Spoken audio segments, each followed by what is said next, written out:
Secretary General, these 8 members of Parliament stood on the table, ghirawing the speaker. They ghirawed the speaker so that the speaker couldn't conduct the proceedings of the House. And today, they have been suspended for the entire session. And Rakshit, I would like all our viewers, because we have already told who are these 8 MPs. In total, 8 MPs, only with Republic, the names of the MPs we have. In total, 8 MPs have been suspended for the entire session. Kiran Rijiju, Parliamentary Affairs Minister, came up with the motion of the suspension of these MPs for the entire session, which the chair accepted at that time, and the chair clearly stated that yes, they are now suspended for the entire parliament session. They have been suspended for the session, and that's the reason why Rahul Gandhi, along with the other leaders, is right now holding the protest at the Makar Dwar of the parliament. And Rakshita, these visuals are from the Makar Dwar of the parliament, where Rahul Gandhi is staging protests with Gurjeet Singh Aujla, Manikam Tagore, Hibby Eden standing on the left of Rahul Gandhi, and A. Raja Waring. Also, you can see in the visuals, these leaders are those leaders, Rakshita, who at that particular time were standing on the table of the Secretary General, thrown papers at the chair. And at Dilip Saikia, who was at that time running the proceedings of the Lok Sabha, the papers were torn, not once but twice. First at Krishna Tenati, who was in chair, and second time at Dilip Saikia, who was on the chair. The papers were thrown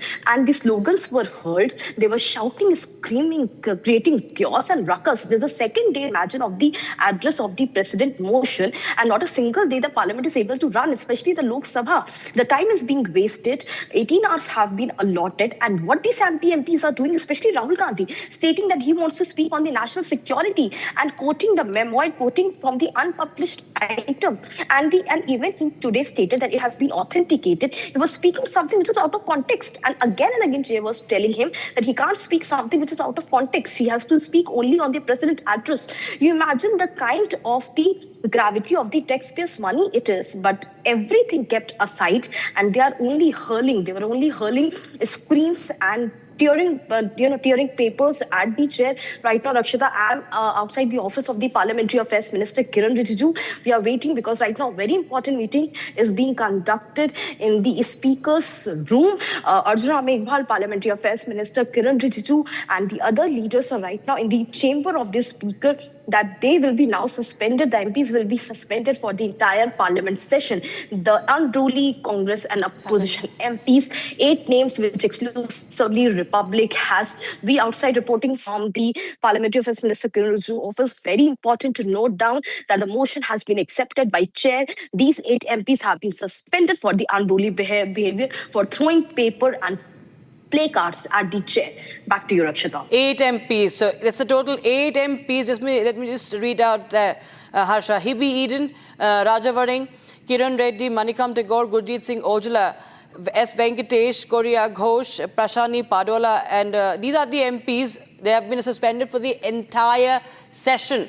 And their protest now continues shamelessly. Are they backing this behavior is the big question. Does Rahul Gandhi support Priyanka Gandhi Vadra support this behavior, Harsha? That is the question. But the fact that they're standing with them, I think it's an answer to it.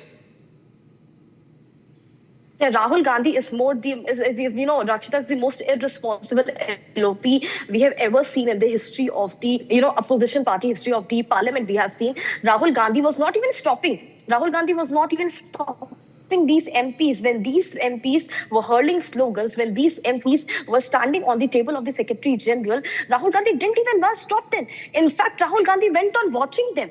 Gurjeet Singh Aujla, Amar Singh, Raja Waring, tall-heighted MPs of the Congress, they all stood. They all ghirawed the speaker. Rahul Gandhi not even once told these members of parliament to sit down, not to disrespect the chair. There's some protocol inside the Lok Sabha. There's a protocol of the chair which one has to respect. If a leader is on the chair of the speaker, that means he has to be respected. He has to, all the MPs have to hear what he's stating. And again, Krishna Tenati was telling them to sit down, to not create ruckus. He was telling Rahul Gandhi that he can't do that. He can't speak something which is out of context. He only has to speak about the president address.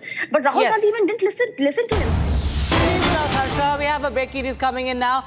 Top ministers are right now holding a meeting at the Lok Sabha Speaker's chamber. During this session, that's a very important update that is coming. I'll just go back to Harsha on that. While the opposition MPs hold the protest, Harsha, okay, I'm told that Harsha will reconnect with us, but yes, that's the update we're getting in right now. Top Ministers meeting is underway at the Lok Sabha Speaker's chamber as we speak in the Parliament. As the Lok Sabha session has been adjourned till tomorrow, viewers, after the ruckus, that chaos that unfolded, the unruly scenes that unfolded, and 8 of the opposition MPs have been suspended for this entire session after they threw a paper at the Speaker. And viewers, this is the breaking news we have right now. There has been several incidents, in fact, of misdemeanor, misbehavior by the MPs, by the Congress MPs today. Harsha is back with us. Harsha, tell us more about this meeting that is underway at the Speaker's chamber right now. Yes, right now, Rakshita, I'm reporting from that chamber only, outside that chamber only. All the top ministers, Kiran Rijiju, Arjuna Meghwal, and the other ministers are right now in the chamber of the Speaker, where the important meeting is, where the important meeting is underway just after the Lok Sabha got adjourned for tomorrow. This important meeting is underway where all the ministers are the Speaker, and it's very important to keep apprise the Speaker about what happened and why this was very important to suspend all these leaders, because already opposition party leaders want to have a meeting with the Speaker. They have already, from the side of the Congress party, KC Venugopal has already approached the Speaker that the MP should not be suspended for the entire Parliament session. But why not? But why some action should not be taken against these unruly MPs? That's the question. And right now the meeting is happening for these MPs only, apprising the Speaker that they have been suspended for the entire budget session. The Congress will be told directly that from tomorrow onwards, if they will not allow the Lok Sabha, the proceeding of the House, to run smoothly, then more action could be taken against the unruly MPs if they will not sort out their behavior inside the Parliament. If they will keep disrespecting and disregarding the chair, more stringent action will be taken by the Speaker and by the chair against them. So the meeting is underway. It's been 15 minutes because as soon as the Lok Sabha adjourned for tomorrow, right now the meeting between Kiran Rijiju, Arjuna Meghwal, and the other ministers is underway in the Lok Sabha. At first today, it was also decided that Piyush Goyal will be making a statement in Lok Sabha on the trade deal, but because of the chaos and ruckus of the opposition party leaders, now this statement of Piyush Goyal on the trade deal, US-India trade deal, will also not today happen in Lok Sabha. It might happen tomorrow. So the Speaker is being apprised, and the discussion on tomorrow and how to keep in check of the opposition party leaders, to tell them that the behavior has to be proper according to the protocol and norms of the Parliament. The meeting is happening in that order. Back to you. All right. Many thanks, Harsha, for joining us with those details coming in on that story. Viewers, we will keep a close eye on the developments coming in from the Parliament House as disruption continues for a second day. Ugly scenes actually unfolded today during this session. We will continue to get you more details on that. But right now, it's time for a very, very short break. But don't go anywhere. We'll be right back with more updates. Gandhi has made a big charge again now. This time he could not stomach that the US trade deal has been announced. So Rahul Gandhi now says that Prime Minister has been compromised and he has sold the nation.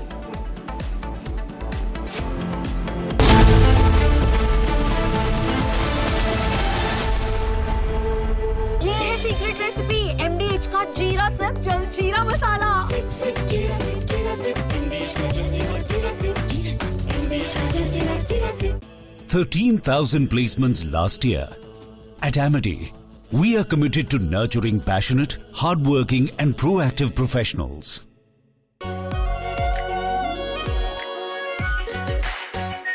Our pure Shahi Paneer Masala. Delicious, healthy, every day.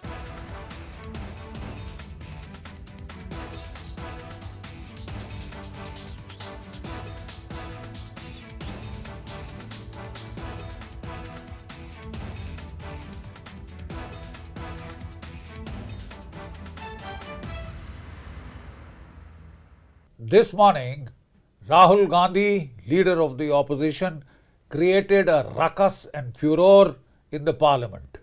In response to the President's address, he insisted upon raising what he said were some issues of vital import to our national security. So what was he saying? He was trying to cite an article from the Caravan magazine, which in turn was quoting excerpts from General Narwane, the former army chief's unpublished memoirs. It may be recalled that the government had stopped General Narwane from publishing the book. As such, the authenticity of the excerpts cited in the Caravan magazine itself are open to question. But then let's try and take a deeper look at what is this bravura all about. So I have had a detailed look at the article in the Caravan magazine. I have no access to General Narwane's book or manuscript, but we had a look at the Caravan article in detail. So what does this article say? This article talks of the 2020 Chinese intrusions, which had culminated in the Galwan incident, in which 19 Indian soldiers had lost their lives. No weapons had been used, but the Chinese had laid an ambush with pointed stones, with baseball bats wrapped up with barbed wire and nails and studded with lethal handheld weapons. You see, 19 Indians had been killed, but in response our soldiers had given an excellent account of themselves in hand-to-hand combat, and it is said that 45, some claim up to 100 Chinese soldiers were killed, which they tried to hide by saying they had lost just 5 soldiers. The simple fact is that after this violent incident leading to 19 fatalities on the Indian side, we should have thrown the 1996 Peace and Tranquility Accord into the bloody dustbin.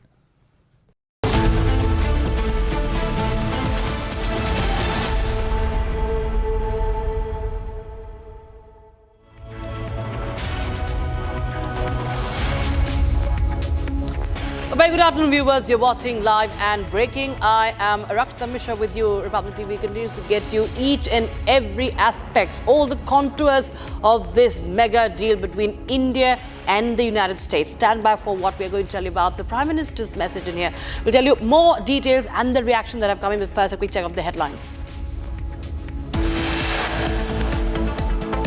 Lok Sabha chaos as Rahul Gandhi's speech stopped over ex-army chief memoir mention.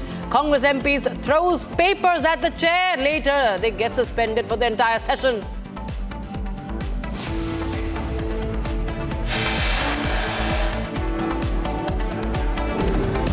आपकी मेहनत को, आपके खून पसीने को नरेंद्र मोदी जी ने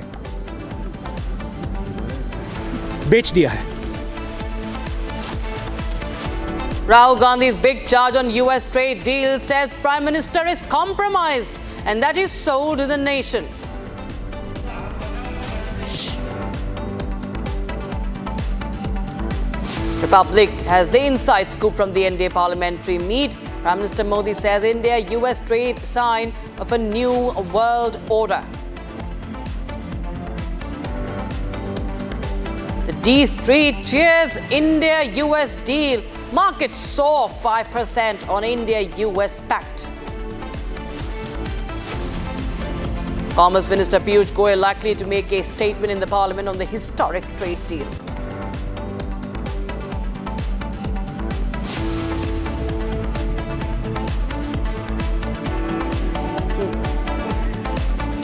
All right, we have a breaking news coming in right now after what Trump posted on social media regarding that India will not buy Russian oil. We have a reaction coming in. First statement from Kremlin on trade deal.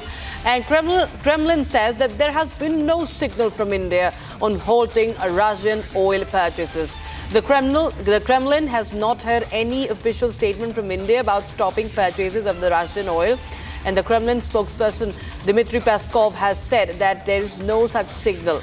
So that is the breaking news we have right now. This is coming in after Trump announced the US trade deal with India. And he also mentioned in that post that India will stop buying the Russian oil, which now has got a reaction from Moscow. Kremlin says that there is no signal yet from India on they are going to buy or not buy. They're going to stop, they're going to halt buying Russian oil. That's the breaking news we have right now. So this is the update we have.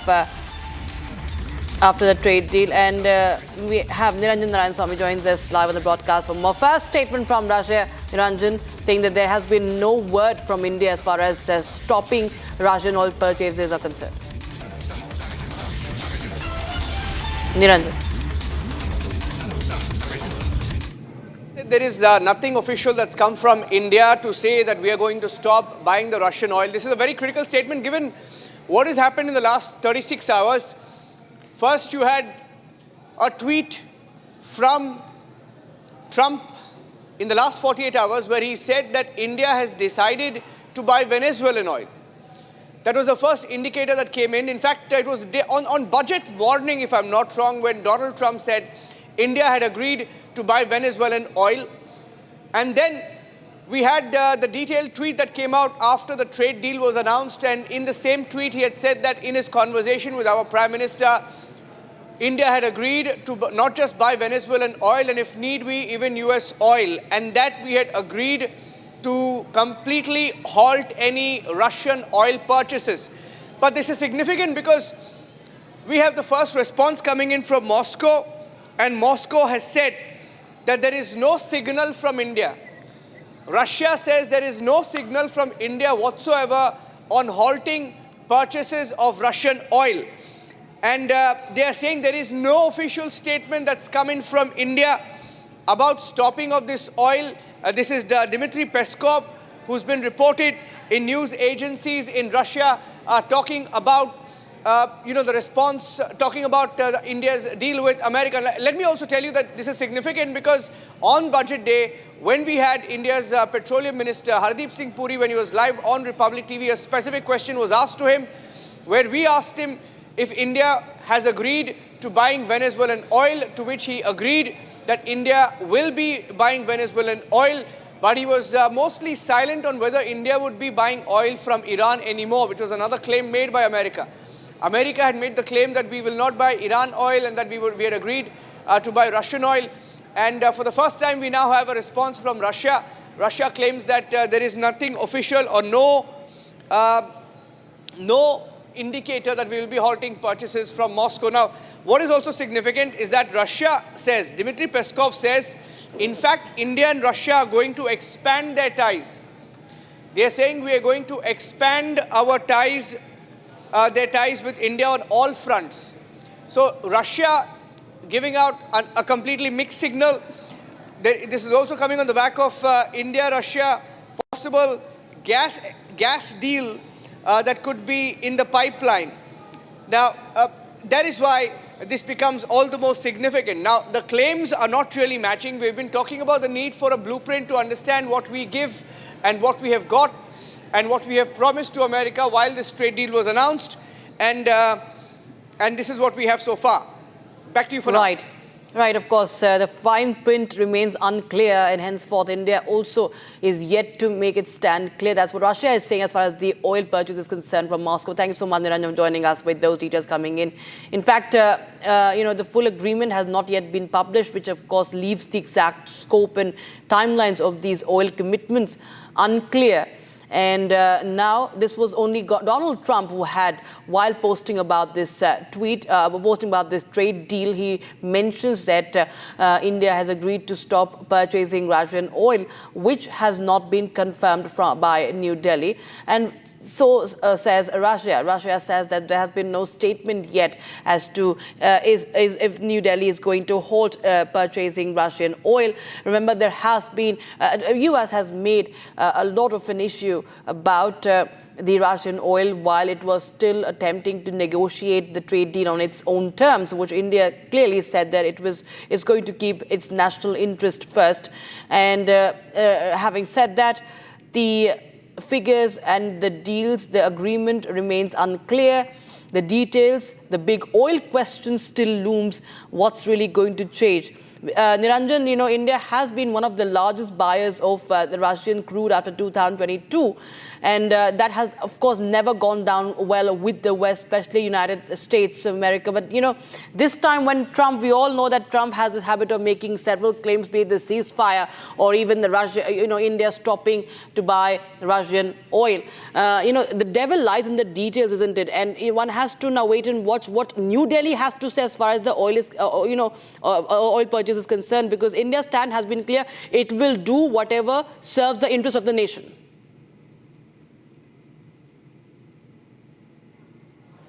Well, I can tell you one thing.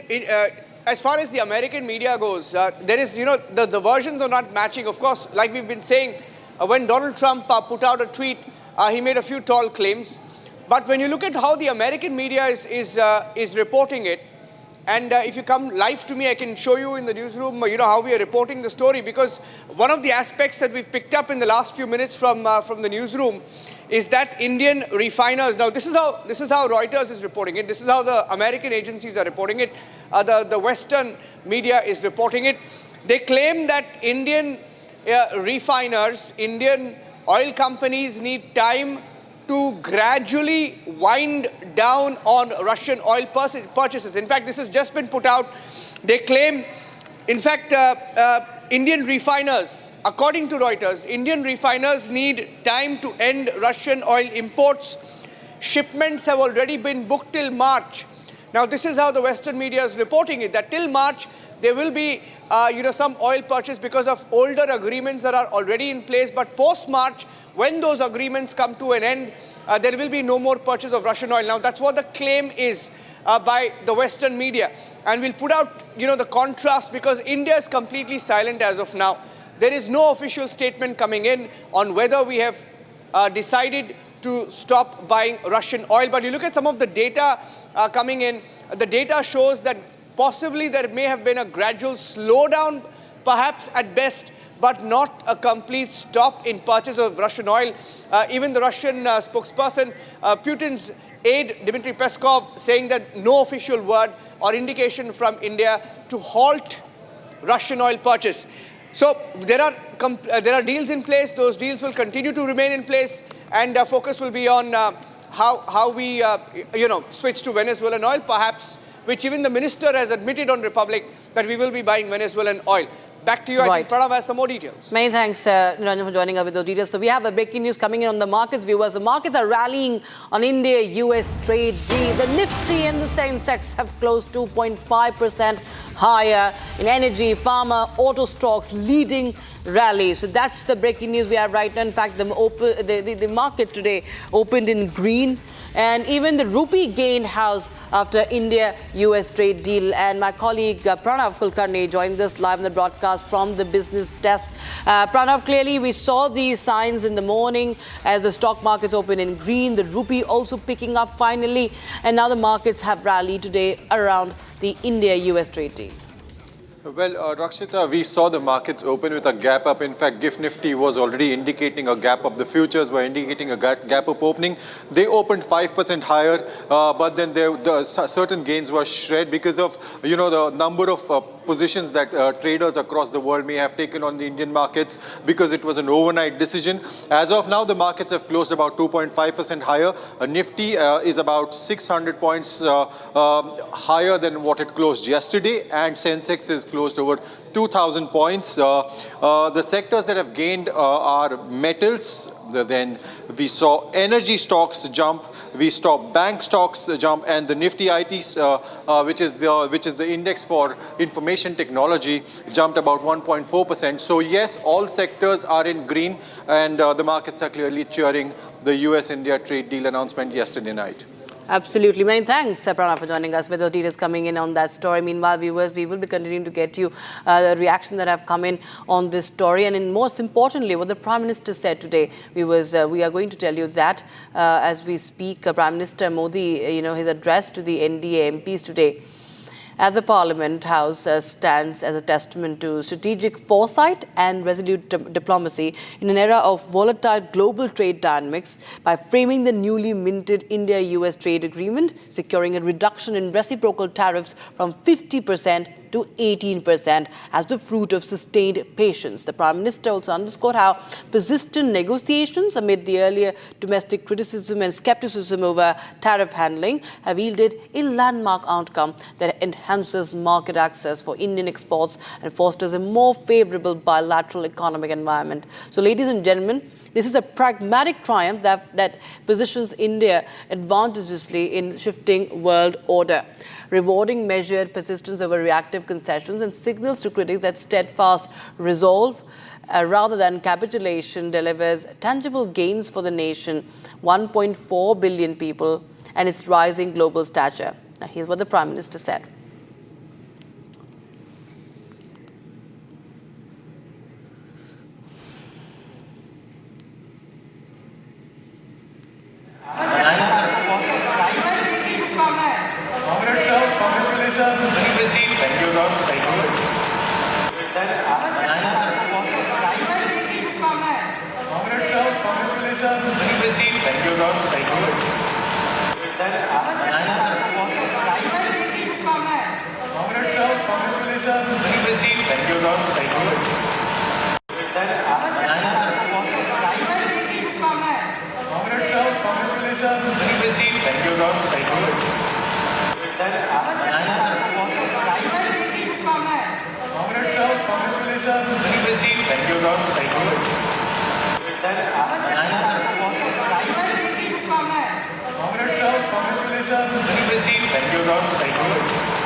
Let's take you back to what the Prime Minister had said on the 7th of August last year. Narendra Modi said he is ready to pay a very heavy price for resisting US attempts to dictate the country's trade policies, as India took a defiant position in the wake of Trump's punitive export tariffs.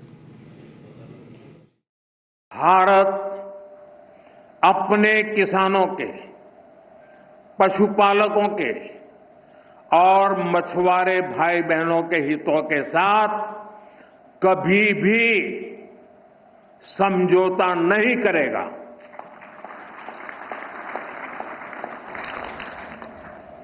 और मैं जानता हूं व्यक्तिगत रूप से मुझे बहुत बड़ी कीमत चुकानी पड़ेगी, लेकिन मैं इसके लिए तैयार हूं। भारत अपने किसानों के, पशुपालकों के और मछुआरे भाई बहनों के हितों के साथ कभी भी समझौता नहीं करेगा।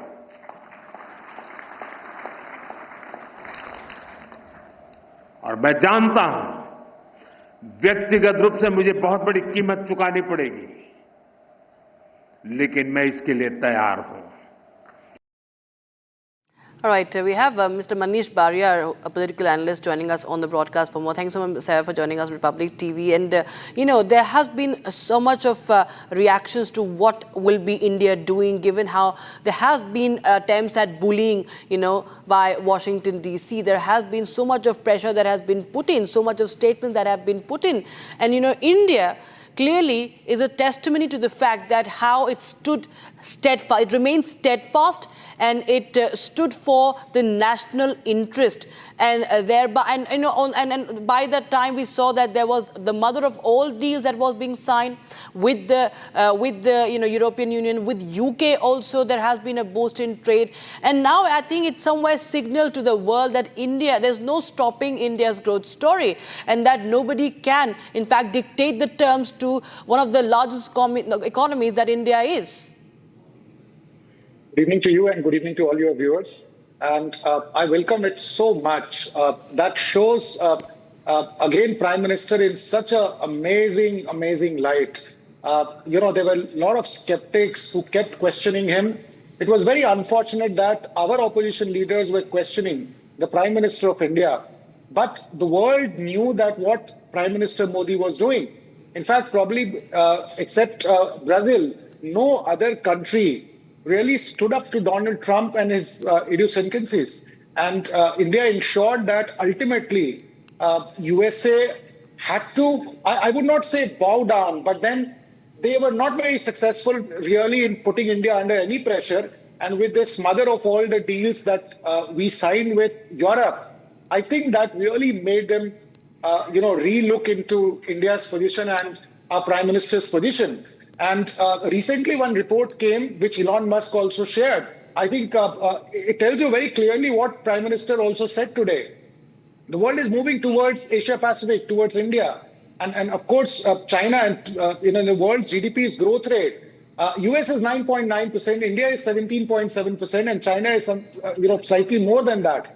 It tells you that the stand which the Prime Minister took was just the right kind of a stand. And it also, it shows his courage, foresight, vision, and what he has always been talking about, nation first. And he actually gave a lot of sacrifice he put. He had to keep quiet and silent. A lot of provocations were there, but he kept, the entire thing that, okay, my personal, whatever attacks will come, I'll take it. But India first. And that is what seems to have happened in this case. So really, really wonderful, news for the country.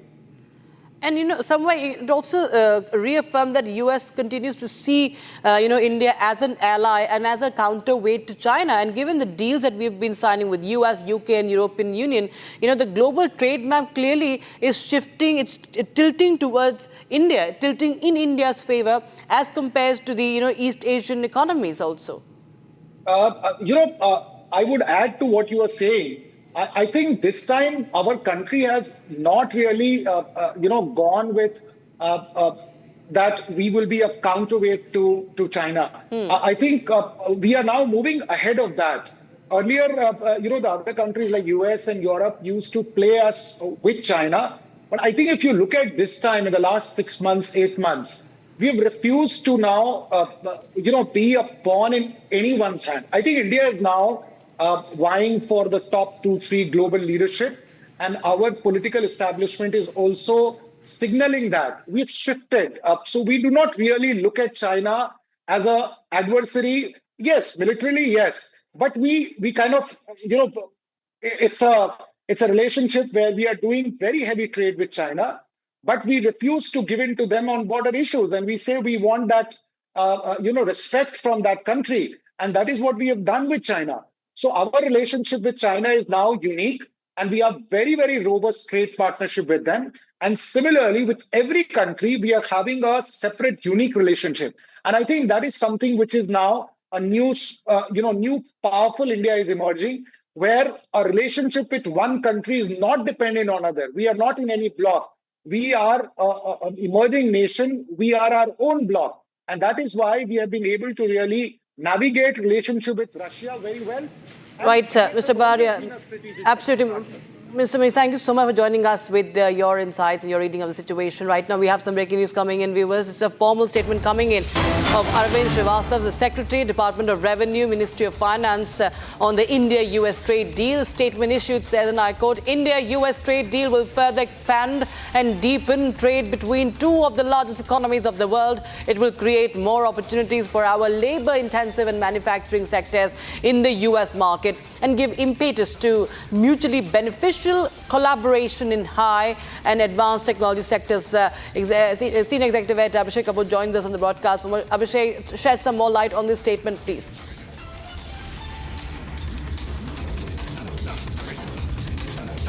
It's coming in really from the government of India. It's a very generic statement saying that we welcome the deal, that it's going to help both the economies, etc. Because we are still waiting for a political executive comment really coming in on the deal formally, because it was expected that Commerce Minister Piyush Goyal, who has rushed from Mumbai to be in Delhi, would be making the statement, but we see that the Lok Sabha is already adjourned for the day. Whether he takes a call to make a statement first in the Rajya Sabha and then tomorrow in the Lok Sabha, or waits for another day and makes the statement tomorrow only, beginning with the Lok Sabha and then Rajya Sabha, that's something which is being worked out as we speak. Union Home Minister Amit Shah and the core strategy team of the BJP is closeted in the parliament, and they are deliberating on what next. But pending that, as I said, this is the first formal statement coming in from anyone in the government of India, even if at the bureaucratic level, welcoming the deal.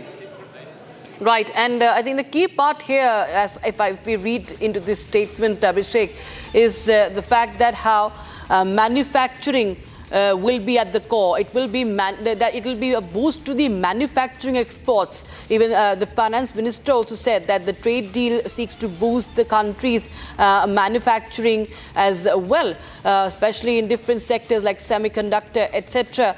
It, with the goals of self-reliance, with keeping in mind the goals of Atmanirbharta, the trade deal contours, at least what we understand, should have been zeroed upon, isn't it, Abhishek?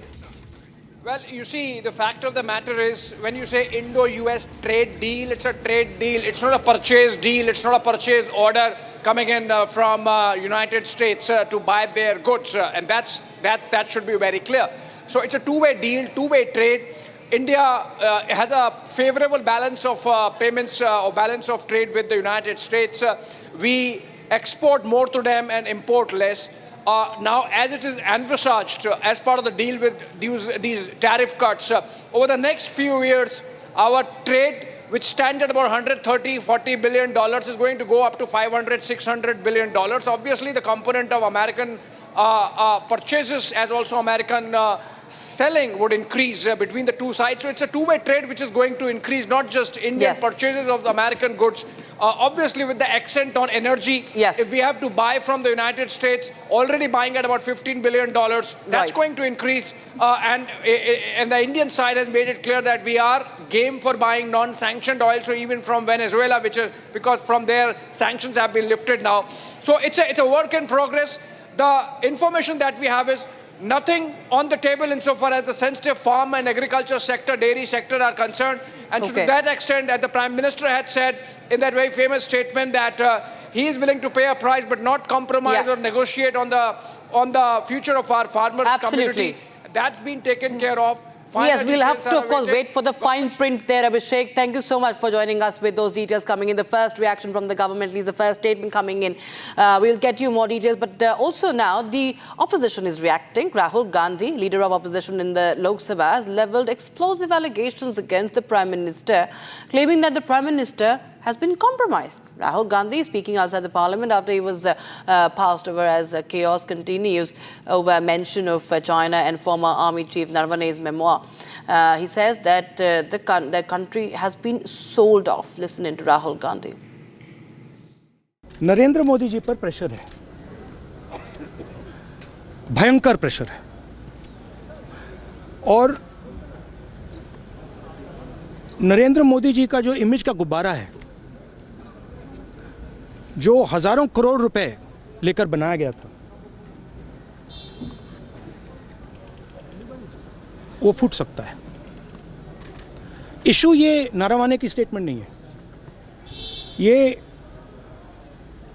ये side show है, और वो भी जानते हैं, मैं भी जानता हूं। मेन बात ये है कि हमारे प्रधानमंत्री को कॉम्प्रोमाइज कर दिया गया है। किसने किया है, कैसे किया है, ये हिंदुस्तान की जनता को सोचना है। मगर इतिहास में पहली बार हिस्ट्री में एलओपी को प्रेसिडेंशियल एड्रेस में नहीं बोलने दिया है। बाहर बोल दीजिए, जो अंदर नहीं कहा दिया जा रहा है, बाहर वो तो ऑटोमेटिकली होगा जी। बट ये आप समझिए, और हिंदुस्तान के जो किसान हैं, आप सब समझिए कि इस ट्रेड डील में आपकी मेहनत को, आपके खून पसीने को नरेंद्र मोदी जी ने बेच दिया है, और वो इसलिए बेचा है क्योंकि ये कॉम्प्रोमाइज्ड है। सिर्फ आपको नहीं बेचा है, देश को बेचा है। इसीलिए मुझे वहां नहीं बोलने दे रहे हैं। नरेंद्र मोदी जी डरे हुए हैं, क्योंकि जिन लोगों ने उनकी इमेज बनाई है, वो अब उस इमेज को फोड़ने लगे। Time for a short break, viewers. But coming up at 4 p.m. is India's deal versus other nations. Republic dissects every angle on that. Stay tuned.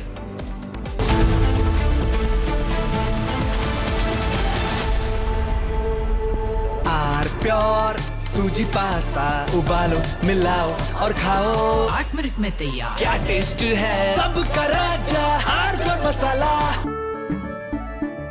केसरिया से मन जोगी हुआ रे दिल झूमे देखो मतवारा हुआ रे केसरिया से मन जोगी हर पल मनाओ केसरी त्योहार विमल बोलो जुबान केसरी अब छोलिया हो या लोबिया सफेद चने या काले चने सब कुछ मजेदार बने Hi, good morning Hi, how to are you. you? Good evening from India. We have announcement of a trade deal, and Yes. you've seen both sides. Trump says that India has promised not to buy Russian oil, but Indian Prime Minister's response makes no such commitment. But Trump says I've reduced the tariffs to 18%. And then he says that besides everything else, Prime Minister Modi has also agreed to buy American, in addition to 300 billion in, 500 billion in some other purchases. Anyway, there's an existing agreement to buy 300 billion, so there's not much of a hard-coded commitment from the Indian side. So Trump is obviously using a lot of hyperbole, making some claims, but the good thing is there's an announcement of a deal. But there's more statements coming from Trump than from India, especially to Trump's statement that India has agreed to stop buying Russian oil. There's nothing official from the Indian side to that. How do you view these developments, Professor Sachs? Well, basically, the United States is unstable and irresponsible, but backing down from the most outlandish actions of this government a few months ago. They made no sense. They antagonized India. They disrupted trade.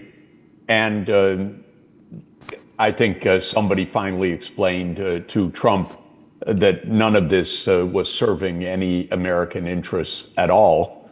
And so Trump has backed down to an important extent. Everything about Trump and trade is erratic, not sensible, not accomplishing any U.S. goals, but better 18% tariffs than 50% tariffs or 500% tariffs. But I wouldn't take at face value any single statement by the U.S. government. I think everything is just complete improvisation, a lot of baloney, a lot of malarkey, but probably somebody has prevailed inside the White House to say, why antagonize India? So what did Trump or what did America gain in the last? Nothing. Largest news headquarters. Setting the agenda for Bharat.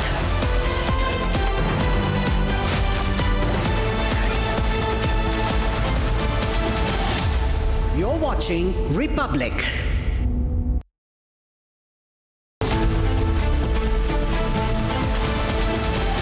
Let's do it again.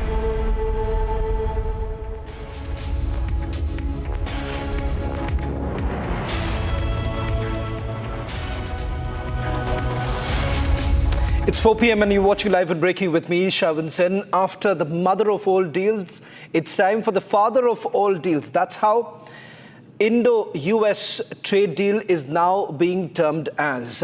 We'll get you all the latest details, but up first, let me take you through the headlines we are tracking at this hour.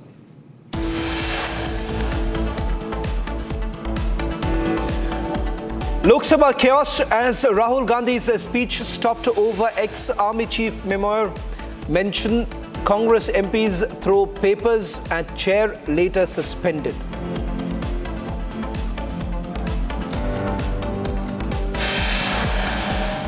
Trade deal में आपकी मेहनत को, आपके खून पसीने को नरेंद्र मोदी जी ने बेच दिया है.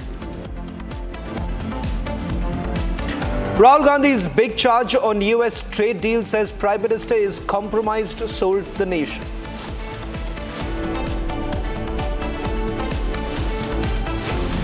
Republic gets the inside scoop from the NDA Parliamentary meeting. Prime Minister Modi says India-US trade sign of a new world order.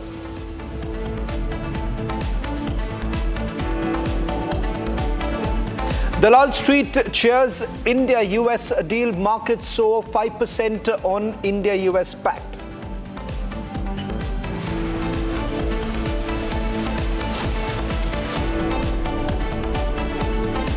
First statement from Kremlin on the trade deal. Kremlin says no signal from India on buying Russian oil.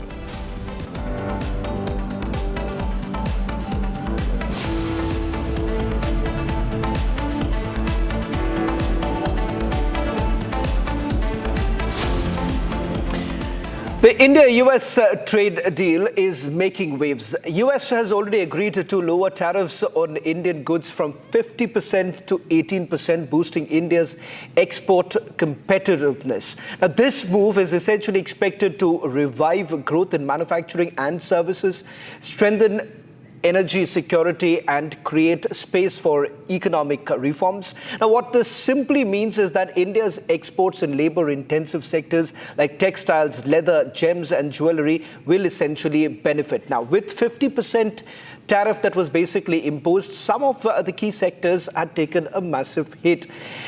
But having said that, with this being reduced to 18%, how does those very sectors really benefit? And more importantly, what's the fine print as far as this trade deal is concerned? Let me also go across to our business editor, Pranav, who's joining us on this broadcast. Pranav, many would basically want to know that beyond the being gung-ho about this entire deal, question would essentially mean that what does it mean in terms of brass tacks?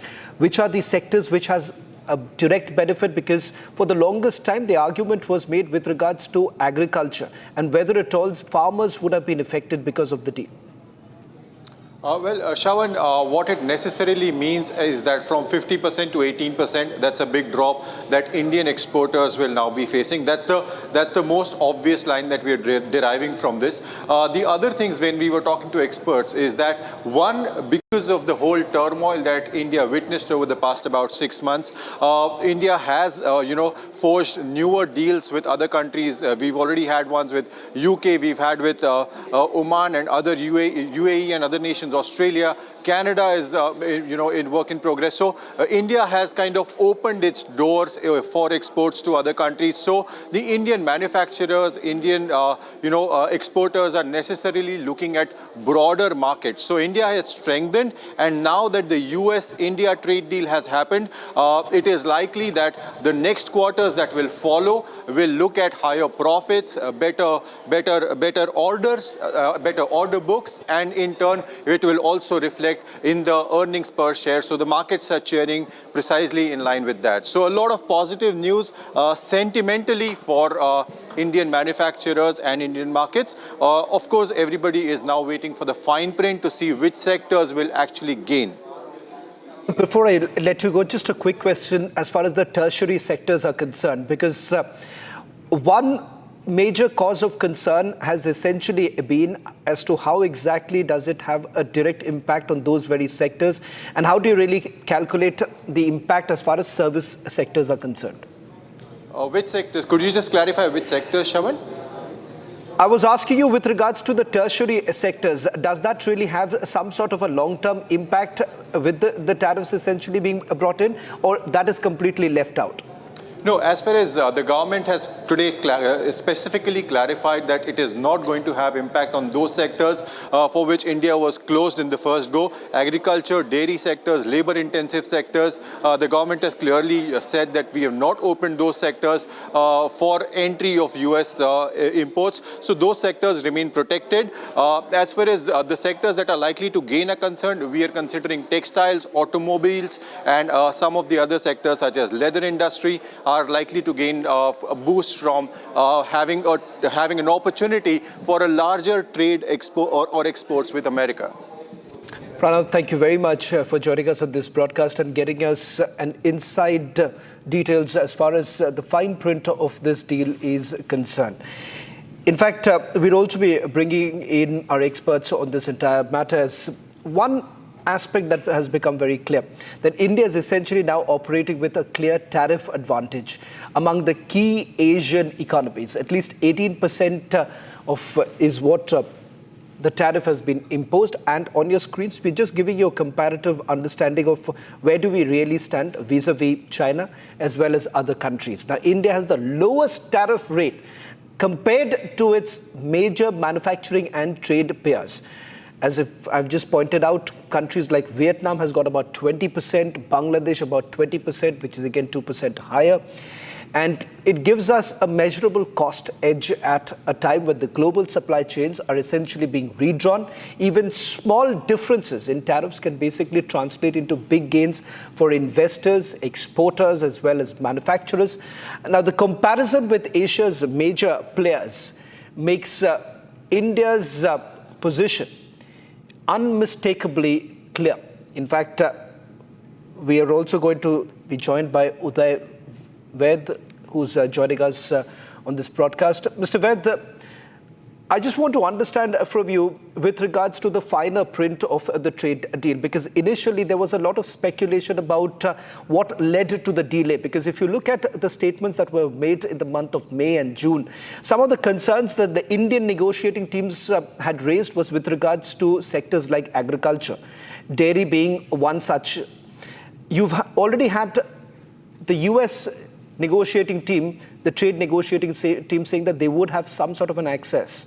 What does that really mean, and what impact would that really have? No, so I think clearly agriculture and dairy are outside of this as far as India is concerned. So there would be a protection to entire agriculture, which was a strict no-no during that time, and I think it continues even today. And India has been able to then reduce from 50 to 18. I think it will become a lot of exports will become very, very competitive. As you just right now put it on the screen, 18% possibly is the lowest amongst all the Asian countries.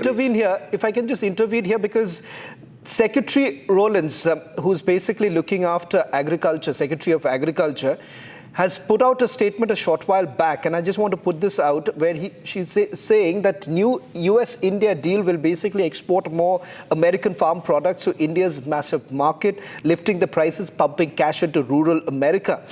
And this essentially means that you would be flooding in with more items really coming in from America, and there would be concerns from some of the trade bodies when it comes to this aspect. No, so that once we have the details, it will come to know. But whatever I understand from my reading, as on today, the entire agriculture part has been protected, and I think it is a strict no-no as far as India is concerned. Yeah. But in terms of the tertiary sectors also, do you believe that it is going to have some sort of an impact on the ground, keeping in mind that some of the sectors would essentially be blocked? How does that really have an impact if you really look at it from the long-term view? See, my sense is all the imports into India would be except these agriculture and dairy products, unless a particular product is not available in India. And that's, I don't have the details of that at this point of time. But other than that, whatever imports have been done is where you will be protecting, the Indian industry. And again, that we have all the exports which will really, benefit. The other part is the devaluation of the rupee itself by 10% offsets most of the tariff part, in my view. That 18% that you are talking, essentially 10% depreciation has happened since last 1 year, right? So the way I look at it is the impact is 8%. Right. Mr. Ved, I'll just request you to stay on, because the other important aspect is, what about the other groupings and how exactly are they really responding? Now, within the BRICS groupings too, India basically holds a decisive tariff advantage. At 18%, India has the lowest tariff rate among the BRICS nations, well below its key partners. A direct comparison with other BRICS economies puts India edge into a sharp focus. So what does it mean, Mr. Ved, if I can bring you back with regards to the groupings, the other groupings that India is with? And would there be some sort of a nervousness, keeping in mind that first it was EU and now you have US coming in?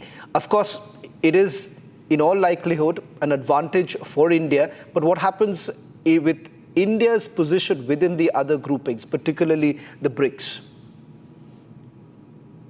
I think that's a question. Certainly, whether the group will become nervous because of that. Vis-a-vis USA, I'm saying right now, selling their products. But India's exports to that and the trade with that country should really be independent of what the deal is vis-a-vis the US. That's how I look at it. Each country has to have that bilateral trade FTA, and what we have negotiated with the EU is between India and EU. With the UK is India and India and UK, right? So the BRICS will be, there may be some concern right now, but it only the time will prove. To my mind, it is a bilateral trade between each country.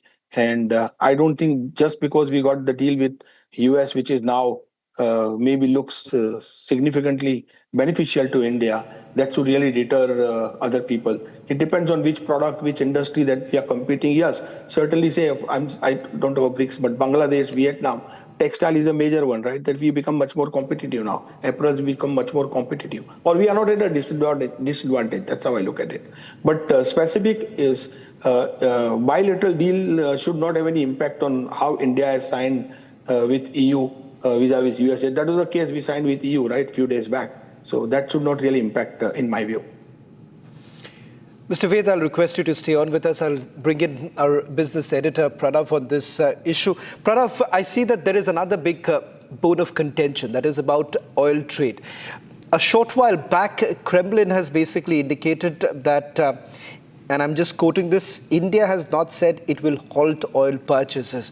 Is there any further understanding? Because if you go by the first statement that has been made by President Trump, it seems that there has been some assurances that have been given to US with regards to purchasing oil from Russia. In fact, Shravan, you know, there was a bit of confusion in the morning because many experts who we spoke to said that this is yet another unilateral statement that's been issued by Donald Trump. If you remember, right in the middle of Operation Sindoor, it was Donald Trump who, in a similar fashion, took to social media and announced that there was a ceasefire between India and Pakistan.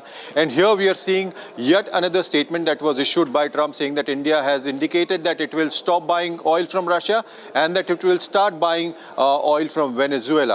What we've been given to understand is that one, the Venezuelan oil capacity right now is not enough to meet India's requirements. So that's as far as facts are concerned. And as far as Kremlin now is concerned, India has not at all said or commented on the oil purchases from either of the nations. So we need to actually wait and watch and see if the government really comes out and makes a statement on where it is buying oil from. What we are given to understand that it is unlikely that India will compromise on its equation with Russia and compromise on reduction in buying oil from Russia. Well, Pranav, thank you very much for getting us all the details, and Mr. Ved, putting this into a perspective, because as many would have already pointed out. One point to make here, vis-a-vis the statement that was made during Project, Operation Sindoor, vis-a-vis today is different in my view. Here it is directly two people the two heads have spoken, right? Right. So he's made that statement, and of course there is no formal communication from the India side. But I would possibly believe that both should continue if the demand is not sufficient enough from our perspective. But I'm saying I just said that's one difference in the past vis-a-vis this statement today, where the two heads went directly. Thank you very much, Mr. Ved, because there is a difference of opinion on this entire issue as to whether at all, President Trump, like always, has been in a jiffy to make that particular announcement, and this was unilateral in nature. Of course, this was also followed up with a message on the social media platform by the Prime Minister also, but these are big moves on the global trade front for India. And the United States has agreed to slash tariffs, while India will basically remove the trade barriers and also stop buying Russian oil, is a claim that is made by the Americans. Now, this comes just days after India basically finalized the mother of all deals with the European Union, creating about $200 billion trade corridor. Earlier, India had also experienced trade with countries like Oman, New Zealand within a span of just few months, highlighting India's growth stature globally. For India, it's not just about trade, it's also about strategic positioning in a fragmented global economy.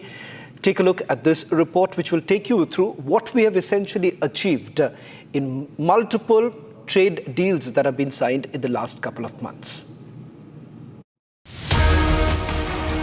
In a move set to reshape global trade, the United States announced a major trade deal with India. President Donald Trump announced tariffs on Indian goods will drop from 50% to 18%. While India will eliminate trade barriers and halt purchases of Russian oil. The agreement, reportedly worth over $500 billion in US goods purchases, including energy technology, agriculture, and coal. This comes just days after India sealed what's being called the mother of all deals with the European Union. After 18 long years of negotiations, India and the EU created a nearly $200 billion trade corridor, making EU India's biggest trading bloc. Major duty cuts on European cars and wines, while Indian exports in textiles, pharma, footwear, and gems soar. Tariffs on goods worth $50 billion will drop to zero, giving a huge boost to India's labor-intensive sectors. India isn't stopping at the US and EU. In December last year, India inked an FTA with New Zealand, removing duties on 100% of Indian exports and securing $20 billion in long-term investment. Labor-intensive industries like textiles, leather, and handicrafts gain huge advantages, while student mobility and skilled visa pathways for 5,000 occupations strengthen people-to-people ties. In the same month, India signed a comprehensive economic partnership agreement with Oman as well. The deal provided 100% duty-free access across nearly all tariff lines, opening exports in engineering, pharmaceuticals, agriculture, marine products, textiles, and more. From Washington to Brussels, Wellington to Muscat, India is asserting itself as a global trade powerhouse. In a world facing economic uncertainty, India's message is clear. It's open for business on its own terms. There's some political development taking place in the national capital. As far as Manipur is concerned, there is a meeting which is currently underway at the BJP headquarters, where Union Home Minister Amit Shah, a short while back, has arrived at the meeting ahead of this joint meeting with the MLAs, also the office bearers. BJP National General Secretary Tarun Chugh has also reached the party office. This after BJP legislators have been camping in the national capital for the last few days, and in fact there is a growing perception on the ground that perhaps a government formation could actually take place, and that is the demand that has been made by several of the BJP legislators. On your screens right now, images coming in from the national capital, from BJP headquarters, where I'm given to understand Union Home Minister is going to chair that meeting along with National General Secretary Tarun Chugh. Let me go across to my colleague Harsh, who's joining us from the BJP headquarters. Harsh, just to walk us through the details that you're picking up. You spoke to some of the legislators in the last few days. What is it that they are saying with regards to government formation? Have they got any sort of clarity coming in from the centre? Well, right, Shravan, we are standing outside the BJP party office here in New Delhi. This is the extension of the main party headquarters in New Delhi. Now, the latest development here is that Union Home Minister Amit Shah has arrived at the venue. The meeting is scheduled to take place at around 4:30. However, not many MLAs were seen entering the premises, but party's General Secretary Tarun Chugh has also arrived to the venue. Party's President Nitin Nabeen has also arrived to the venue. We even spoke to some of the MLAs yesterday. However, there is some kind of uncertainty related to the government formation as the deadline of February 12th comes near. But they are somehow there is some positive intent, and there is some kind of positivity among the legislators that some decision will be taken. This political scenario will come to some conclusion, and the elected government will come back to power in Manipur as the situation also comes back to normal. We're expecting some more details to come in. We're hoping that you will be able to get us the legislators who are going to meet you at Home Minister in a short while from now. There is some development that's taking place on the ground. At 4:30 this evening, we get you details on what happens to India's energy security as far as the trade deal is concerned.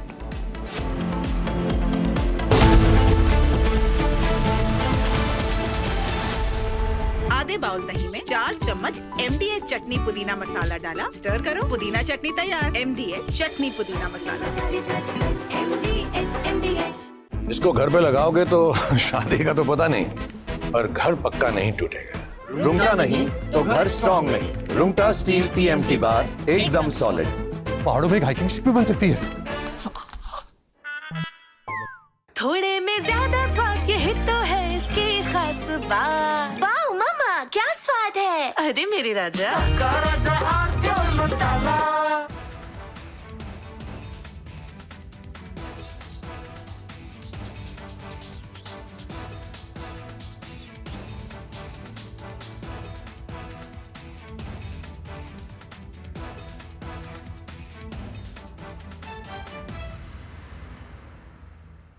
This morning, Rahul Gandhi, leader of the opposition, created a ruckus and furor in the parliament. In response to the president's address, he insisted upon raising what he said were some issues of vital import to our national security. So what was he saying? He was trying to cite an article from the Caravan magazine, which in turn was quoting excerpts from General Narwane, the former army chief's unpublished memoirs. It may be recalled that the government had stopped General Narwane from publishing the book. As such, the authenticity of the excerpts cited in the Caravan magazine itself are open to question. But then let's try and take a deeper look at what is this bravura all about. So I have had a detailed look at the article in the Caravan magazine. I have no access to General Narwane's book or manuscript, but we had a look at the Caravan article in detail. So what does this article say? This article talks of the 2020 Chinese intrusions, which had culminated in the Galwan incident, in which 19 Indian soldiers had lost their lives. No weapons had been used, but the Chinese had laid an ambush with poison.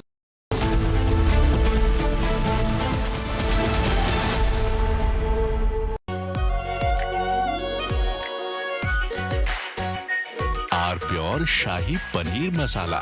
Delicious, healthy, every day. केसरिया से मन जोगी हुआ रे, दिल झूमे देखो मतवारा हुआ रे। केसरिया से मन जोगी हुआ। हर पल मनाओ केसरी त्योहार। विमल, बोलो जुबान केसरी। MDH की हल्दी मिर्ची धनिया करे कमाल, ये रंग दे, ये खुशबू दे, ये तीखा, ये कम पड़े, क्या निराला MDH masala. Hi, good morning Hi, to how are you. you? Good evening from India. We have announcement of a trade deal, and Yes. you've seen both sides. Trump says that India has promised not to buy Russian oil, but Indian Prime Minister's response makes no such commitment. But Trump says, I've reduced the tariffs to 18%. And then he says that besides everything else, Prime Minister Modi has also agreed to buy American, in addition to 300 billion in, 500 billion in some other purchases. Anyway, there's an existing agreement to buy 300 billion, so there's not much of a hard-coded commitment from the Indian side. So Trump is obviously using a lot of hyperbole, making some claims, but the good thing is there's an announcement of a deal. But there's more statements coming from Trump than from India, especially to Trump's statement that India has agreed to stop buying Russian oil. There's nothing official from the Indian side to that. How do you view these developments, Professor Sachs? Well, basically, the United States is unstable and irresponsible, but backing down from the most outlandish actions of this guy.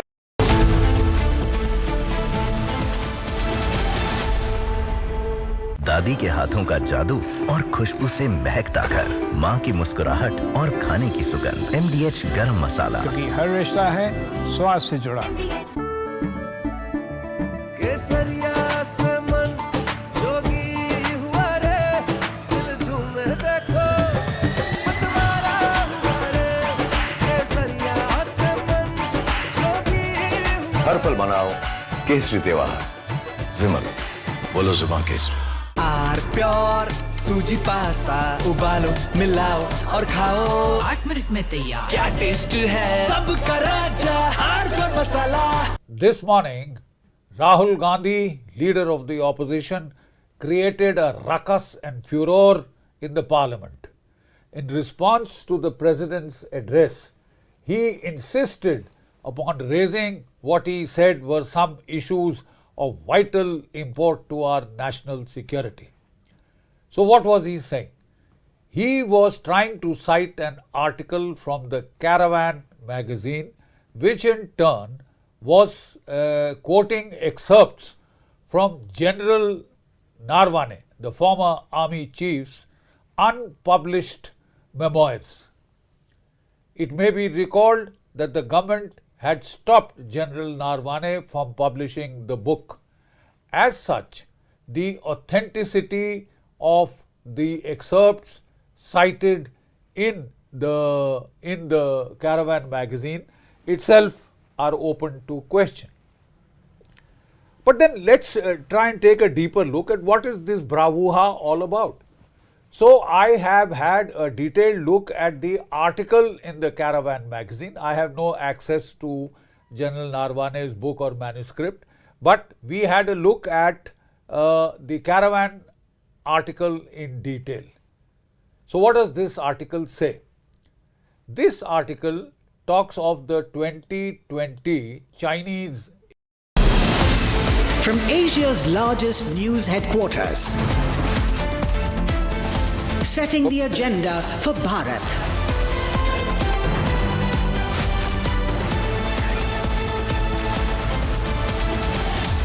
You're watching Republic.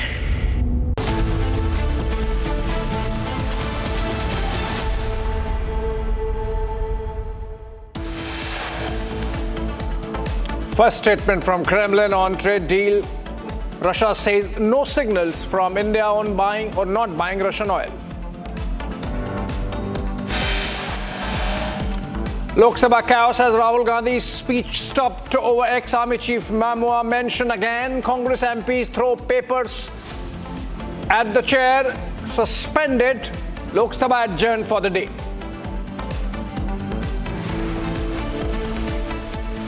Trade deal में आपकी मेहनत को, आपके खून पसीने को नरेंद्र मोदी जी ने बेच दिया है। Opposition leaders' big charge on the US trade deal, says PM is compromised, sold the nation.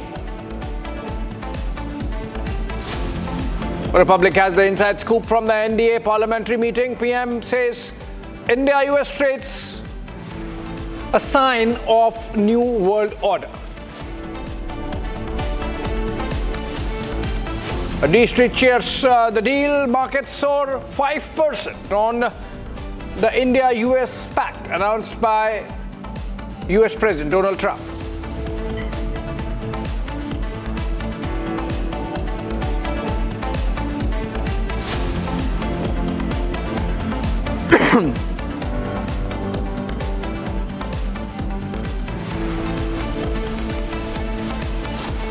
All right, welcome friends again to this broadcast on Republic. With the US President making that announcement on his Truth Social post, one very important aspect that came out was that India has agreed to not buying Russian oil. But what are the facts? Because Kremlin has now made a statement, and that's the first reaction coming in from Russia.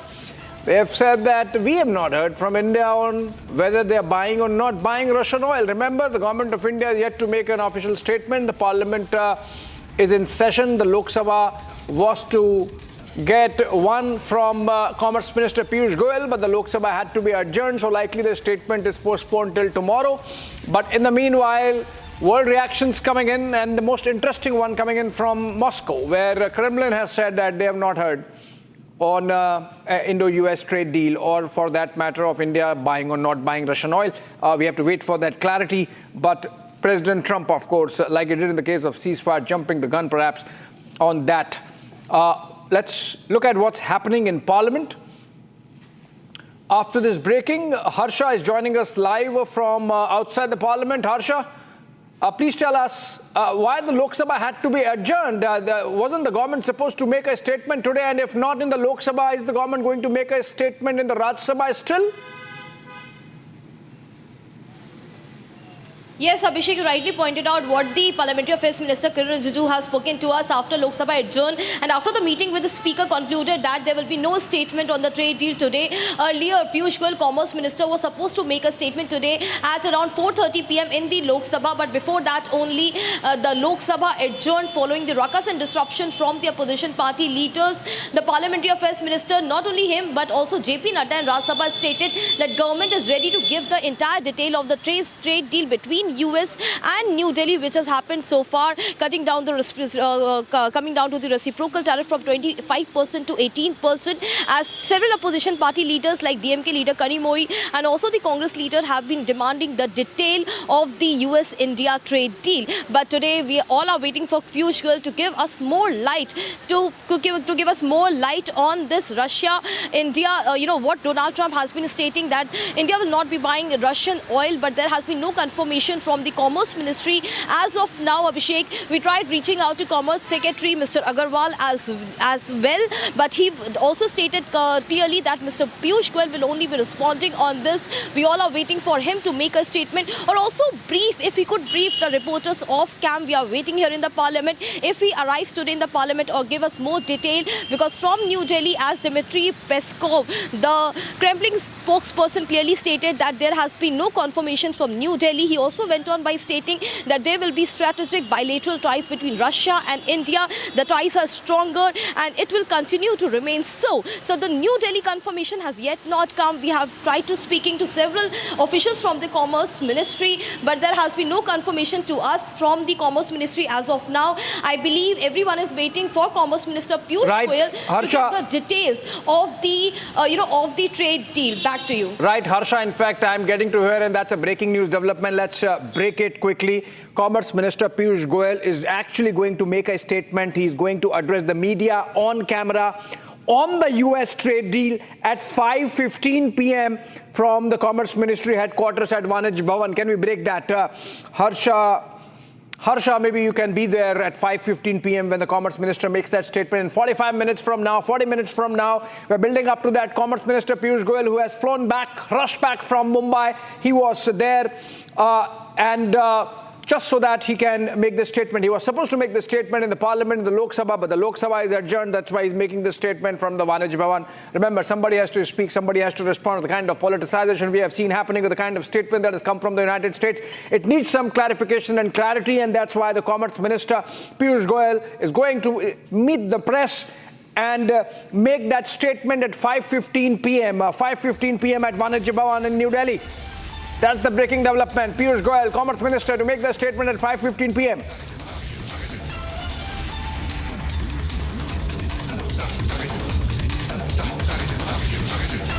Okay, Harsha, quickly, the parliament. Update has come. Update has come. Yes, Abhishek.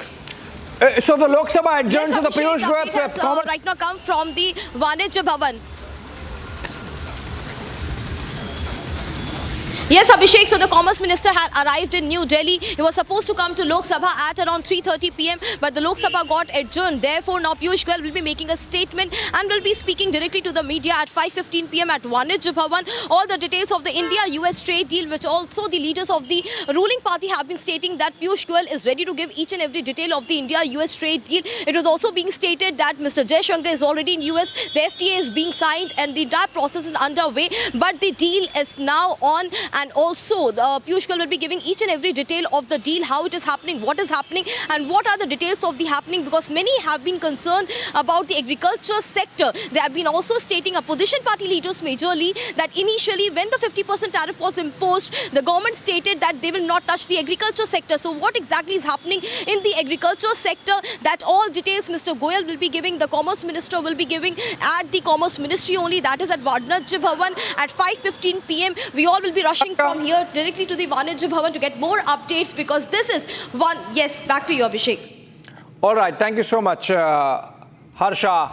And that's a big breaking development coming in. But remember, friends, a major claim by the US President Donald Trump in his post, which is about India agreeing to stop buying Russian oil, has stirred a fresh debate and a row, in fact, about India's energy security and strategic autonomy. Trump says India has agreed to stop the purchase of Russian oil and would buy American oil instead. The government sources tell us that we are going to buy as per market dynamics, and that we are going to buy any non-sanctioned oil, and that's been the case earlier, that's going to be the case now. What's the truth? Let's look at some details. India-US have the deal.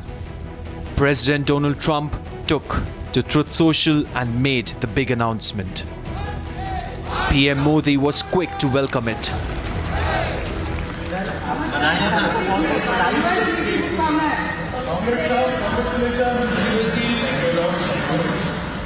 The news electrified the markets. But oppositions raised questions, targeting Trump's mention of India stopping Russian oil purchase. कि America का राष्ट्रपति कह रहा है कि अब हिंदुस्तान रूस से तेल नहीं खरीदेगा, यानी कि अमेरिका से अगर आप तेल खरीदेंगे तो महंगा तेल हिंदुस्तान के करोड़ों लोगों को खरीदना पड़ेगा। आपने दोहरी मार इस देश के लोगों को दी, विश्वासघात किया इस देश के लोगों के साथ। The government hit back. We would continue to purchase oil as per market dynamics, including non-sanctioned oil from Venezuela. Say, Abhishek, that I'm glad you asked this question on Venezuela, because I should like to say that we have a long-standing, old, traditional relationship with Venezuela. It's very long. By the way, you are referring to one statement made by President Trump today, or which has been carried today. Our Prime Minister had a telephone conversation with Her Excellency Celsi Rodriguez on the 30th. There was a delegation from Venezuela in Goa for the India Energy Week from 27th to 30th. Now, this is nothing new. We've had a long-standing relationship of buying oil from them.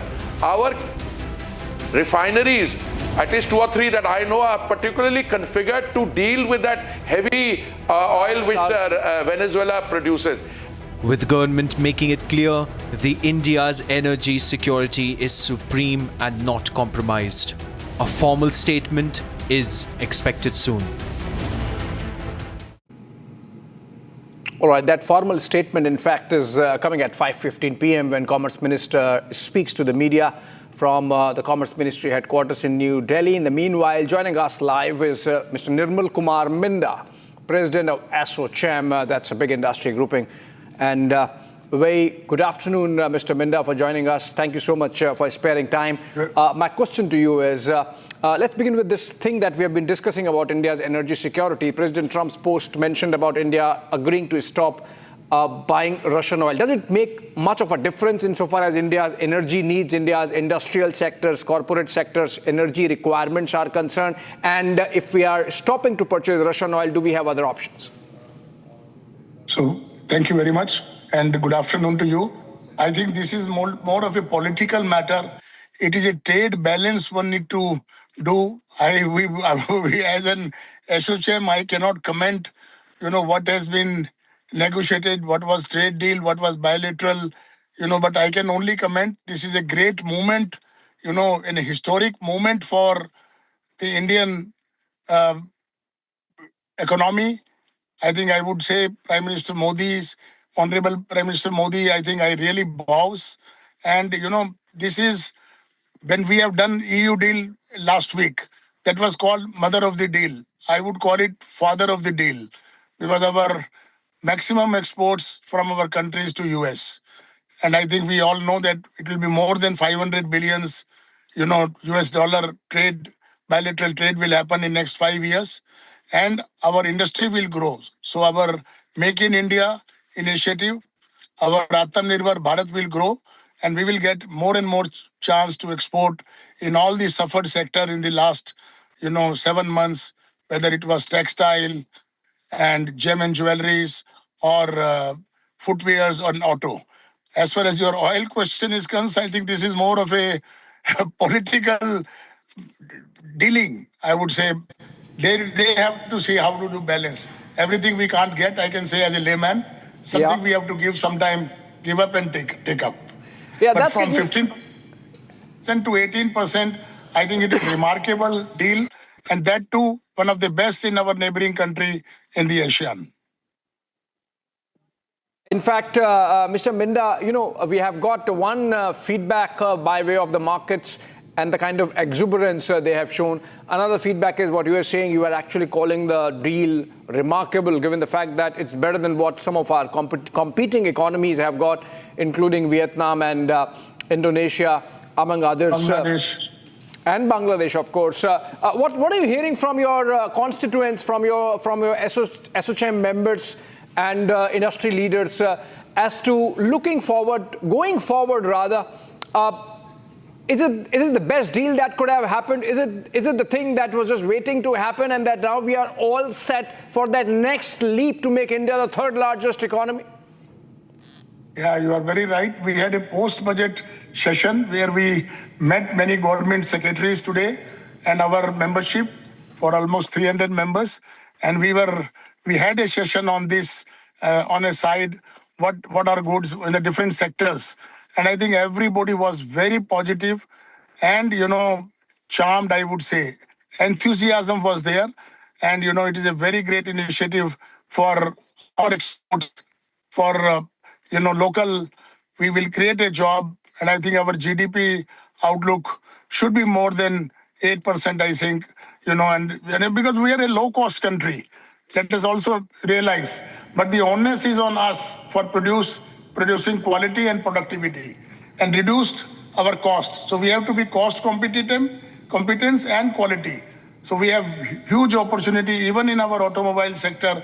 Where I come from, all the components this has to be a manufacturing base, I would put it this way, for the global.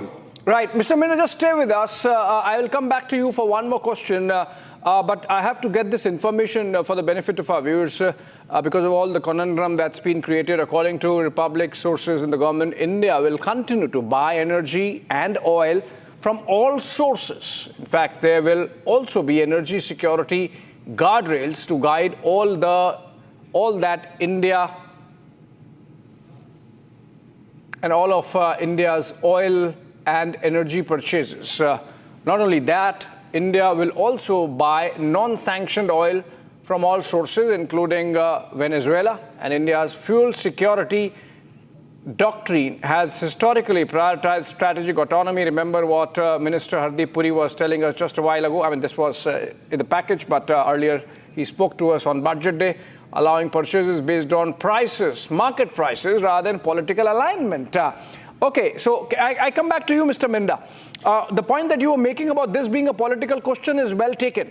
But my question is, when you say that now we should be growing more than 8%, is the private sector really willing, ready to shoulder the burden? Because we have seen the private sector not coming in with the money, not putting the money where the mouth is. And that's something which was flagged by the economic survey also. So now you think with the mother of the deals and the daddy of the deals all in place, the private sector has to now start sharing its share of responsibility. So yes, I would say you must have seen there in the recent budget also, and on the top of the budget, the today deal, there are a lot of ease of doing business in different sector has been announced. Our, one of the pillar from our SOCHM this year, we have requested government for 5-pillar approach. First and foremost is Make in India. And for Make in India, we requested government for different areas in the ease of doing business. Then MSME growth. And you have seen the MSME outlay of 10,000 crore and 5,000 crore in tier 2, tier 3 cities. And the ease of doing business also you have seen in taxation, you have seen in custom duty, digitization initiatives, and of course, sustainability. So with all these 5 pillars, the recent budget announcement, I think the mood is very positive. In our sector, we have been investing. You have seen many of them setting the car plants coming into different zones and the component manufacturing. I think this will be horizontal deployed in all the sector once the demand increases. And, we all have to focus on localization. We all in all sector, we in SOCHMs are, now telling our membership, the government is doing whatever they are doing, their best because of their deficit, trade balance, and whatever is in their pocket, I would say. But the onus is on us now to see that what is good for the nation. How can we improve how can we, work together, and with all this ease of doing business, how can we reduce imports and in each sectors and, positive trade balance, balance in with the export and export by increasing our productivity and quality.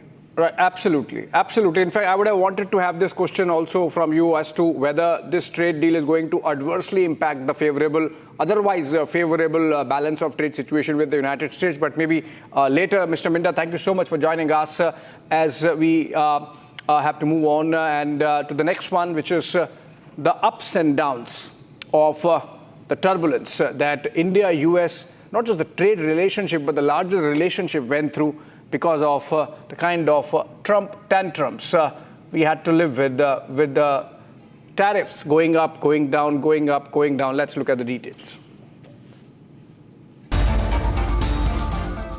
India has clinched a landmark trade deal with the United States yesterday. US President Donald Trump announced an immediate reduction in reciprocal tariffs on Indian exports. The breakthrough was confirmed following a phone call between US President Donald Trump and Prime Minister Narendra Modi. This brings immediate tariff relief to Indian exporters and signals a reset in bilateral trade relations between the two biggest democracies. Trump's announcement comes shortly after India signed a major free trade agreement with the European Union, a move widely seen as increasing pressure on Washington to close the deal. The India-EU deal, dubbed the mother of all deals and finalized after nearly 2 decades of negotiations, gives India sweeping duty-free access to the European Union's $572.3 billion pharmaceuticals and medical devices market. The US tariff cut also comes a day after India presented its union budget, with key provisions aimed at offsetting the impact of Trump's 50% tariffs on Indian goods. Even as the deal was sealed, External Affairs Minister S. Jaishankar departed for the United States to attend a ministerial meeting on critical minerals, underscoring the broader strategic engagement underway. The India-US trade talks had slowed significantly since August, when ties took a sharp downturn after Washington imposed a 50% tariff on Indian goods, citing New Delhi's continued purchase of Russian oil. In July, Trump had already announced additional tariffs on all Indian goods, warning of penalties if India continued energy imports from Russia. The impasse finally began to ease after months of negotiations. In September, President Trump publicly expressed hope that the dispute would be resolved soon. And in December, Trump and Prime Minister Narendra Modi spoke over the telephone, reviewing progress in the India-US partnership. While there was no immediate announcement on trade, both leaders acknowledged discussions on expanding cooperation in critical technologies, energy, defense, security, and trade. In January, US Ambassador Sergio Gore confirmed that the two countries were inching closer to a trade agreement. And yesterday, it was finally announced. The deal not only delivers relief to Indian exporters, but also reinforces India's growing leverage in global trade negotiations. All right, friends, let's slip into a short break because on the other side, we are coming up with Commerce Minister Piyush Goyal's statement on the Indo-US trade deal that he's going to make from his office in the Commerce Ministry just a while later at 5:15. थोड़े में ज्यादा स्वाद यही तो है इसकी खास बात। वाओ मामा, क्या स्वाद है? अरे मेरे राजा, सबका राजा और प्योर मसाला।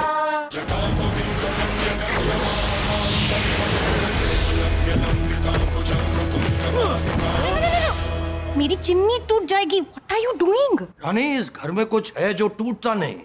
ये पिलर कभी नहीं टूटेगा। रुंगटा स्टील TMT से बना। रुंगटा नहीं तो घर स्ट्रॉन्ग नहीं। रुंगटा स्टील TMT बार एकदम solid.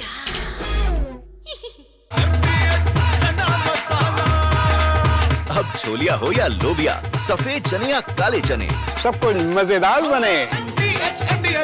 Hi, good morning Hi, how to are you. you? Good evening from India. We have announcement of a trade deal, and Yes. you've seen both sides.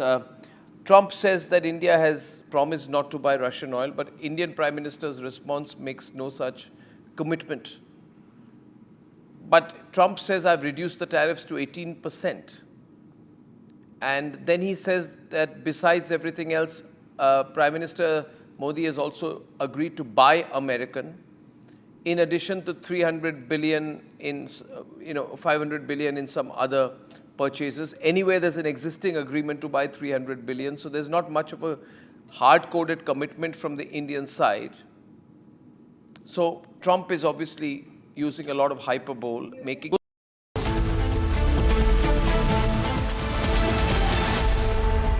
ये है secret recipe MDH का जीरा SIP जल जीरा मसाला। SIP SIP जीरा SIP MDH का जल जीरा सिप MDH का जल जीरा SIP.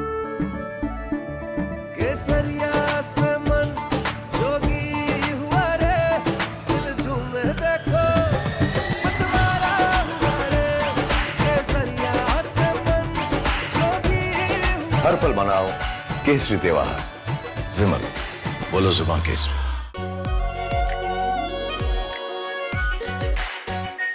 Are pure shahi paneer masala, delicious, healthy, everyday. This morning, Rahul Gandhi, leader of the opposition, created a ruckus and furor in the parliament. In response to the president's address, he insisted upon raising what he said were some issues of vital import to our national security. So what was he saying? He was trying to cite an article from the Caravan magazine, which in turn was quoting excerpts from General Narwane, the former army chief's unpublished memoirs. It may be recalled that the government had stopped General Narwane from publishing the book. As such, the authenticity of the excerpts cited in the Caravan magazine itself are open to question. But then let's try and take a deeper look at what is this bravura all about. So I have had a detailed look at the article in the Caravan magazine. I have no access to General Narwane's book or manuscript, But we had a look at the caravan article in detail. So what does this article say? This article talks of the 2020 Chinese intrusions, which had culminated in the Galwan incident, in which 19 Indian soldiers had lost their lives. No weapons had been used, but the Chinese had laid an ambush with pointed stones, with baseball bats wrapped up.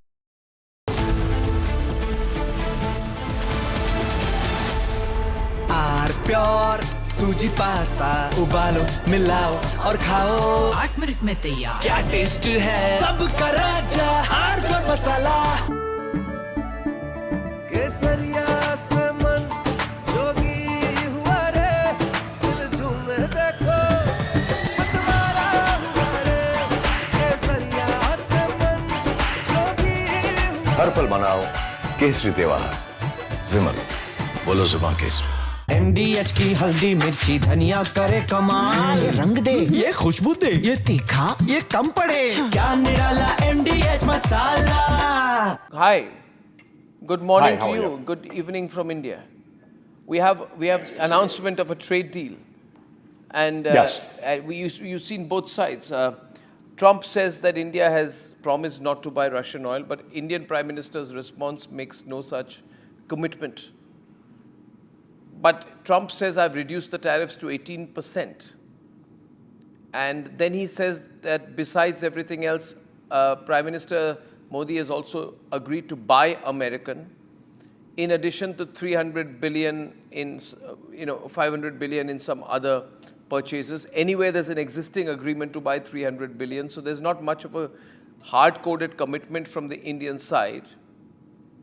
So Trump is obviously using a lot of hyperbole, making some claims. But the good thing is there's an announcement of a deal.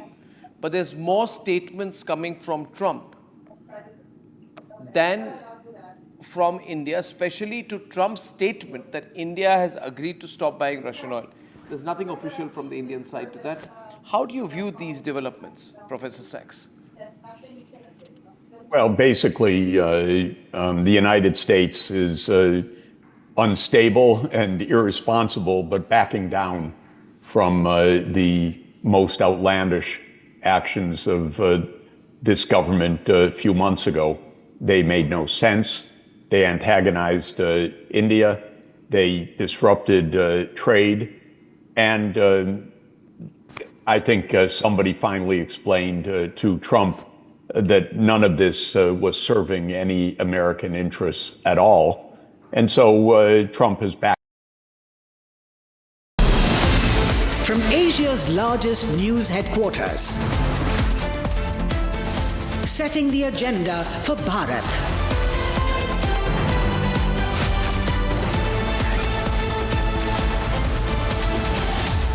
You're watching Republic.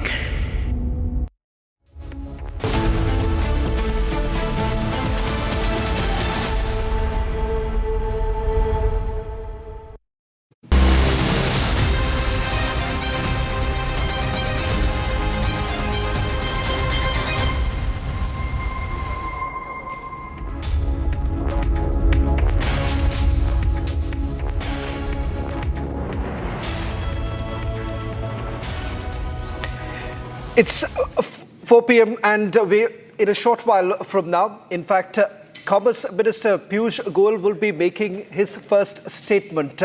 And in fact, as many would say, the man of the moment, Commerce Minister Piyush Goyal has been part of the entire negotiating team. Abhishek, you've been following very closely what was essentially seen as the first of its block, as the first trade deal with the United States of America, happened to be the last set of the countries which have actually managed to get that trade deal. But many would say, not just the mother of the deals, but the father of deals happening with the United States of America as far as this deal goes, 18% as far as the reciprocal tariffs are concerned.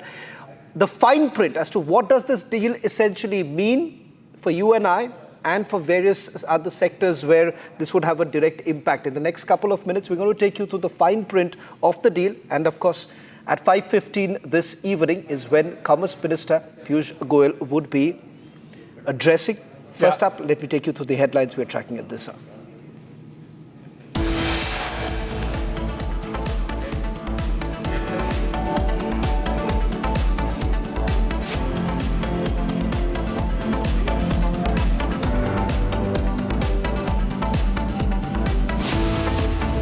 Lok Sabha chaos as Rahul Gandhi's speech stopped over ex-army chief. Memoir mentioned Congress parliamentarians throw papers at chair, later suspended.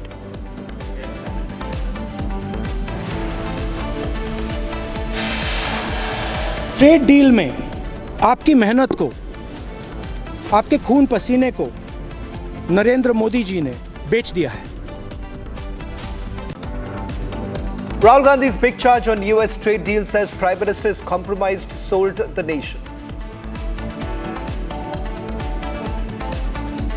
Republic has the inside scoop from NDA Parliamentary meeting. Prime Minister Modi says India-US trade sign of a new world order.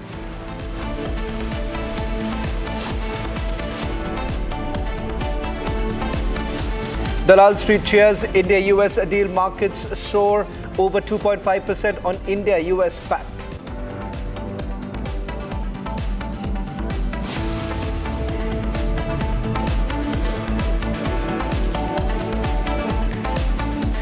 And the first statement from Kremlin on the trade deal. Kremlin says no signal from India on buying Russian oil.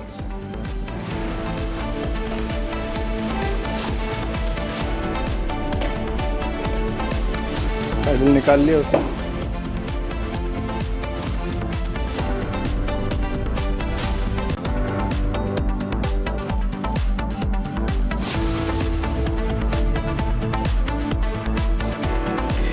Ladies and gentlemen, India-US trade deal has undoubtedly been one of a kind, slashing the reciprocal tariffs down to about 18%. Now, as what we have essentially pointed out, Pranav, what was being talked about as perhaps being the first trade deal that the United States of America would have had was with India. Turned out to be one of the last set. Right. But having said that, we still do not know the fine print as far as this trade deal goes. This morning, there was a lot of confusion as far as oil is concerned. Are we really stopping buying oil from Russia?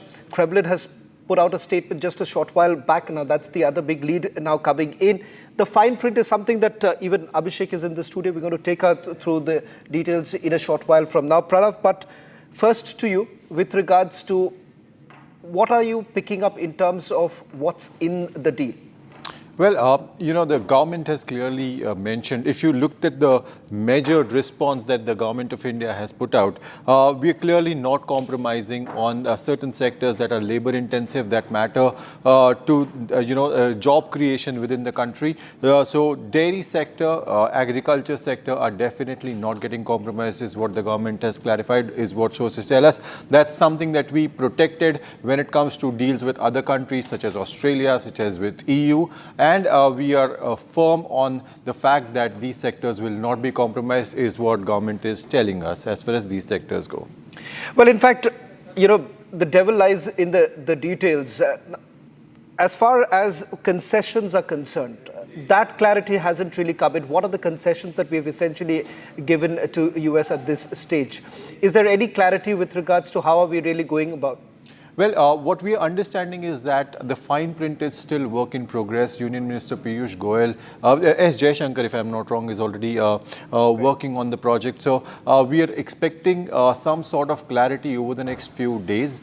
If you remember, quite like the EU deal, which though the announcement was made, it's still going to go through legal scrutiny. What we are also understanding is that parliamentary clearances are also required. So obviously it's going to take about a year. And on similar lines, when we were talking to our sources within the industry, what we learned was that the US-India trade deal is also likely to follow a similar process of legal scrutiny as well as, legislative clearances.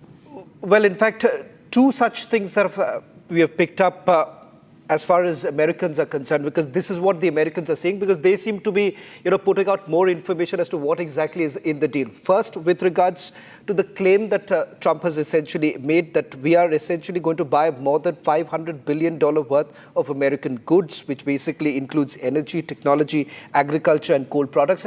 And perhaps if we can get Abhishek ready on this, because a short while back, the Secretary of Agriculture has put out a statement saying that there would be access as far as agricultural sector is concerned, which means American products also come in. Because I'm just going to quote what US Agriculture Secretary has stated, saying that the trade deal will improve the access to American farm products to India's massive market.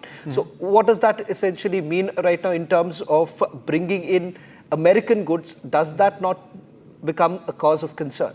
We need to again wait for the fine print, because though market access is given, there are a lot of challenges in terms of standards, in terms of non-tariff barriers. We need to really get into the fine print to understand whether, even if the tariffs are removed, even if the tariffs are reduced, whether the fine print actually also removes or addresses the non-tariff barriers is something we need to look at. So we'll obviously have to wait and watch. But Abhishek, isn't it? I mean, as far as in fact, the 500 billion number that you mentioned, if you remember just yesterday when we were talking to one of the experts, he says India's export basket is itself valued at 700 billion. How is it that India is going to really export products worth 500 billion from just one nation? Well, in fact, I'm not too sure if Abhishek is just ready. We'll just bring him in a while from now. First, let me also take you through what exactly does this mean as far as the markets are concerned. The markets undoubtedly has been unstoppable. There's been bullish energy today as India and the United States have locked in a game-changing trade deal. Now, here are some of the market highlights. BSE Sensex exploded over 2,000 points right out of the gate, while the Nifty 50 basically surged over 600 points. The Indian rupee powered ahead by 1.2%, firming sharply to around 90 rupees per dollar as export competitiveness gets a massive boost for textiles, pharma, chemicals, gems and jewelry, seafood, apparel and more. Now, from tariff threats hanging like a dark cloud to this triumphant breakthrough, the India-US deal has unleashed the bulls full throttle, delivering a blockbuster session that screams confidence, restored a momentum, reloaded. Dalal Street is back in the beast mode. So some of the quick highlights, if I may ask you, how the market has basically responded. It was on the expected lines also. I believe Ashish Wakankar is joining us on this broadcast. Perhaps, Pranav, you can take this forward. Sure.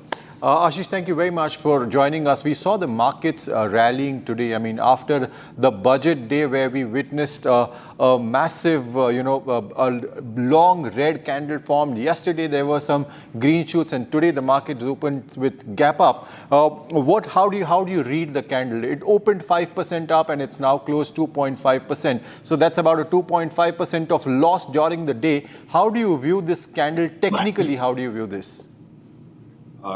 Thanks, Pranav. Thanks for inviting. As many would say, this kind of reaction from the market was expected.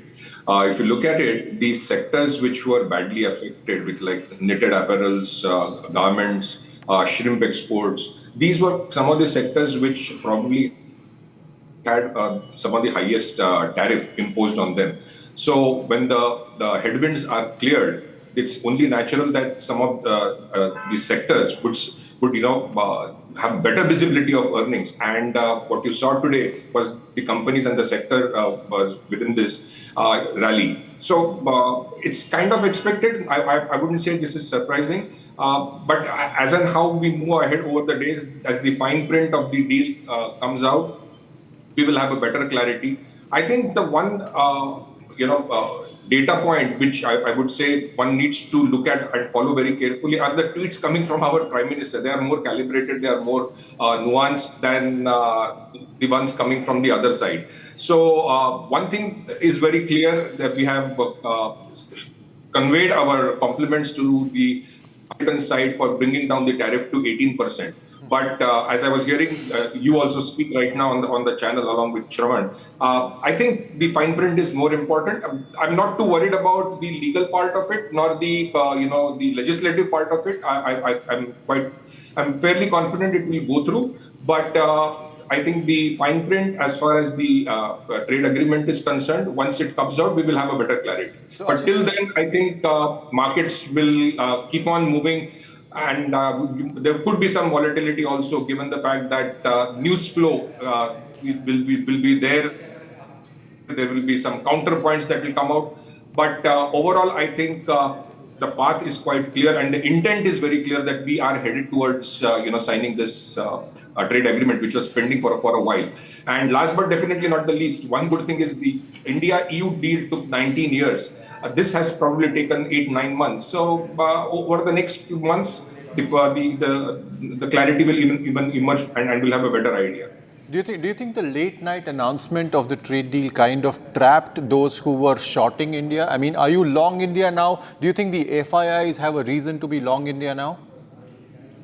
The FIIs have a reason to long India always, because this is the only large economy which is growing at 8+%. Okay, you had PK with you, and he's one of the foremost guys who had seen this come through. I mean, I don't think anybody saw 8+% GDP growth coming other than PK. So anyway, my point is, everything, you look at the inflation, for the first time the inflation has gone down to sub 1%. I'd never thought in my life India's CPI inflation would be less than 1%. You have an economy which is growing at 8.2%. The drivers of India's growth are investment led. You have nearly 11 trillion rupees worth of capital expenditure the government is doing. There is no stimulus given to the economy. There is nothing to say that the government has not been disciplined in terms of its glide path of fiscal deficit. As far as fiscal deficit, every metric, I think the government has ticked all the check boxes and it's done a fabulous job.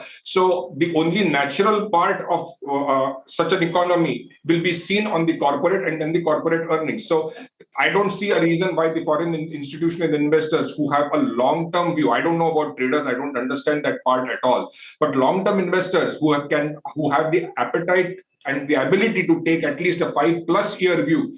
And now with the recent 20-year tax holiday, I think you have a clear visibility in front of you. There is a reason that there was a rush towards the AI stocks, which India lacked. So the investments moved. There was a huge amount of profit taking, and some element of it moved to US, some element of the profits moved to China. But long term, I don't think there is any other market, any other economy which they and of this size that they can miss. So India is an all-time all 365 days, next 5-10 years destination for foreign investors.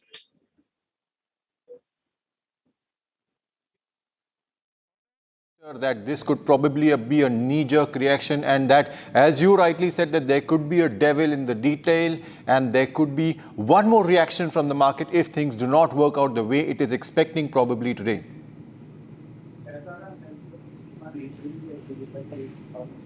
Sorry, that's for me?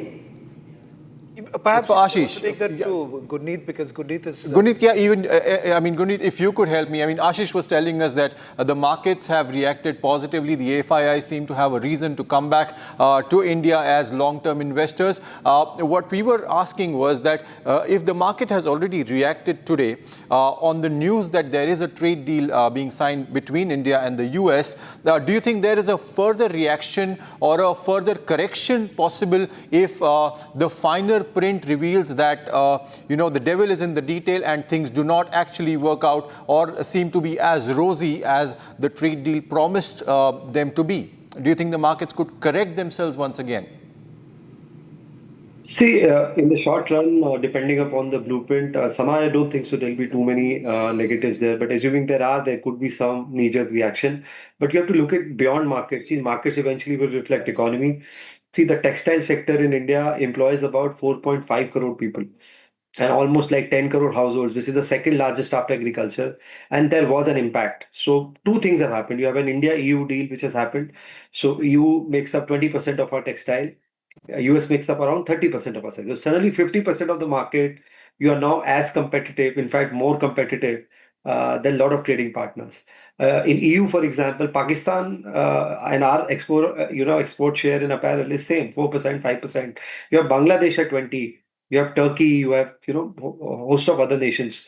So I think there is a huge opportunity here, not from a market point of view, but in terms of upliftment of the broader sector because it employs so many people. Second, from an FII perspective, on the secondary market, they've been selling India for a while now. And the reasons were that they found more opportunities attractive in US, in China, in Korea. India missed the AI trade a little bit. And a lot of money actually went to markets which offered that AI and high-tech trade.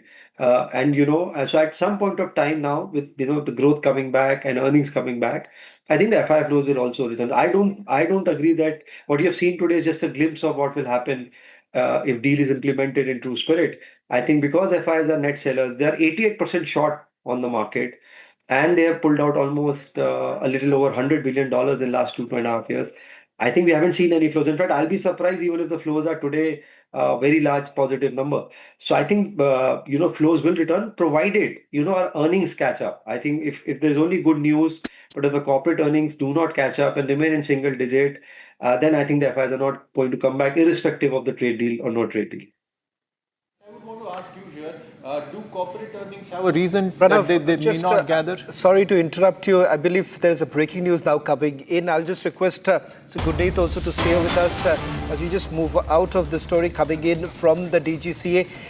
This is with regards to what we reported just about 24 hours ago as far as the fuel switch defect that was reported from Air India Bengaluru London flight. DGCA, it seems, have now put out a statement in which I'm given to understand that there has been a response coming in. This is what the DGCA says before I go across to Harsha. In the statement, they are categorically pointing out that there has been no abnormal engine parameters, cautions, warnings or related system messages were observed. During engine start or at any time thereafter, the flight was completed without incident.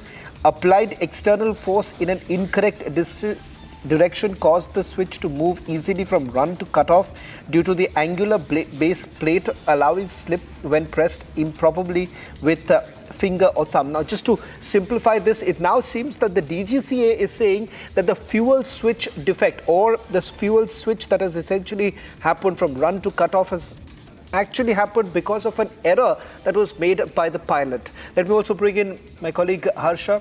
Harsha, it seems a pure contradiction here. Air India, in its statement, had admitted that such a thing actually happened. DGCA now goes on to say that this has happened because the fuel switch was moved from run to cutoff by the pilot himself. Yes, Shravan, you rightly pointed out, and just now I spoke to Mr. Siddiqui as well, who's a DGCA DG. He clearly told me that we are not trying to put the onus on the pilot. Rather, we are trying to tell everyone that there was no issue and there was unnecessary contact. If you read some words used in this DGCA statement, they clearly are stating, because pilot said that 2 times he tried. Kumar Gaurav was the pilot in command of the aircraft. He tried 2 times, but automatically the controls went from run to cutoff. But here in the DGCA notice, they are clearly stating that in the third attempt, the switch latched correctly in the run. You know what is surprising also, Harsha, I'm just sorry to interrupt you here, because from the statement, and I'm just quoting from the statement, they say both left and right switches were checked and they were found satisfactory with the locking tooth fully seated and not slipping from run to cutoff. When full force was applied parallel to the base plate, the switch remained secure. However, applying external force in an incorrect direction caused the switch to move easily from run to cutoff. So it seems there are 2 points. One, with regards to the lock, which prevents a move from run to cutoff. There too, it seems that there was a problem that has been reported on your screens right now. That's the exact paragraph that we are basically highlighting, where it seems that the DGCA in just about 24 hours has been able to come to a conclusion that it is an error that was being made, and that is the reason why when this report actually came in, it suggested that this was an error that was made by the pilot and has nothing to do with the aircraft itself. So far, no action has been taken by Air India as far as these Dreamliners are concerned. Remember, this is the same Dreamliner that met with an ill-fated accident in the month of June last year. As far as this flight is concerned, Harsha, anything that the airline is saying, is the airline once again defending the fact that there is no problem, despite the fact that there have been other federal agencies abroad who have basically raised this concern that there is a problem as far as this panel is concerned? Shravan, Air India has been giving temperature response yesterday also and today as well. In fact, Boeing also stated that there is no mechanical or electrical issue in the Boeing aircraft. Air India yesterday came out with the temperature response that the checks were done. The Boeing aircraft Dreamliner was perfectly fine. There was no issue with the fuel control switch. Today they said it, and the DGCA observation also clearly states that there is an issue with pilot. That means that clearly tried to tell that there was incorrect positioning which was being tried to be made by the pilot. That means that pilot was untrained. Are they trying to put the onus on pilot by saying that he was not very well trained to handle the mechanism of the Boeing, that he was not well trained to be aware of the fuel control switch? Because if we see the logbook entry, Mr. Kumar Gaurav, the pilot in command, clearly stated that twice he tried, the switch was not being locked, and it was continuously slipping from run to cut-off. 2 attempts failed, and the observation says that third attempt was successful. In third attempt, it was unnecessary contact, while Kumar Gaurav in the logbook entry has never stated it. And yesterday when we spoke to several experts, they also stated that this was a very dangerous situation and the flight should have been AOG in London Heathrow only. But the flight came to Bangalore. It was AOG. And since morning, the Boeing inspections are being conducted. And today, Aviation Minister Rammohan Naidu in the Parliament also off record stated that the inspections are underway. There's no issue with the Boeing. The Boeing also gives the temperature response. There's no issue with the Dreamliner. And Air India has been giving temperature response since the AI-171 crash. So this time also, like the AI-171, a mindset is being tried to be flouted that this is pilot. This is not the Boeing mechanism. This is not the Boeing system. This is not the Boeing electrical failure or the engine issue in which the Boeing is not working fine. It's the pilot error. It's the pilot issue. Back to you. Well, Harsha, thank you very much for getting us that big breaking news coming in. In fact, we're waiting for a statement to come in from Air India, because if you see the statement that was issued by the airline, there appears to be a clear contradiction on this entire issue. Coming up, the man of the moment, Commerce Minister Piyush Goyal, who would be addressing the media in a short while from now.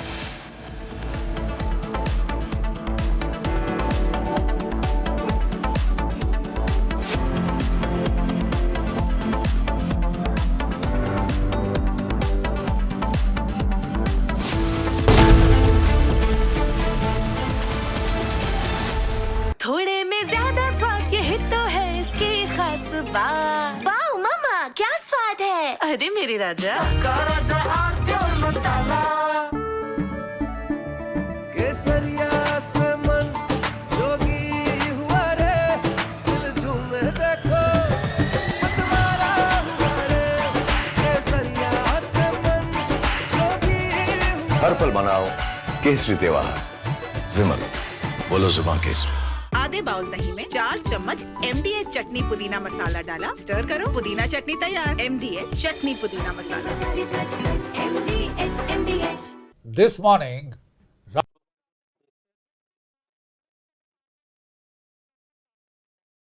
start a very important briefing for which there was a great desire from your side. Commerce Minister will issue a statement on the US deal. There will be no Q&A. Sir will have make the statement in Hindi and in English. Thank you. Over to sir.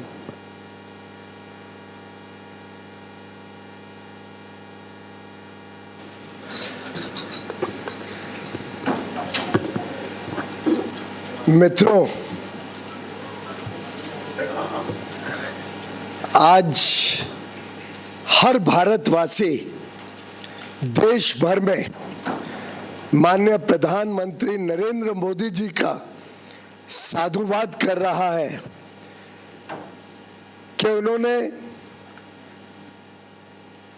United states of America के साथ एक बहुत ही बढ़िया trade deal जिसका देशवासियों को कई महीनों से इंतजार था, संपन्न किया है। देश हित और जनहित को सामने रखते हुए एक बड़ा मजबूत भारत के भविष्य को चार चांद लगाने वाला ट्रेड डील माननीय प्रधानमंत्री नरेंद्र मोदी जी के नेतृत्व में कल रात फाइनलाइज किया गया है। मैं 140 करोड़ देशवासियों की तरफ से माननीय प्रधानमंत्री नरेंद्र मोदी जी का धन्यवाद करता हूं और आप सभी को बधाई देता हूं, क्योंकि ये वास्तव में भारत की अर्थव्यवस्था को, भारत के 140 करोड़ नागरिकों को, हर गरीब, किसान, मछुआरा, गांव में रहने वाला युवा, युवती, हमारी बहनें, महिलाएं, सभी के लिए ढेर सारे अवसर लाने वाला ट्रेड डील माननीय प्रधानमंत्री जी ने कल तय किया। साधारणतः तो हम पार्लियामेंट में बोलना चाहते थे इसके बारे में, लेकिन हम सबने देखा भद्दा दृश्य जिस प्रकार से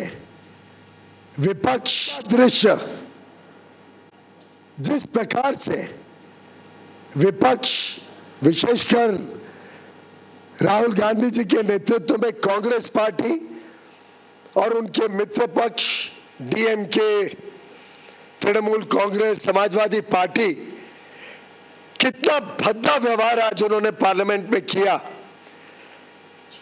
माननीय अध्यक्ष जी की आसन तक पहुंचकर उनका अपमान किया।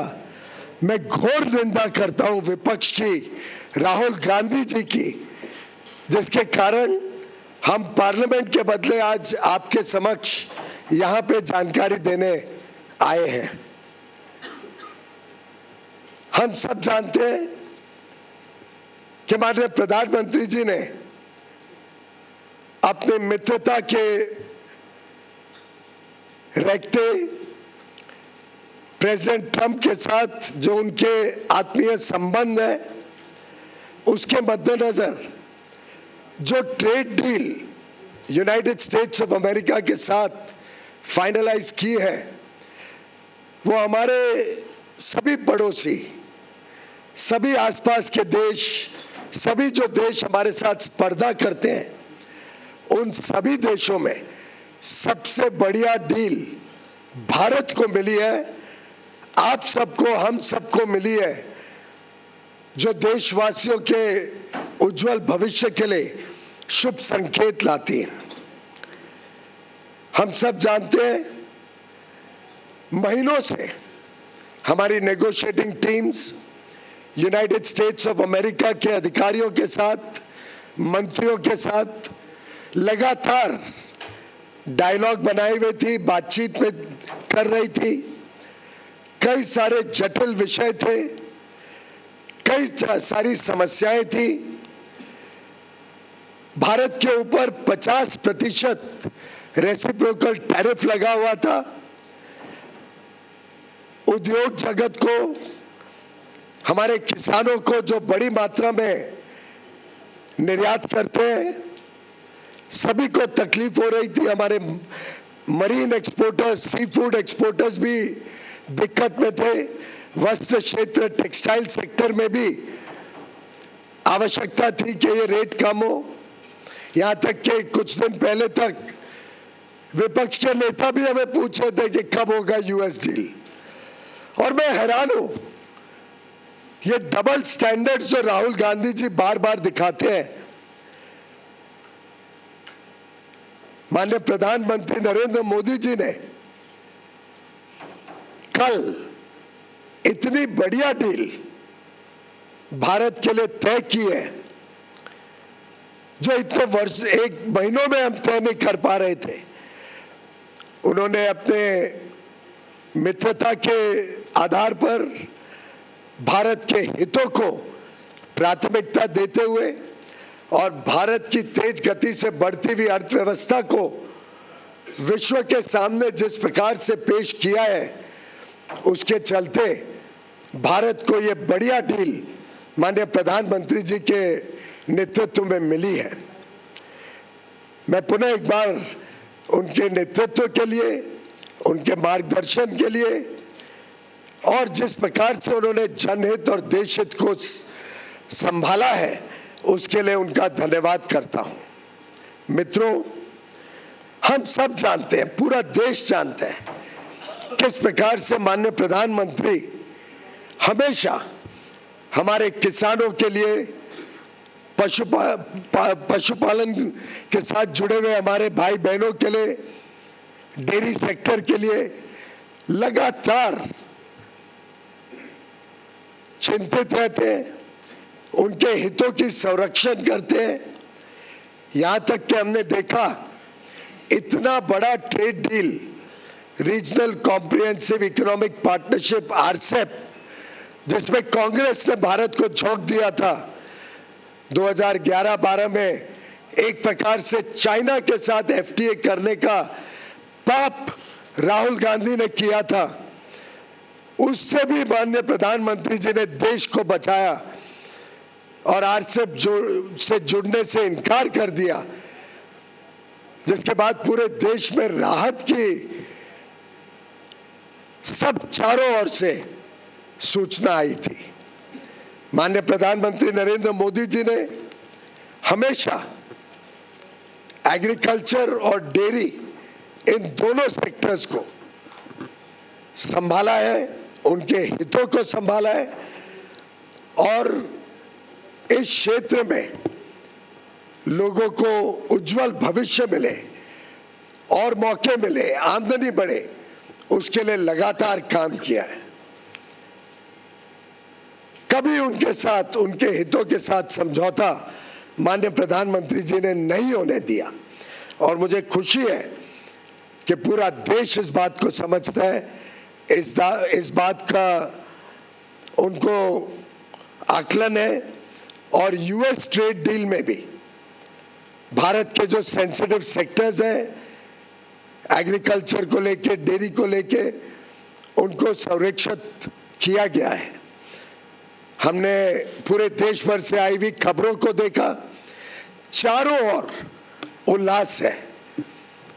हमारे जितने लोग भारत के निर्यात में जुड़े हुए हैं, भारत के टेक्नोलॉजी सेक्टर से जुड़े हुए हैं, भारत में नई आधुनिक टेक्नोलॉजी लाकर या global supply chains, global value chains का हिस्सा बनना चाहते हैं, ग्लोबल कैपेबिलिटी सेंटर्स लगाना चाहते हैं, निवेश करना चाहते हैं। अलग अलग क्षेत्र जो विशेषकर लेबर इंटेंसिव है, जिसमें लाखों करोड़ों लोगों को नौकरी का, रोजगार का साधन मिलता है, वो सब कितने उत्साहित हैं इस ट्रेड डील से। हमारे मछुआरे जो सी फूड एक्सपोर्ट करते हैं, उन्होंने जिस प्रकार से सभी कोस्टल रीजन्स में खुशी मनाई है, ये दर्शाता है कि ये ट्रेड डील भारत के उज्जवल भविष्य का शुभ संकेत लेके आई है। मित्रों, मैं मानता हूं कि इस ट्रेड डील से हमारे जो सूक्ष्म, लघु और मध्यम उद्योग है, एमएसएमई सेक्टर है, हमारे इंजीनियरिंग सेक्टर के सभी प्लेयर्स, चाहे ऑटो कंपोनेंट्स बनाते हो, एयरक्राफ्ट पार्ट्स बनाते हो, इंजीनियरिंग के अलग अलग प्रकार के सामान अमेरिका में बेचने का काम करते हो या भविष्य में करना चाहे, हमारे टेक्सटाइल क्षेत्र, हमारा जेम एंड ज्वेलरी सेक्टर, हमारा लेदर गुड सेक्टर, हमारा मरीन गुड सेक्टर, सभी को ढेर सारे अवसर, ढेर सारे मौके इस ट्रेड डील के माध्यम से मिलेंगे। बड़ा दुर्भाग्य है कि राहुल गांधी जैसे नकारात्मक सोच रखने वाले नेता देश को आज गुमराह या भ्रमित करने की कोशिश कर रहे हैं। मैं घोर निंदा करता हूं राहुल गांधी जी की। झूठ और फरेब के नाम पे वो लोगों को गुमराह करना चाहते हैं। उनको देश की तरक्की से कोई लेना देना नहीं है। देश आगे बढ़ रहा है, विश्व की सबसे तेज गति से बढ़ने वाली अर्थव्यवस्था बना है, उनको उससे कोई दिलचस्पी नहीं है। उनका बस चले तो जिस प्रकार से यूपीए के राज में, कांग्रेस के राज में 10 वर्षों में उन्होंने भारत की अर्थव्यवस्था को ध्वस्त कर दिया था, फ्रेजाइल 5 इकोनॉमी बना दी, महंगाई से लोगों को परेशान कर दिया, विकास यात्रा ठप कर दी। उनका बस चलेगा तो भारत को फिर एक बार उसी प्रकार से देखना चाहेंगे। और मुझे नहीं लगता भारत का एक भी व्यक्ति, एक भी नागरिक उनके इस भ्रामक सोच के साथ अपने आप को जोड़ सकता है। राहुल गांधी जी एक नकारात्मक सोच के प्रतीक हैं और उनके साथ जुड़कर डीएमके पार्टी के नेता हो, तृणमूल के नेता हो, चाहे वो समाजवादी पार्टी के नेता हो, इन सभी ने शायद भारत के उज्जवल भविष्य, हमारे युवा युवतियों को जो नए अवसर मिल रहे हैं, जो हमारा उद्योग तेज गति से आगे प्रगति करने के लिए तट पर है, जो नए नए क्षेत्र, आर्टिफिशियल इंटेलिजेंस हो, सेमीकंडक्टर्स हो, क्रिटिकल मिनरल्स हो, नए नए अति आधुनिक जो क्षेत्र खुल रहे हैं, उसमें जो हमें यूनाइटेड स्टेट्स ऑफ अमेरिका से मदद मिल सकती है, जो वहां से हमें सामान मिल सकता है, high quality, high performance data centres Bharat में आ सकते हैं, लाखों करोड़ रुपए का जो निवेश हम भारत में आकर्षित करने में जुटे हुए हैं। राहुल गांधी जी को क्या मिर्ची लगती है? राहुल गांधी जी को देश की प्रगति से नफरत है? राहुल गांधी जी को हमारी बहनों से, हमारे युवा युवतियों से कोई नाराजगी है जो उनका उज्जवल भविष्य उनसे देखा नहीं जाता है? उन्होंने जवाब देना पड़ेगा देश की जनता को कि इस नकारात्मक सोच के पीछे वो क्या चाहते हैं। और मित्रों, मैं पूरी तरीके से निंदा करता हूं राहुल गांधी जी और उनके सभी पार्टी और मित्र पक्ष के नेताओं का, जो इस प्रकार की ओछी सोच, नकारात्मक सोच फैलाने का पाप कर रहे हैं। वो भारत का उज्जवल भविष्य नहीं चाहते। वो हर प्रकार से राजनीतिक अराजकता फैलाने की कोशिश करते हैं। पार्लियामेंट में आपने उनका रवैया देखा, उनका सोच पूरे देश ने देखा। वो हमारे आर्मी के जवानों पर कम विश्वास करते हैं, हमारे सेना के ऊपर प्रश्न चिन्ह उठाते हैं, हमारे उद्योग जगत के भविष्य को खराब करना चाहते हैं। मुझे लगता है अब समय आ गया है कि देश की जनता, राहुल गांधी जी हो, ममता बनर्जी जी हो, चाहे तृणमूल के अभिषेक बैनर्जी हो या तमिलनाडु के एमके स्टालिन, उदयनिधि स्टालिन, बालू, श्री बालू जी, श्री मारन जी, कानीमोजी जी, कम्युनिस्ट पार्टी के नेता, समाजवादी के अखिलेश यादव जी, देश की जनता इन सब नेताओं से माफी मांगेगी और उनको जवाबदेही ठहराएगी उनके इस नकारात्मक रवैये के लिए। वो जनहित के पूरी तरीके से खिलाफ है, वो देश की प्रगति, देश के उज्जवल भविष्य के खिलाफ है। अनाप शनाप आरोप लगा रहे हैं और जिस प्रकार के विषय उठा रहे हैं। एक नेता ने पूछा, अमेरिकी अध्यक्ष ने अमेरिका के राष्ट्रपति ने पहले क्यों ट्वीट किया? अरे भाई, रेसिप्रोकल टैरिफ तो अमेरिका ने लगाया था, अमेरिका ने रेसिप्रोकल टैरिफ कम करना था। तो जब उनको टैरिफ कम करना है और 50 से सीधा 18% इतना कम हुआ, तो उसकी जानकारी तो उधर से ही आएगी। स्वाभाविक है कि उनको टैरिफ कम करना है, तो उसकी जानकारी राष्ट्रपति माननीय डोनाल्ड ट्रंप जी देंगे। और इस मौके पे मैं माननीय राष्ट्रपति डोनाल्ड ट्रंप का भी धन्यवाद करना चाहता हूं, जिन्होंने प्रधानमंत्री नरेंद्र मोदी जी के मित्रता का सम्मान किया। उन्होंने माननीय प्रधानमंत्री नरेंद्र मोदी जी को विश्व का हमारे स्पर्धा वाले देशों में सबसे अच्छा बढ़िया ट्रेड डील दिया और आगे चल के भारत और अमेरिका के बीच संबंध और मजबूत हो और उज्जवल भविष्य दोनों देशों के लोगों का हम सुनिश्चित करें, उसकी शुभेच्छा दी। और मुझे पूरा विश्वास है कि ये जो ट्रेड डील की गई है, ये मात्र एक ट्रेड डील नहीं है, ये एक पड़ाव है भारत के उज्जवल भविष्य का। ये आगे आने वाले दिनों का शुभ संकेत है, जब भारत की अर्थव्यवस्था और तेजी से आगे बढ़ेगी। आज चारों ओर इसकी सराहना देखने को मिलती है। कल रात से ही जिस प्रकार से देश और विदेश में लोग इस डील की तारीफ कर रहे हैं, जिस प्रकार से चारों ओर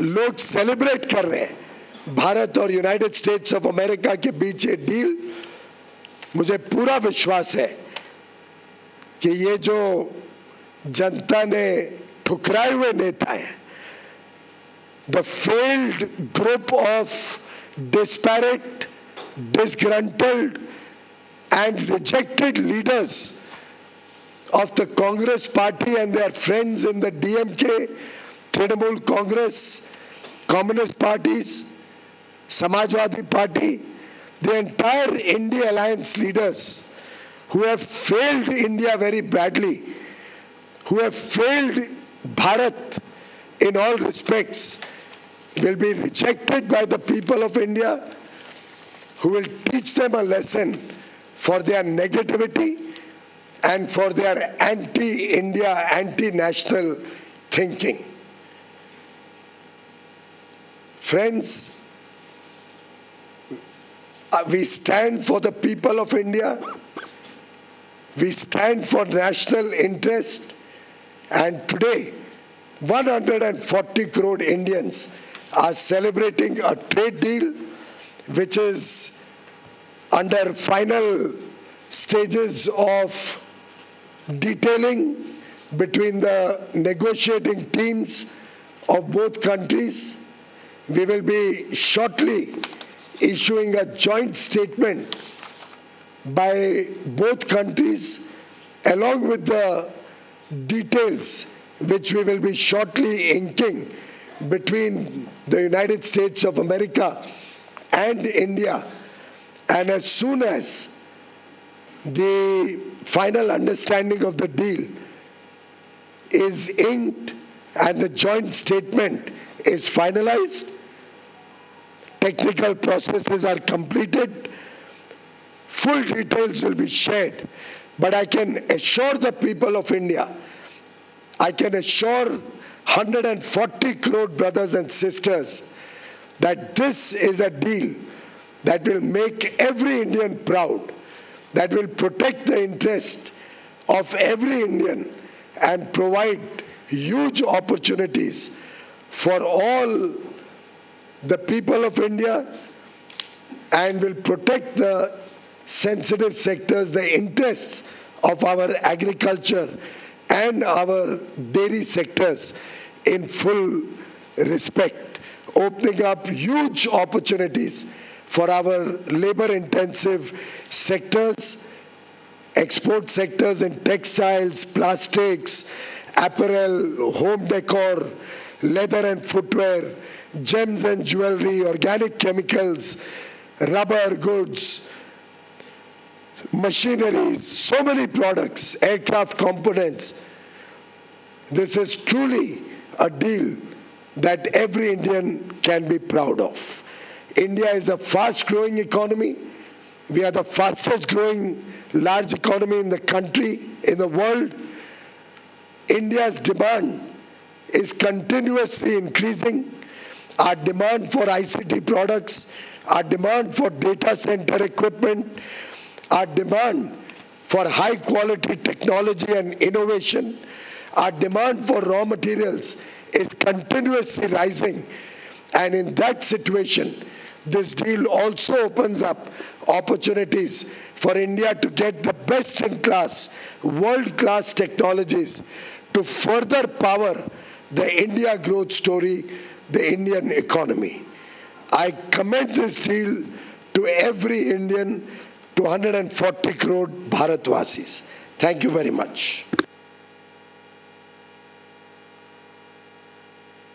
That was Commerce Minister Piyush Goyal, who was giving a statement on the India-US trade deal, and at the same time hitting back at the opposition over their narrative around the trade deal and what happened in the parliament today, saying that Rahul Gandhi is misleading the nation with his lies.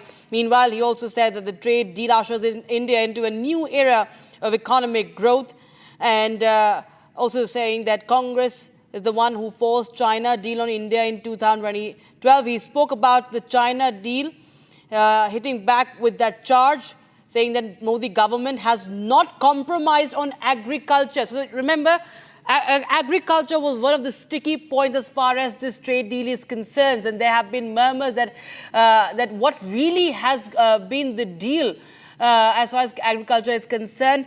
Rahul Gandhi and Congress leaders had been trying to raise questions on this point, so much so that even goes on to say, Rahul Gandhi even goes on to say that Prime Minister Modi has sold off the nation.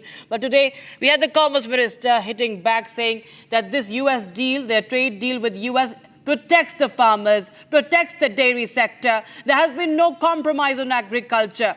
And in fact, he goes on to say that Rahul Gandhi is only trying to mislead the nation and that Congress intends to propagate political anarchy.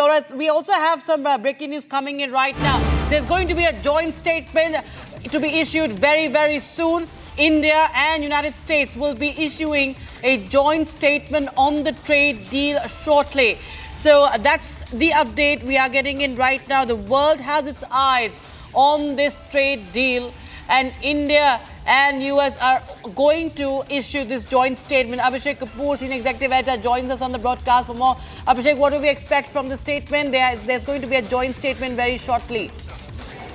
Well, Rakshita, we had a political headback, so to say, from Commerce Minister Piyush Goyal at the opposition, specifically Rahul Gandhi, the leader of opposition, for the manner in which he has sought to not just politicize but even trivialize some of the gains made by India by questioning the issue of agriculture sector, dairy sector.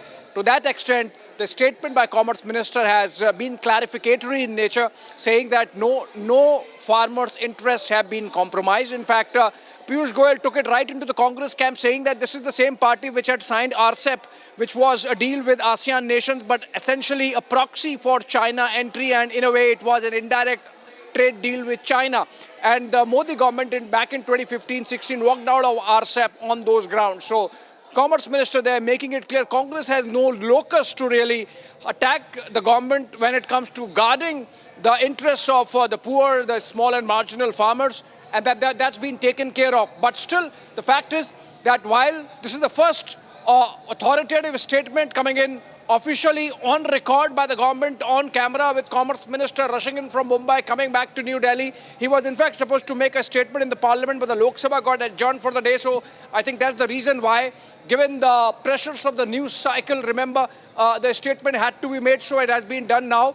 Maybe a more detailed, comprehensive statement with more more from the finer print would be made tomorrow in the Lok Sabha and Rajya Sabha, and then maybe we would know more about the specifics. Also, it's likely, given the fact that it's a joint deal, and perhaps President Trump, like it is his wont, has jumped the gun by going on Twitter or Truth Social and making that post. The fact of the matter is that it has to be a joint announcement. So whether President Trump flies down to New Delhi or Prime Minister Modi goes to Washington, D.C. Remember, Prime Minister did that when the India-UK trade deal was signed. Similarly, with the mother of all deals, the India-EU deal, the EU leadership traveled to New Delhi. So these are big moments, big occasions. So obviously that moment would be, I think, being talked about by the respective diplomatic teams. Remember, as we speak, External Affairs Minister S. Jaishankar happens to be in Washington, D.C. to participate in the Pax Silica summit of the Trump administration. So you can expect those details to really emerge. But this statement by Commerce Minister Piyush Goyal is essentially a combat from the government coming in to make sure that the opposition does not escalate from here on and a wrong perception does not go that any kind of compromise has been made generally about the trade deal between India and the United States, and specifically the dairy and the agriculture sector. Absolutely. That's a very important clarification that has come in from the government, from the Commerce Minister himself on the agriculture part. Of course, that has been a very crucial point between the two nations. Thank you so much, Abhishek. We'll keep coming back to you as we expect the joint statement very, very soon. India-US joint statement on the trade deal coming up, viewers. We will be keeping a close eye on that. Stay tuned. We'll be right back.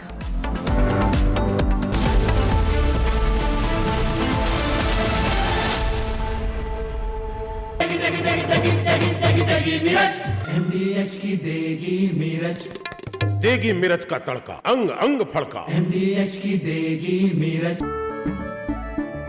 केसरिया से मन जोगी हुआ रे, दिल झूमे देखो मतवारा हुआ रे। केसरिया से मन जोगी हुआ। हर पल मनाओ केसरी त्योहार। विमल, बोलो जुबान केसरी।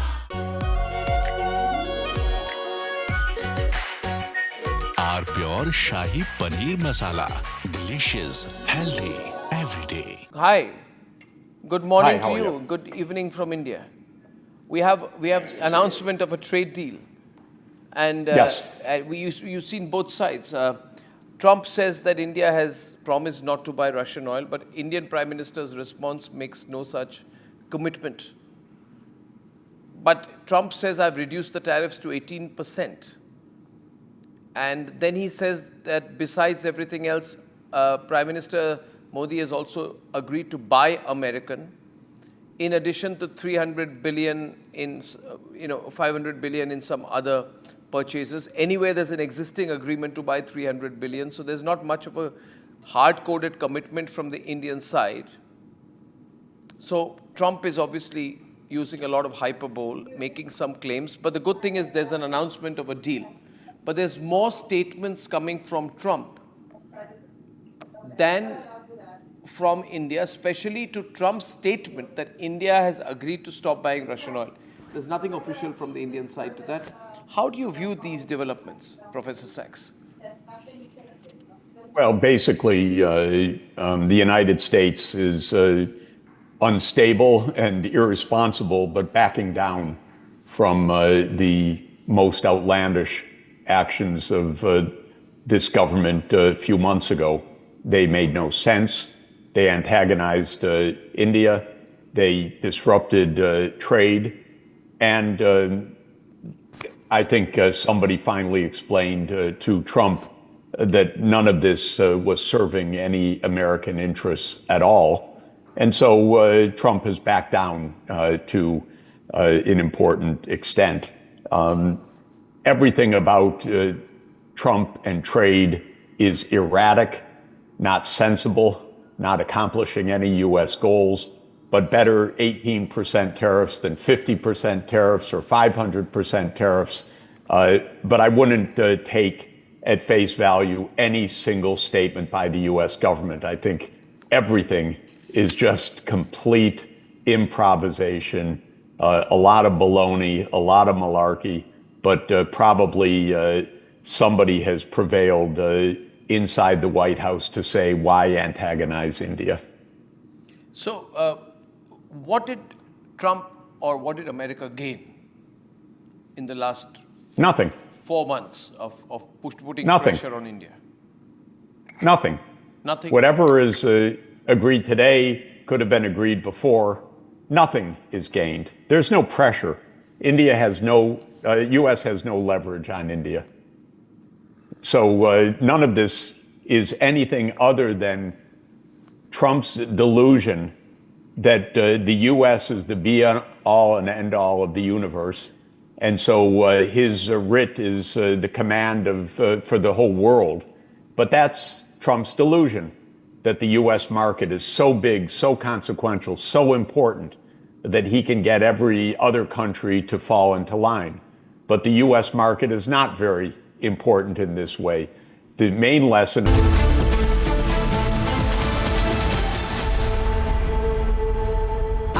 प्योर सूजी पास्ता उबालो मिलाओ और खाओ 8 मिनट में तैयार क्या टेस्ट है सबका राजा प्योर मसाला इसको घर पे लगाओगे तो शादी का तो पता नहीं, पर घर पक्का नहीं टूटेगा।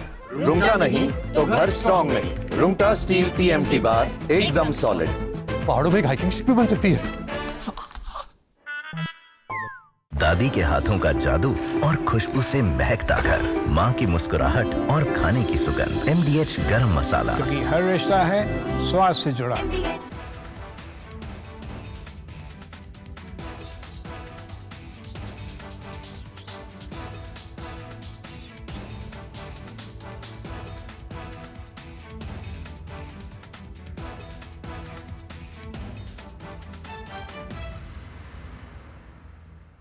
This morning, Rahul Gandhi, leader of the opposition, created a ruckus and furor in the parliament.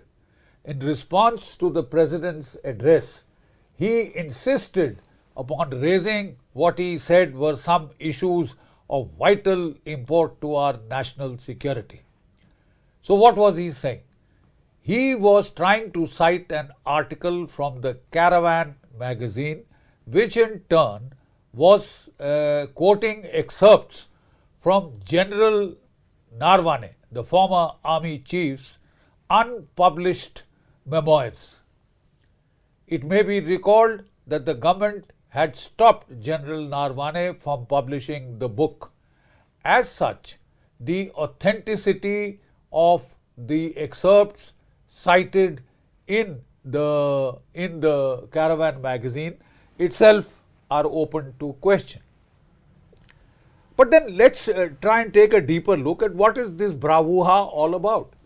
So I have had a detailed look at the article in the Caravan magazine. I have no access to General Narwane's book or manuscript, but we had a look at the Caravan article in detail. So what does this article say? This article talks of the 2020 Chinese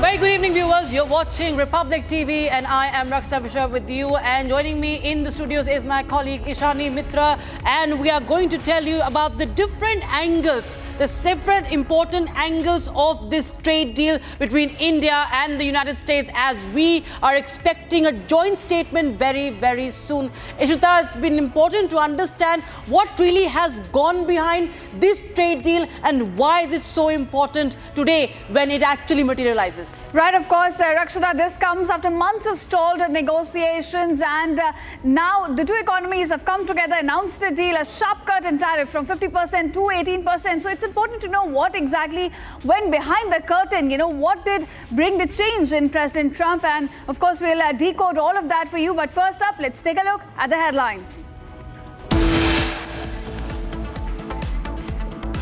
Big charge by Piyush Goyal. He says that Congress had forced China deal on India.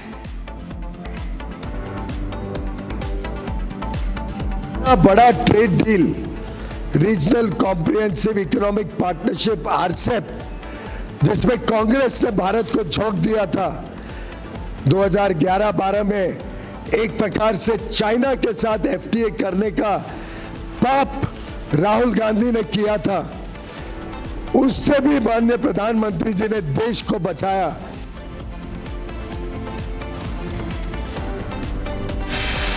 Lok Sabha chaos as Rahul Gandhi's speech is stopped over ex-army chief's memoir. Mentioned Congress MPs throw papers at the chair, later suspended.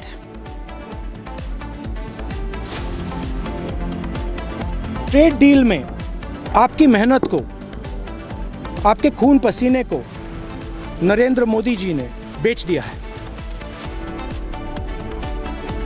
Rahul Gandhi's big charge on US trade deal says the Prime Minister is compromised and he sold the nation.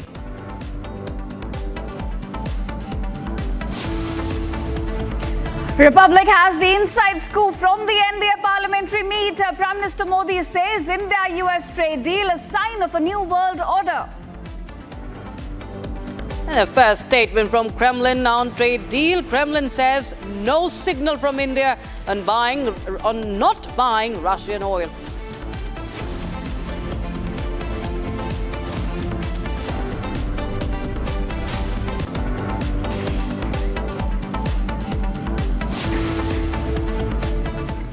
All right, viewers, a top focus at this hour. Donald Trump's sudden shift on India has now raised eyebrows across global capitals. Now, just weeks ago, US President was threatening steep tariffs, calling India a tariff king and openly criticizing New Delhi over its purchase of Russian oil. But now the tone has flipped dramatically. Trump is praising Prime Minister Narendra Modi, calling him a great friend and announcing a reduced tariff trade deal that marks a major reset in the ties between India and the US. Now, this sharp reversal has triggered questions over what exactly changed. Real concessions, strategic pressure, or hard geopolitical maths from India's growing global leverage to its landmark trade pact with European Union, the mother of all deals. Multiple factors appear to be at play. So as Trump now resets, one thing is clear. Team Modi has turned trade pressure into diplomatic advantage. We break it down. What's behind this sudden U-turn?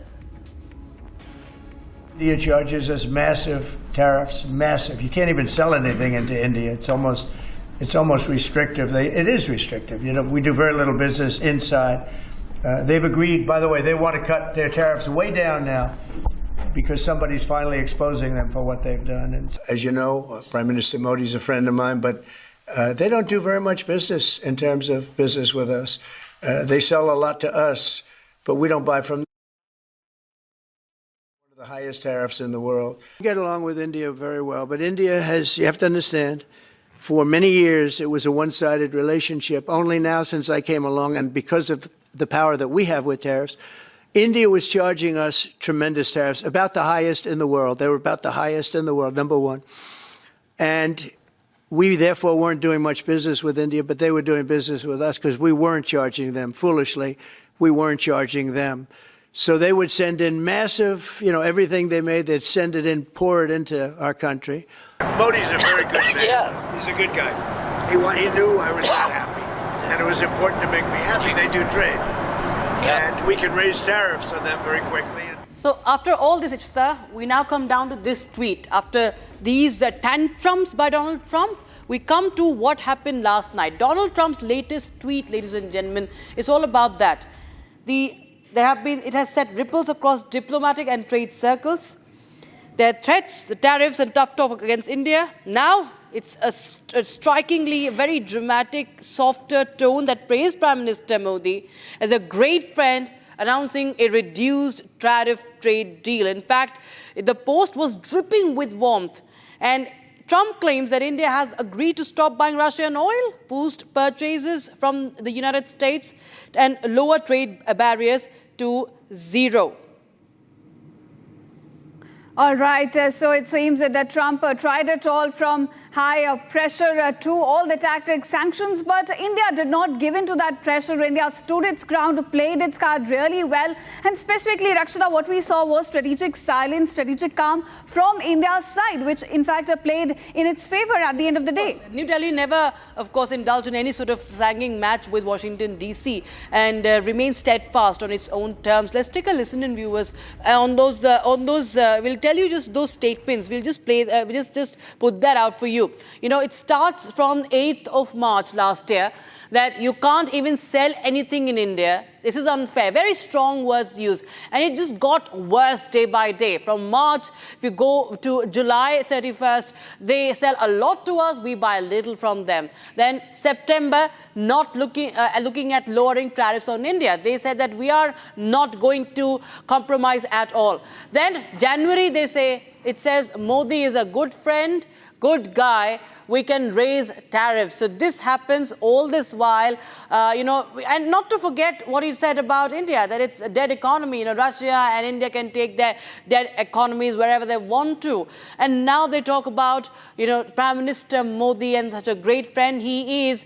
And, we get things done, so on and so forth. So you can see the contrast, the sheer U-turn by Donald Trump and why there has been diplomatic efforts. There have been consistent, persistent diplomatic efforts, ladies and gentlemen, so as to bring about this deal. And not to forget what was happening while the negotiations were on. Even his own Commerce Secretary had admitted that India refused to budge. Not just that, we were signing deals with the UK, with the European Union. That is called the mother of all deals, which also, somewhere set the tone and, set the ball rolling somewhere and fasten up the process. Right, of course, India was signing deals with a lot of countries, right, from European Union to New Zealand to Oman. And while these FTAs were being signed, you see a dramatic change in Donald Trump's tariff tantrums. We're getting you exactly his statements and how the change came into being. Earlier, he said, don't care what India does with Russia. And now he says a trade deal out of respect for Prime Minister Modi. So you can see the sharp change that has come into his tone with the way he's addressing India and its regard for the trade deal. In fact, this is a change we're now witnessing from Donald Trump with regards to trade deal when he has realized how crucial its engagement in terms of economic is with India and also the kind of change that is now visible. Remember earlier he said little business with India due to high tariffs, and now he says Modi, Trump know how to get things done. So clearly a sharp change, a sharp U-turn in the way Donald Trump is now using his words with regard to trade deal. In fact, India has really drawn the red lines very firmly in the India-US trade deal that keeps agriculture, dairy, rice, wheat, and the GM-free crops non-negotiable. So while the US, led by Trump and Agriculture Secretary Brooke Rollins, highlighted the huge farm exports to India and billions in energy trade, New Delhi clearly focused on the opportunities for Indian farmers, MSMEs, and innovators under Make in India for the world. Make in India and make it for the world. The deal details remain unclear right now, but it keeps agriculture at the center of attention. In fact, let's take a listen to what the Prime Minister has said about keeping our nation first and our farmers first as well. Bharat अपने किसानों के, पशुपालकों के और मछुआरे भाई बहनों के हितों के साथ कभी भी समझौता नहीं करेगा।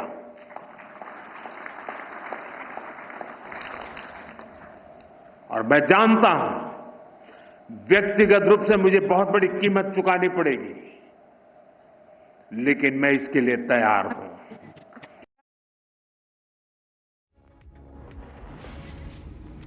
And now, viewers, the agriculture, which is the elephant in the room, it has been a point of contention as far as India is tried to negotiate with any country the deal. And here also, it has been a major factor. Of course, we heard Prime Minister Modi saying that he's going to keep the interest of farmers, those engaging in dairy sector and the fishermen at the forefront. Now, let's also take a look at what are the kind of statements coming in from both the sides as far as agriculture is concerned. Now, viewers, we have a statement from Commerce Minister Piyush Goyal, who said that there is vast opportunities for our farmers, MSMEs, and opportunities for entrepreneurs as well as skilled workers. And this is what is going to come out of this deal, what Commerce Minister is claiming. Now, this is what Indian side is saying, whereas we also have a statement from the Agriculture Secretary from the United States. In fact, she has mentioned that they will be exporting more American farm products to India's massive market. This is the statement coming in from the US side on this, saying that this is the claim they've made on farmers as far as the deal is concerned, saying that they will be exporting more American farm products to India's massive market. Now, remember, viewers, we do not have the fine print of the deal yet with us. So we also just, right, of course. There has been, of course, a lot of talks about, there have been some reports also, Ishita, about that there could have been some access given to certain agricultural, products as part of the commitment under the deal. But that, I think, there are some fears that, or rather some, doubts that will be now cleared when we see the joint statement and the fine print of this trade deal coming in. We have former Ambassador D.P. Srivastav also joining us on the broadcast. Ambassador Srivastav, thank you so much for joining us on Republic TV, sir. We've been really tracking what really went behind in the past 1 year, sir. The Trump tantrums had been going on, the way the gears were changing, and he was just increasing pressure day by day. But India stood firm, without indulging in any sort of slanging match, not getting into any sort of pressure, signing deals with the EU, with the UK, continuing with its, policies to protect, just in the latest, as we saw what happened in the budget announced as well. How do you see, sir, what has really, India derived its strength from? What has been the strongest points as far as India's stance and India's resilience is concerned here? Well, I think India clocked a growth rate of 7.2% during the current year. And this at the time of growing international geopolitical uncertainties. So this would not have been lost on US policymakers. And going forward, the expectations are that despite the geopolitical uncertainties, we will be able to manage this momentum.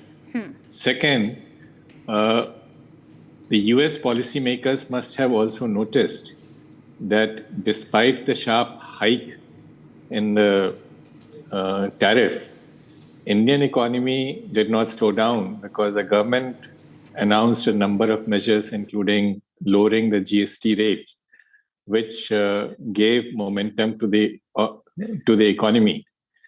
Third is that we managed to clinch a major deal with European Union, which is a large market. US is about $30 trillion economy. EU is about a little more than $20 trillion economy. So that also was an index of India's strength and resilience and the size of the market. So all these factors must have weighed on Trump administration. And from the larger point of view, it also sends a very positive political message to countries. I would not like to name them, but the countries which saw India isolated will have to revise their outlook. Going forward, we have opportunities of collaboration, especially in the energy sector. I'll specifically mention oil, LNG, and nuclear. India is an energy deficit country. US has an energy surplus. And this will act as a major point of convergence. So let's wait to see more details emerge when it will be possible to make more detailed comments. Right, Ambassador. I wanted to ask you, you've mentioned that there is a massive economic value that will be unlocked out of this deal. But in terms of geopolitics, it is also a big diplomatic win, the way US has been, acting in the past a few months, despite the pressure coming in, despite so many statements made, from the likes of Peter Navarro, Scott Bessent, and even Howard Lutnick. India stood its ground, was very calm, did not give in to that pressure, and then played its cards really well. So, how do you see this in terms of it's a diplomatic win for India? I would put it differently. It's a win-win situation for both. Let's not try and score points. The fact remains that America is a much larger economy. I've served in Washington. I was there in the early 90s when US trade sanctions, Super 301 and Special 301, we were threatened with trade sanctions. They were never really imposed, but it created uncertainties. So let's say that this has been a win for both sides. Our exports will get stability, and the US will have more access to the Indian market with lowering of Indian tariff. Right. Ambassador Srivastava, many thanks for joining us on Republic TV and, telling us your, reading of the situation. Meanwhile, viewers, we will just bring you to fore with what has been happening in the past 1 year. Donald Trump, the way the U-turn has come in, it actually shows the kind of the art of the deal that has been actually, set as an example by India. But you have to really listen what Donald Trump has been saying all this while, and here we are with the deal today. Take a listen into Donald Trump's tantrums and the reaction that he had given early in the past. India charges us massive tariffs, massive. You can't even sell anything into India. It's almost restrictive. It is restrictive. We do very little business inside. They've agreed, by the way, they want to cut their tariffs way down now because somebody's finally exposing them for what they've done. And as you know, Prime Minister Modi's a friend of mine, but they don't do very much business in terms of business with us. They sell a lot to us, but we don't buy from them. You know why? Because the tariff is so high. They have one of the highest tariffs in the world. We get along with India very well, but India has, you have to understand, for many years it was a one-sided relationship. Only now, since I came along, and because of the power that we have with tariffs, India was charging us tremendous tariffs, about the highest in the world. They were about the highest in the world, number one. And we therefore weren't doing much business with India, but they were doing business with us because we weren't charging them. Foolishly, we weren't charging them. So they would send in massive, everything they made, they'd send it in, pour it into our country. Modi's a very good man. Yes. He's a good guy. He knew I was not happy. And it was important to make me happy. They do trade. And we can raise tariffs on them very quickly. And well, that's a wrap on this edition, viewers. But on the other side, at 6:30, don't forget to tune in as we continue to get you more understanding of what is in store as far as this deal is concerned. The joint statement will be out next, but we also will be looking for the answers to the question that what really happens to the labor-intensive force. That, of course, is an important point. Every angle deeply analyzed on Republic TV. Stay tuned.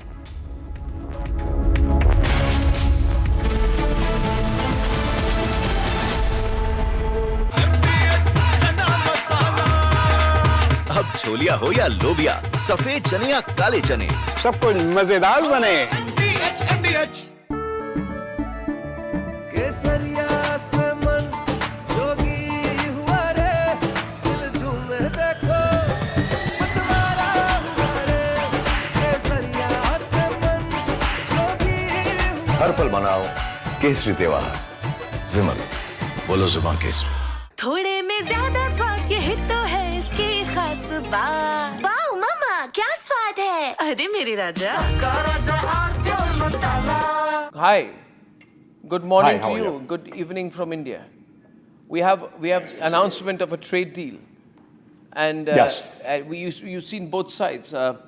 Trump says that India has promised not to buy Russian oil, but Indian Prime Minister's response makes no such commitment. But Trump says, I've reduced the tariffs to 18%. And then he says that besides everything else, Prime Minister Modi has also agreed to buy American, in addition to 300 billion in, 500 billion in some other purchases. Anyway, there's an existing agreement to buy 300 billion, so there's not much of a hard-coded commitment from the Indian side. So Trump is obviously using a lot of hyperbole, making some claims, but the good thing is there's an announcement of a deal. But there's more statements coming from Trump than from India, especially to Trump's statement that India has agreed to stop buying Russian oil. There's nothing official from the Indian side to that. How do you view these developments, Professor Sachs? Well, basically, the United States is unstable and irresponsible, but backing down from the most outlandish actions of this government a few months ago. They made no sense. They antagonized India. They disrupted trade. And I think somebody finally explained to Trump that none of this was serving any American interests at all. And so Trump has backed down to an important extent. Everything about Trump and trade is erratic, not sensible, not accomplishing any U.S. goals, but better 18% tariffs than 50% tariffs or 500% tariffs. But I wouldn't take at face value any single statement by the U.S. government. I think everything is just complete improvisation, a lot of baloney, a lot of malarkey, but probably somebody has prevailed inside the White House to say, why antagonize India? So what did Trump or what did America gain in the last Nothing. 4 months of putting Nothing. pressure on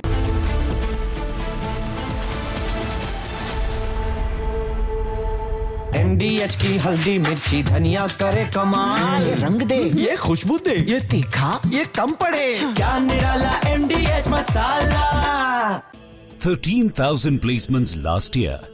At Amity, we are committed to nurturing passionate, hardworking and proactive professionals. थोड़े में ज्यादा स्वाद ये हित तो है इसकी खास बात वाओ मम्मा क्या स्वाद है अरे मेरी राजा राजा और प्योर मसाला केसरिया से मन जोगी हुआ रे दिल झूमे देखो मतवारा हुआ रे केसरिया से मन जोगी हर पल मनाओ केसरी त्योहार विमल बोलो जुबान केसरी ये है सीक्रेट रेसिपी MDH का जीरा सिप जल जीरा मसाला सिप सिप जीरा सिप MDH का जल जीरा सिप MDH का जल जीरा SIP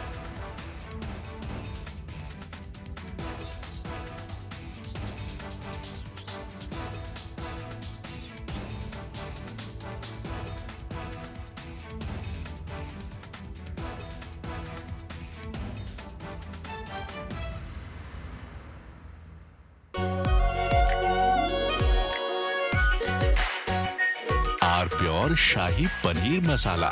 Delicious, healthy, every day. This morning, Rahul Gandhi, leader of the opposition, created a ruckus and furor in the parliament. In response to the president's address, he insisted upon raising what he said were some issues of vital import to our national security. So what was he saying?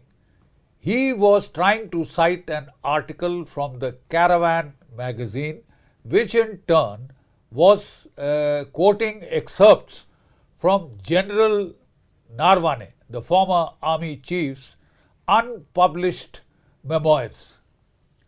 It may be recalled that the government had stopped General Narwane from publishing the book. As such, the authenticity of the excerpts cited in the Caravan magazine itself are open to question.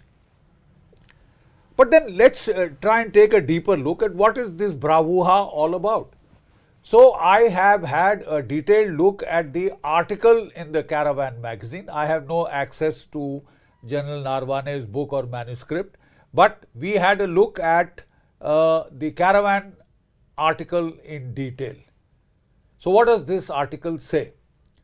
This article talks of the 2020 Chinese intrusions, which had culminated in the Galwan incident, in which 19 Indian soldiers had lost their lives. No weapons had been used, but the Chinese had laid an ambush with pointed stones, with baseball bats wrapped up with barbed wire and nails and studded with lethal handheld weapons. You see, 19 Indians had been killed, but in response our soldiers had given an excellent account of themselves in hand-to-hand combat, and it is said that 45, some claim up to 100 Chinese soldiers were killed, which they tried to hide by saying they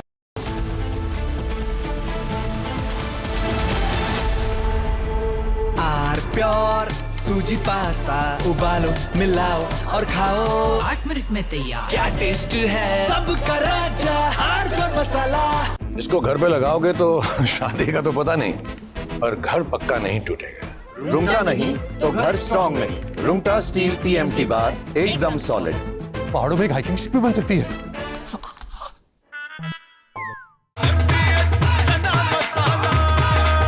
अब छोलिया हो या लोबिया सफेद चने या काले चने सब कुछ मजेदार बने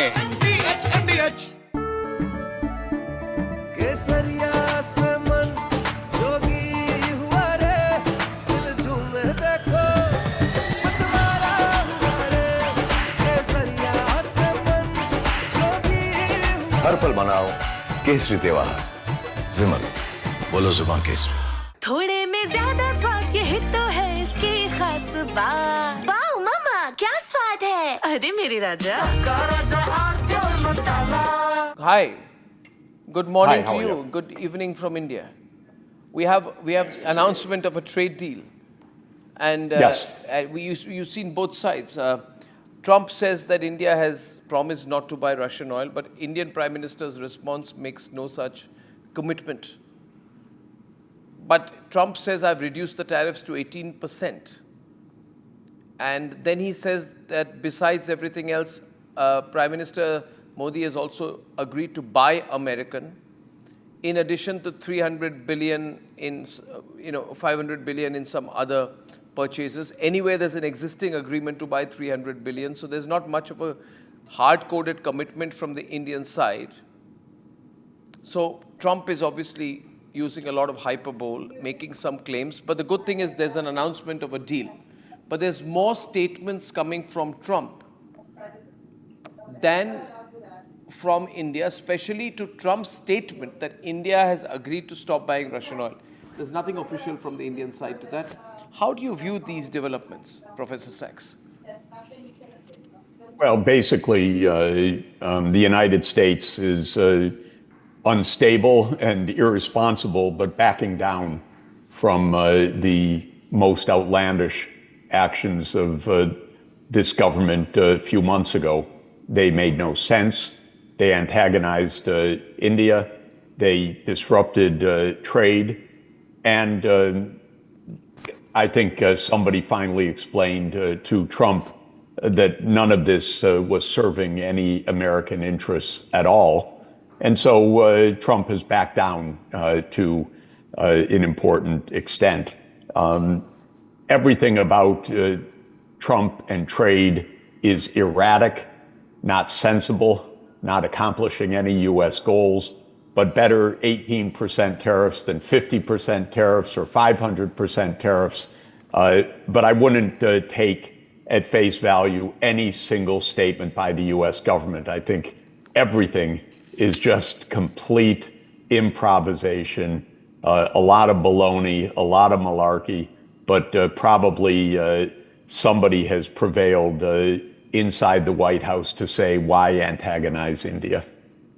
So what did Trump or what did America gain in the last Nothing. 4 months of putting Nothing. pressure on India?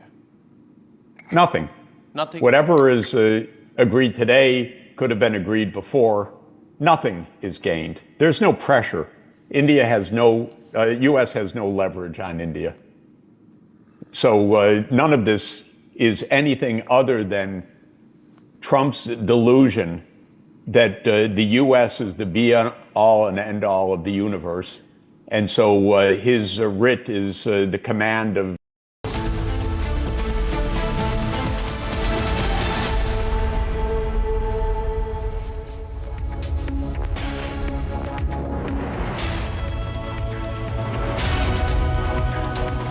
Right, welcome back, friends. As we build up to that prime-time debate with Arnab Goswami on what this trade deal means for India and where do the naysayers stand now, let's focus on some of the other aspects of the trade deal, with what's going to do for the labor market in the country, the jobs-oriented sectors like textiles, footwear, among others, even as the Commerce Minister has clarified that the deal does not include agri and dairy sectors. Let's begin with the headlines.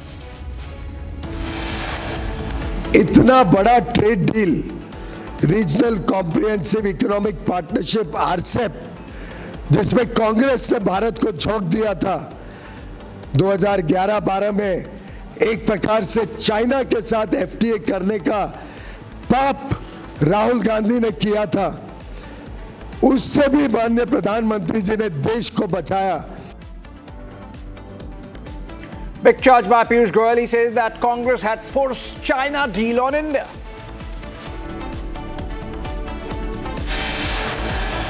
Lok Sabha chaos as Rahul Gandhi's speech stopped over ex-army chief Mamua mention again. Congress MPs throw papers at the chair, later suspended.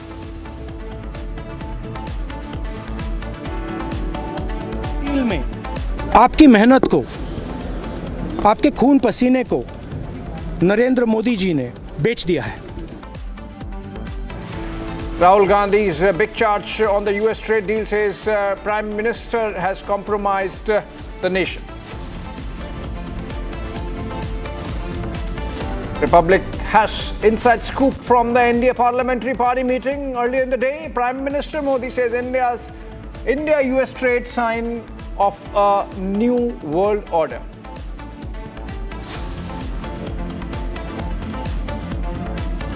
First statement from Kremlin on trade deal.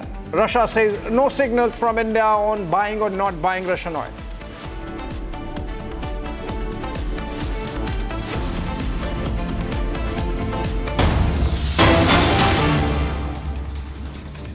All right, friends, so let's begin with a couple of quick breakings from rest of the developments in the country. Big one there, DRDO achieved successful tech demonstration of a new kind of rocket, a new kind of missile. This has carried out a successful demonstration of solid fuel ducted ramjet technology from the integrated test range Chandipur off the coast of Odisha at around 10:05 a.m. And that's early in the morning. The successful demonstration places India into an elite league of nations possessing this technology that enables developing long-range air-to-air missiles to give a tactical edge to over our adversaries. Let's go to Ishan live for more on this quickly. All the subsystems including nozzle-less booster, etc., worked flawlessly in the test that's been carried out by the DRDO. Ishan is live with us, our defense correspondent. All right, Ishan, quickly tell us the significance of this air-to-air missile system that's been tested. Absolutely, this is a very significant system that has been tested today. This is a ramjet engine technology which uses oxygen that is already there in the atmosphere to provide a boost to missile ranges. Now, the external boost that provides this external boost that is provided to missile is very significant because it puts India in a very elite class of nations. Only a few nations in the world have this technology, and most importantly, this will be a very significant development for the upcoming Astra Mark III or the beyond visual range missiles or the Meteor class missiles that India is currently developing. And it will definitely provide a very significant boost to the Indian defense ecosystem. And after all this particular Indian technology is homegrown and will definitely be a very significant boost to the Atmanirbharta campaign that the Indian military forces and the Indian military industry is focusing on. This provision of this ramjet engine using atmospheric oxygen is significant because it reduces the weight of the missile, and the missile will not have to carry an external oxygen supply. I think we lost the line there, but a very significant and fantastic test there being carried out by the DRDO. All right, moving on. In a concerning incident reported from Bidar district of Karnataka, 58 school children fell ill shortly after consuming the midday meal at their government school. Students experienced severe symptoms including stomach pain, vomiting, and had to be given medical care. All affected children were promptly taken to the Aurad Government Hospital, and 4 of them later transferred to even the Bidar Brims Hospital. Let's go to our reporter live.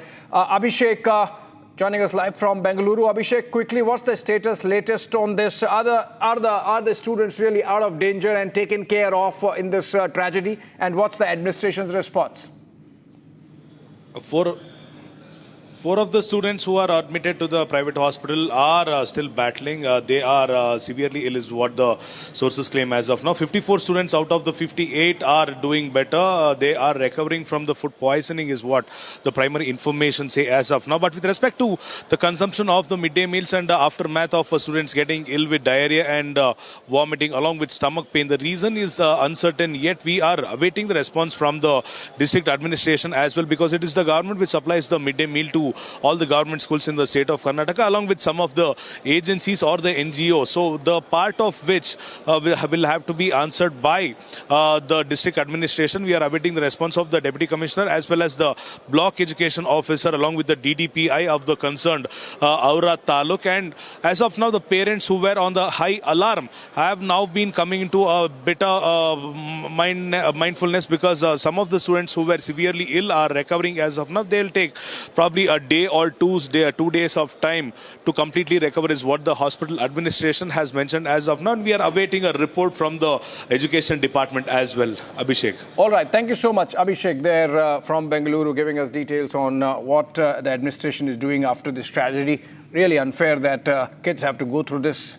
We have seen a repeat of this happening from across Madhya Pradesh, Telangana and Karnataka. Moving on, the big one, Chinese spy caught from Dharamsala spying on His Holiness the Dalai Lama and his movements perhaps. A Chinese national overstayed, in fact came in illegally and stayed for 130 days at Dharamsala in McLeodganj, and now the police has caught him. The Chinese national is being questioned as we speak. For more, let's go to Lalit Sharma, joining us live from Chandigarh because he's got the information. The Tibetan spiritual leader is always under Chinese surveillance. Lalit, and this Chinese spy caught, where is he from in China? What was he doing? How was he caught? Please tell us. Very important information the Republic TV has access is that a Chinese spy has been arrested in McLeodganj in Dharamshala. And as per the input, what we are getting that he has been identified as Lu Binyan, and he's a resident of Tiochin province in China and has been born on May 10, 1965. From the past 130 days, he has been living in China, and on suspicion, the Dharamshala police arrested him yesterday. While today he was produced in the court from where the further investigations are going on. Back to the studio. All right. Thank you so much, Lalit, for those details. In fact, now let's, after those breakings, come back to the story that's the prime time focus since last evening, in fact, when President Trump made that post on Truth Social announcing the deal with India. It's been the headline, not just in India, around the world. Because remember, while we were talking about mother of all deals between India and the European Union, this comes to be the father of all deals, the daddy of deals, as Trump would love to call it. One aspect of this deal is how it shields and gives a fillip to labor-intensive industries. Remember, when India has a favorable balance of trade with the United States, when India exports to the United States, there are certain sectors which contribute majorly to it, which includes textiles, which includes pharma, which includes footwear and leather, which includes gems and jewelry. And these are the sectors which come back into the groove. Remember, with 50% punitive tariffs that were imposed by the Trump administration on India for buying Russian oil, these sectors were really affected. Now, with 18% tariffs, it is clear that we have a certain edge. These tariffs are still high vis-a-vis the 12 to 13% that India was paying earlier, but still, at 18% in Trump era and tariff times, even this is better. Let's take a look. India and the United States recently sealed a high-stakes trade agreement that cuts US tariffs on Indian goods sharply from punitive levels down to around 18%. The move comes in exchange for India agreeing to scale back its reliance on Russian crude oil over time. For sectors like textiles, apparels, gems, jewelry, and other labor-intensive industries, the tariff relief has delivered a boost of confidence. These industries account for a large share of India's employment and export revenues, and markets were hit last year when punitive US duties spiked to as high as 50%. That's significant because these labor-intensive sectors employ millions, particularly women and rural workers from garment factories in Tripur and Panipat to gem hubs in Surat and Jaipur. They are typically low margin and highly sensitive to shipping costs, duties, and global demand shifts.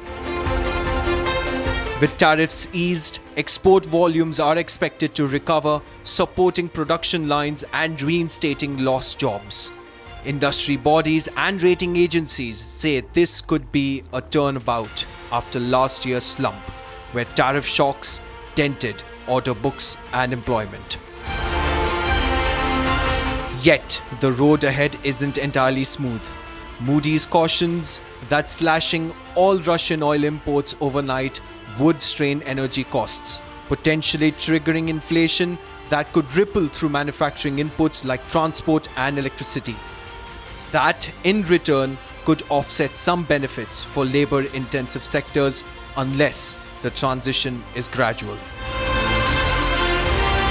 So while the immediate picture for labor-intensive industries looks brighter under the new tariff regime, broader macroeconomic shifts tied to energy sourcing and inflation remains a challenge.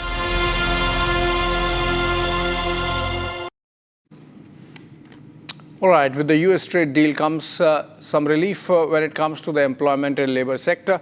With India contributing 21% of the exports to the United States, this means also an increase in employment in those relevant areas. Not only oil, but also in the field of gems and jewelry, for example, textiles, pharma, among others. We have a guest joining us live, Mr. Vijay Mehta. He is chair of International Committee of the PhD Chamber of Commerce and Industry.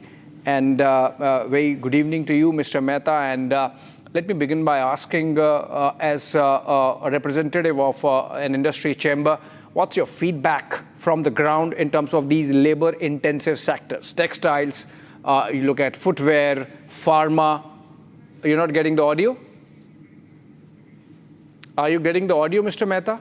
Am I audible? Okay, I think we need to really fix the audio there of Mr. Vijay Mehta. He was gesturing that he can't hear the anchor. He's chair of the International Committee of the PhD Chamber of Commerce and Industry. But essentially what we are looking at is how the deal really brings back labor-intensive sector into the game, because with 50% punitive tariffs, there was this possibility that those employment-generating labor-intensive sectors would get derailed, because we had the situation where competing economies like Bangladesh and Vietnam had an edge with lower tariffs. Mr. Mehta is back with us online. Mr. Mehta, I was asking that with this deal with the United States getting finalized, you think our sectors like textiles, footwear and pharma, are you still getting me, Mr. Mehta? You're just gesturing that perhaps you are not. Am I audible, Mr. Mehta?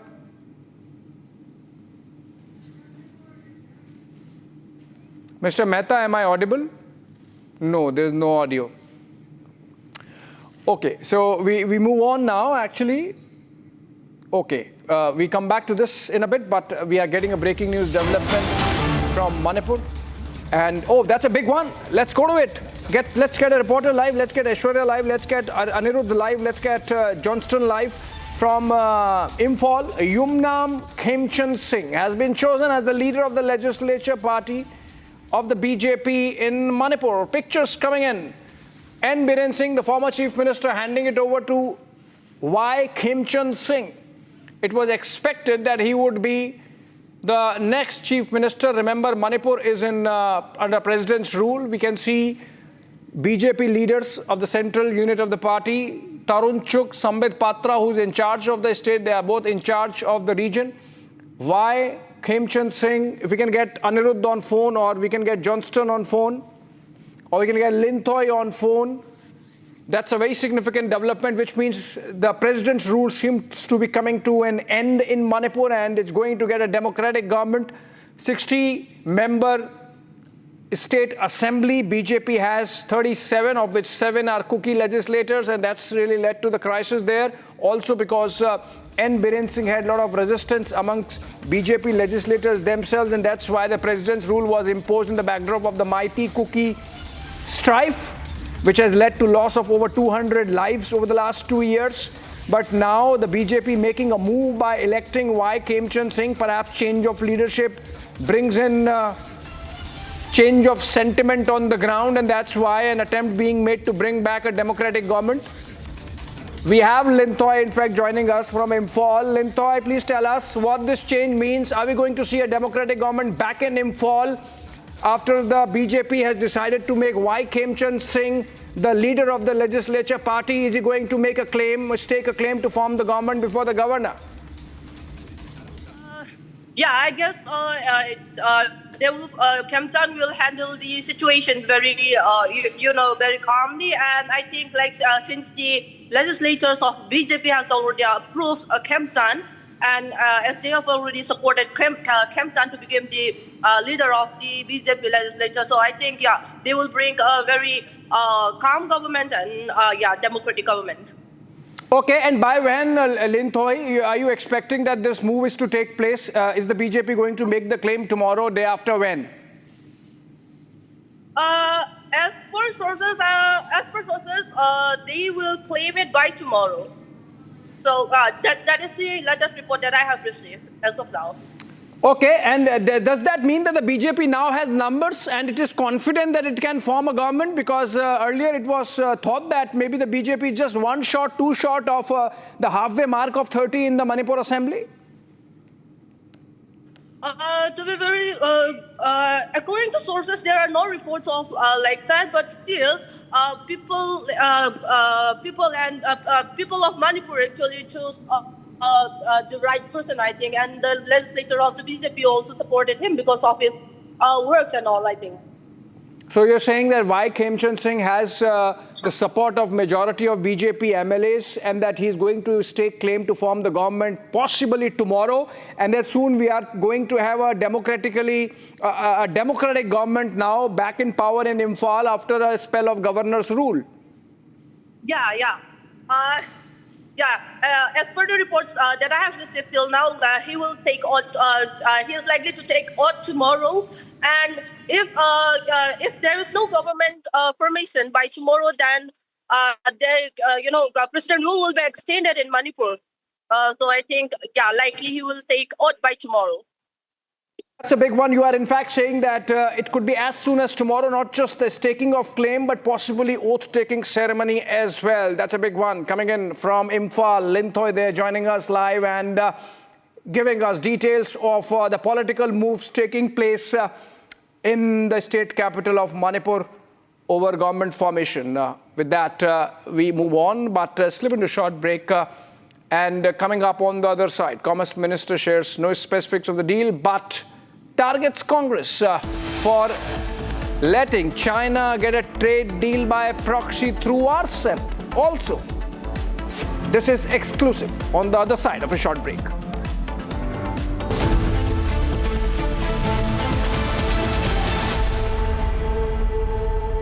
Hi, good morning Hi, how to are you. you? Good evening from India. We have announcement of a trade deal, and Yes. you've seen both sides. Trump says that India has promised not to buy Russian oil, but Indian Prime Minister's response makes no such commitment. But Trump says, I've reduced the tariffs to 18%. And then he says that besides everything else, Prime Minister Modi has also agreed to buy American, in addition to 300 billion in, 500 billion in some other purchases. Anyway, there's an existing agreement to buy 300 billion, so there's not much of a hard-coded commitment from the Indian side. So Trump is obviously using a lot of hyperbole, making some claims, but the good thing is there's an announcement of a deal. But there's more statements coming from Trump than from India, especially to Trump's statement that India has agreed to stop buying Russian oil. There's nothing official from the Indian side to that. How do you view these developments, Professor Sachs? Well, basically, the United States is unstable and irresponsible, but backing down from the most outlandish actions of this government a few months ago. They made no sense. They antagonized India. They disrupted trade. And I think somebody finally explained to Trump that none of this was serving any American interests at all. And so Trump has backed down to an important extent. Everything about Trump and trade is erratic, not sensible, not accomplishing any U.S. goals, but better 18% tariffs than 50% tariffs or 500% tariffs. But I wouldn't take at face value any single statement by the U.S. government. I think everything is just complete improvisation, a lot of baloney, a lot of malarkey, but probably somebody has prevailed inside the White House to say, why antagonize India?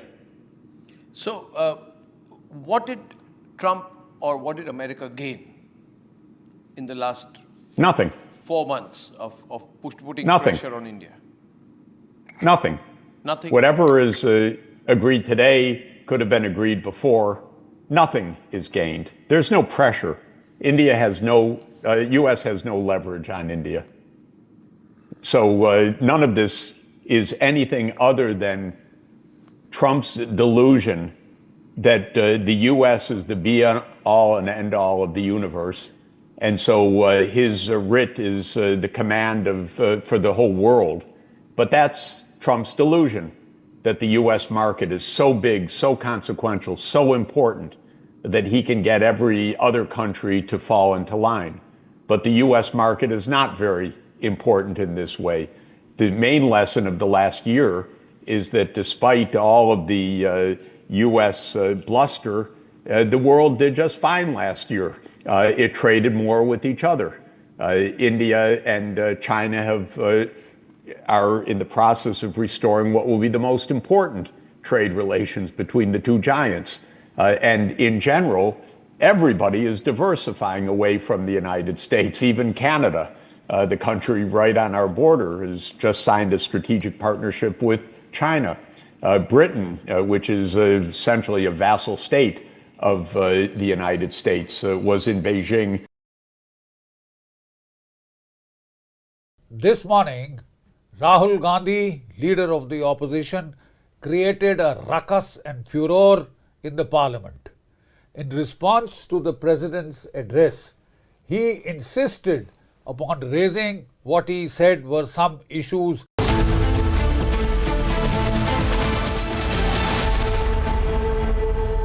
आधे bowl दही में 4 चम्मच MDH चटनी पुदीना मसाला डाला, stir करो, पुदीना चटनी तैयार। MDH चटनी पुदीना मसाला। 13,000 placements last year. At Amity, we are committed to nurturing passionate, hardworking and proactive professionals.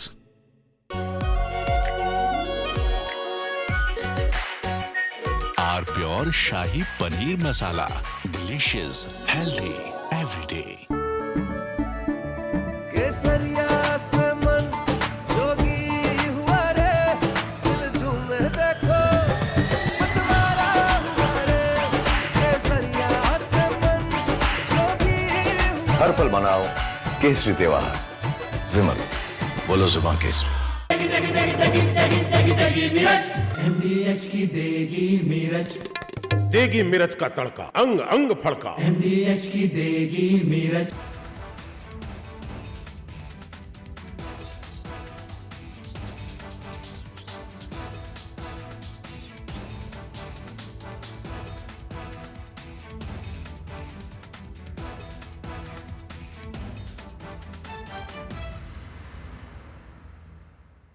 Pure सूजी पास्ता उबालो मिलाओ और खाओ 8 मिनट में तैयार। क्या टेस्ट है सबका राजा hardcore masala. This morning, Rahul Gandhi, leader of the opposition, created a ruckus and furor in the parliament. In response to the president's address, he insisted upon raising what he said were some issues of vital import to our national security. So what was he saying? He was trying to cite an article from the Caravan magazine, which in turn was quoting excerpts from General Narwane, the former army chief's unpublished memoirs. It may be recalled that the government had stopped General Narwane from publishing the book. As such, the authenticity of the excerpts cited in the Caravan magazine itself are open to question. But then let's try and take a deeper look at what is this bravura all about. So I have had a detailed look at the article in the Caravan magazine. I have no access to General Narwane's book or manuscript, but we had a look at the Caravan article in detail. So what does this article say? This article talks of the 2020 Chinese intrusions, which had culminated in the Galwan incident, in which 19 Indian soldiers had lost their lives. No weapons had been used, but the Chinese had laid an ambush with pointed stones, with baseball bats wrapped up with barbed wire and nails and studded with lethal handheld weapons.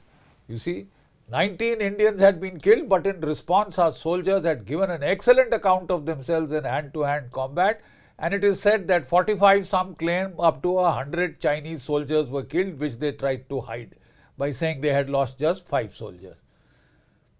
The simple fact is that after this violent incident leading to 19 fatalities on the Indian side, we should have thrown the 1996 Peace and Tranquility Accord into the bloody dustbin. Dustbin. Because that accord says that you can't use your weapons. And then you have to get into unseeming boxing matches, kushti matches, karate, this thing, and then start using sticks and stones and all that primitive Stone Age weapons. But you can't open fire. Why not? Why can't you open fire? Because you are defending your territory. And if the other side has drawn blood, it is not just a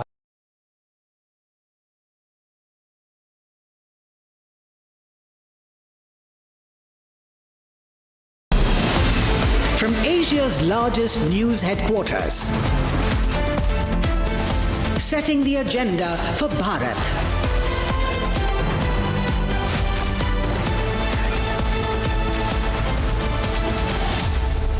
watching Republic.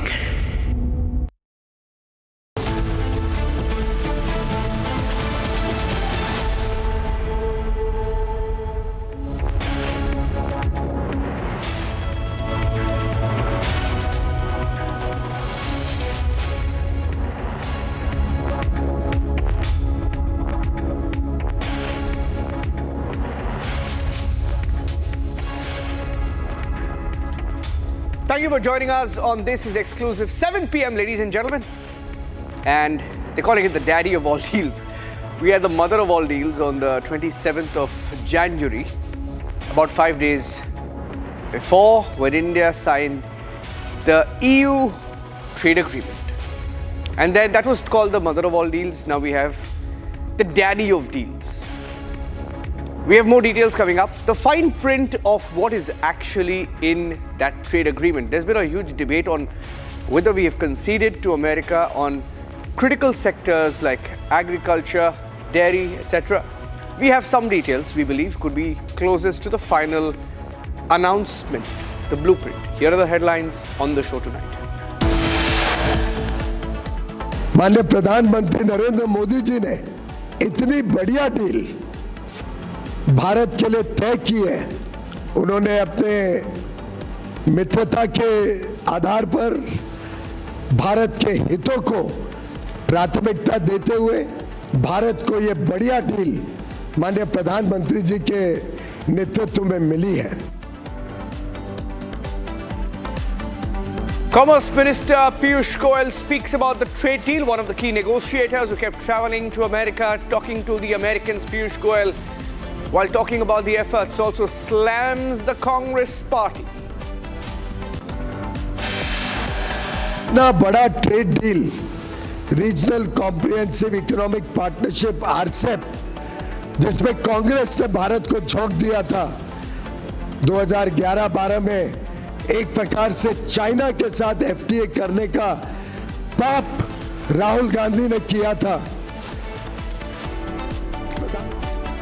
Commerce Minister slams Rahul Gandhi, questions him on how Congress itself wanted a deal with China, batted for RCEP until Prime Minister Modi had to intervene.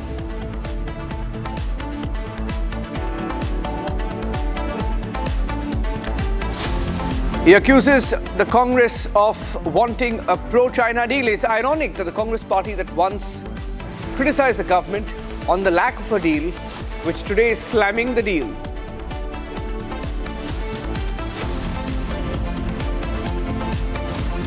Russia responds to the claim made by Donald Trump that we have said we will not buy Russian oil. Kremlin says there is no such communication from India.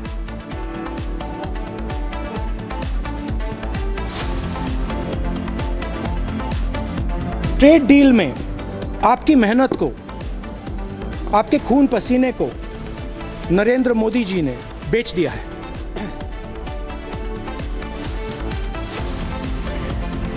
The same party that said Narendra had surrendered, the same party that criticized the government and the Prime Minister saying there is no deal, today says, oh my God, why is there a deal, why is there a deal, why is there a deal? That's the Congress party and the opposition for you, ladies and gentlemen.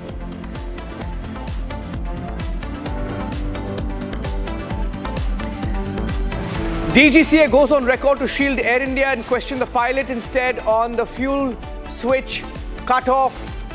Ironically, Air India asks for that part to be replaced, admitting that there is a glitch. So DGCA shields Air India and Air India admits that there is a problem with Boeing. What is going on in Indian aviation?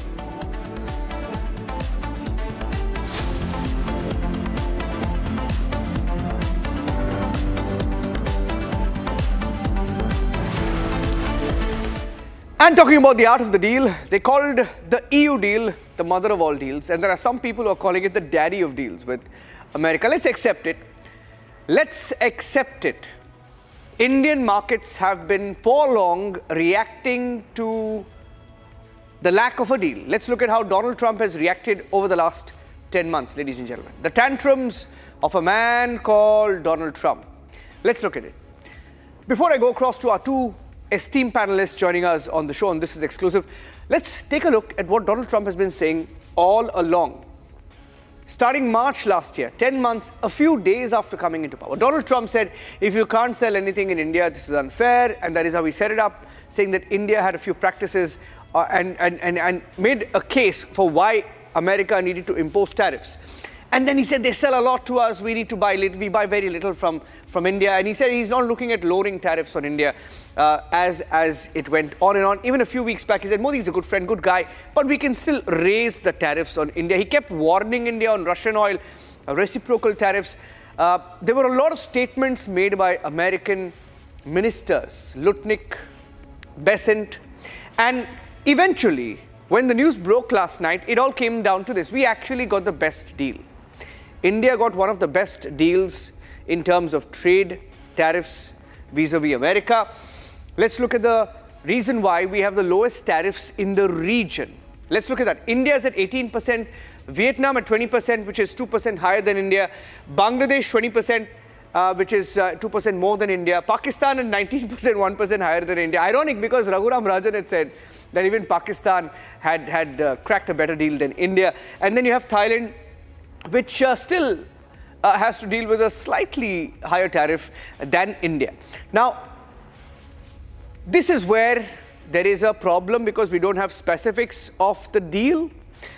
Is there an agriculture win-win? Because there are selective tweets, selective details being given by the American administration, and even in India, we've been very guarded. We've been putting out source-based information. So government is putting out source-based information saying that we have not compromised. But here is what we know so far.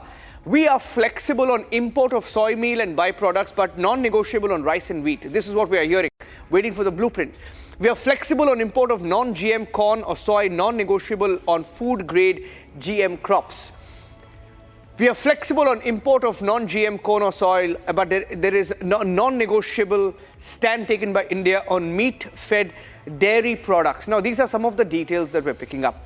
Now, what we are hearing, and this is what the government, there are some in the government who are sharing details, that as far as farmers' issue is concerned, because ironically, the opposition, which until last night was saying, we have surrendered to America, we have not been able to crack Donald Trump, they were criticizing the government, and suddenly there was a deal. So while till yesterday, last night, they were criticizing the government, saying there is no deal, suddenly are today saying, oh no, how can you make a deal? You've compromised farmers' interests. But the truth is there is no blueprint. Now, here's what the government is saying. Sensitive dairy, agri sectors have been protected in the US deal. Now, these are details that have been given out, selective details, attributed to sources, and they want us to believe that there is no compromise whatsoever. But it all boils down to this number, 500 billion target. That is the target being set by India and America, as detailed by US President Donald Trump. Now, as we know, Donald Trump can't be taken at face value. Donald Trump can't be taken very seriously. But nonetheless, let's assume that what he's saying is correct and get the finer details of what this means from the two panelists who are joining us live right now. We have Dr. Arvind Panagaria, who's the Finance Commission Chairman. Dr. Panagaria, thank you for joining us. And I have Ajay Bagga, who's one of India's most renowned market experts on the show. Mr. Panagaria, you've been in America here in the last 2 weeks. You must be watching and getting a bird's eye view of how this issue has panned out, how the negotiations have been ongoing for almost a year now. Let's break it down. A lot of people have been asking how this is going to help India. Can I get your view on that, Mr. Panagaria? Okay, so Niranjan, I've been a long time advocate of this agreement. Generally, I think, both with the United States and Europe. And I sort of thought that with the US, this is going to be tough. I mean, this is before President Donald Trump came to office, that agriculture will be a big issue with the United States, and that would make it harder. With the EU, agriculture, I never anticipated to be a big issue, and therefore that agreement seemed to be easier. But now, apparently, things have changed under President Trump, and an agreement has happened. I think, as a trade economist, we have to think both of liberalization that we do as a result of this deal and extra market China which has a rate of about 34% when you take everything into account. So therefore, the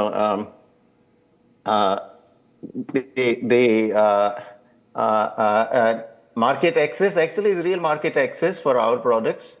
But I also believe, and this is what I teach all my students at Columbia University, very large class in trade this year, our own liberalization helps us. Now, just go back. I mean, if you don't believe me, just go back. You want to go back even to 2000, when our average own tariff that India had was more than 35%. On average, probably it was closer to 40%. We had complete ban on the imports of consumer goods. We did not open that till 2001. Are we better off today, or we were better off then? At that time, even you come to 2002, our merchandise exports were only $50 billion. Within 10 years, by 2011, they had grown sixfold to $300 billion. And today it's even larger. So our own liberalization is actually what allowed our trade to expand. The world markets, in fact, generally are available there. And a lot of the restrictions that we have faced are our own internal ones also, from labor market to the land markets to a lot of the regulation internally and all. So we are addressing that also. But as far as the US-India deal is concerned, I really think that it's a big win for us. It's a huge win. Can I ask you one more follow-up before I take it to Ajay? It's a two-part question. First part on agriculture. I'm only asking you on two sectors. Agriculture, we don't have the fine print, so a lot of people have questions. I know you can't divulge too much. It may be wrong, even if you know. I don't know whether you know. But what is your sense on how much India will be willing to move on that? And secondly, on Russian oil, because Russia also gave out a statement today saying that there is no word from India on that front. So I want your view on both these very touchy topics. Yeah. Look, you're asking factual questions and on which you know more than I do. I don't work for the US government. I probably know the Indian side a little better than the US side. But by all indications, I think, we have, look, India does not really negotiate in bad faith. India negotiates in good faith, and India lives by its words. Whatever India promises is what it does. So whatever the Russian premier may have said, if we have actually assured the United States that we will stop buying Russian oil, then we will do that. I think, the US ambassador was on the television yesterday, and he said that, as the eventual tariff on Indian goods will be 18%. For sure, we also know that if we were to actually continue to buy Russian oil, the tariff, that 25% oil tariff that we were facing will come back. So, I certainly believe what both sides have largely said and agreed. Prime Minister Modi himself tweeted saying that our tariff will be 18%. So he knows himself. So that's what I infer from that. And on agriculture, frankly, look, talk to our own agriculture experts like Professor Ashok Gulati. He'll tell you we are competitive in agriculture. Why are we? We did so much liberalization in manufacturing, etc. It became stronger, not weaker. We had 45 years, 50 years of history of across the board protection with imports actually in the 1970s going down to 4% of the GDP. Did we do well in those days? Those were the Indira Gandhi days when the socialism had struck with vengeance. And after we liberalized is when we actually got onto the global market scene. And today, India is a way stronger country, way powerful country. It's a country to be recognized. Everybody sees that actually. And in the next 10 years, we would be one of the three big players. So, to act so defensively about liberalization is just wrong to me. Absolutely. I request you to stay with me, sir. I'll just get in a word from Ajay Bagga as well. Ajay, the markets have reacted. There was a lot of excitement this morning. The markets went up, record numbers, and then they came down a little bit. But overall, there's a sense of euphoria, positivity in the markets. In your view, how is this deal going to impact the Indian economy? No, it's a very massive move, I would say. And first, I apologize to Dr. Panagadia, talking even 1 minute in front of a luminary like you. We have studied you all our life. I've read all your 15 books, and I'm very fond of all your theories. So it's a big honor for me to be on the same show as you, sir. I'm just a mere market person. But Niranjan, what I would say, it has changed sentiment really beautifully in the markets. Today, for example, 5,400 crores was the net inflow from FPIs. FPIs have been selling for the last 1.5 years, and we saw a big chunk of money coming in. That just reflects, we'll have to wait and see how stabilizing it is. But overall, I spoke to 5 very senior owners of large industries, CEOs. All were saying that we were competing at 50% because we can't vacate a market. So if we vacate a market, the Bangladeshi, Pakistani, Indonesians get in, and we won't get a foothold again. We made losses, but we stayed put. And they were really welcoming this. So I think that's the proof of the pudding. And what Dr. Panagaria has taught us always, liberalization and growth. Growth first, then redistribution. I think that's what this will bring in. You have to engage with the biggest economy in the world, Niranjan. That's what we are doing. We are not getting left out now. That was the risk we were running. We were singled out for punitive tariffs, even though India-Russia trade is 63 billion and China-Russia trade is 245 billion. But we were, told that we are killing Ukrainian children, and the Turkey and the Chinese were not. Or Europe, if you look at European exports to the Central Asian republics have gone up 1,000%. Where are all those exports going? They're actually going to Russia. So we have been very clear. We have been open. That has been also our bane. We have been punished for that. But that's how we operate, in a very transparent manner. So very welcome move, Niranjan. Yes. And all liberalization is good. It will strengthen us. And what Dr. Panagaria has written repeatedly, that the services economy is a drop. What we did with IT services, we need huge manufacturing jobs. We need to move that 66% sitting on the farms into the global supply chains. And that will happen with this kind of engagement, Niranjan. In fact, I want to ask Dr. Panagaria a little bit about, because he spoke about liberalization, and you, Ajay, spoke about a little bit of hypocrisy as well. Now, there is a little bit of hypocrisy in what the Americans said, because I remember about 7 or 8 months back, we had done a story. Now, speaking about hypocrisy, there was a story we did 7 or 8 months back where, a report in America spoke about how American imports from Russia in a few key sectors had increased in the last 2-3 years. And we questioned the Americans. I mean, you're lecturing the world about buying from Russia, but you guys, your trade has increased with Russia in the last 2 or 3 years. Now, I want to ask Dr. Panagaria one more question, but before that, I want to just quickly talk about the naysayers and then put this question to him on what he, sees from the art of this particular deal. Now, it's a little political, but I just want to tell our viewers a little bit about what different people have been saying about this deal. Now, let's show you some of the comments that have been made in the last 1 year. This is what naysayers read. Rahul Gandhi said India is a dead economy. Why would he make that comment? Ironically, it was Trump who said it, and Rahul Gandhi repeated it. Raghuram Rajan, former RBI governor, also spends a lot of time in America. He said Pakistan played it the right way. He spoke about Pakistan. Yes, Pakistan did play the right way, but comparisons were made. Owaisi said the ruling administration is being bullied by America. Let's look at the other comments that were made. You had Mallikarjun Kharge, he said this is how Namaste Trump has rewarded India. Some of the comments that have been made in the last 1 year. And then Akhilesh Yadav had said this is a failure of the BJP, etc., etc. Now, it's been a very, very testing year. I can say that. Dr. Panagaria, he's a Finance Commission chairman. He spends a lot of time in Delhi. Dr. Panagaria, I read somewhere that, the final blueprint was ready in May last year.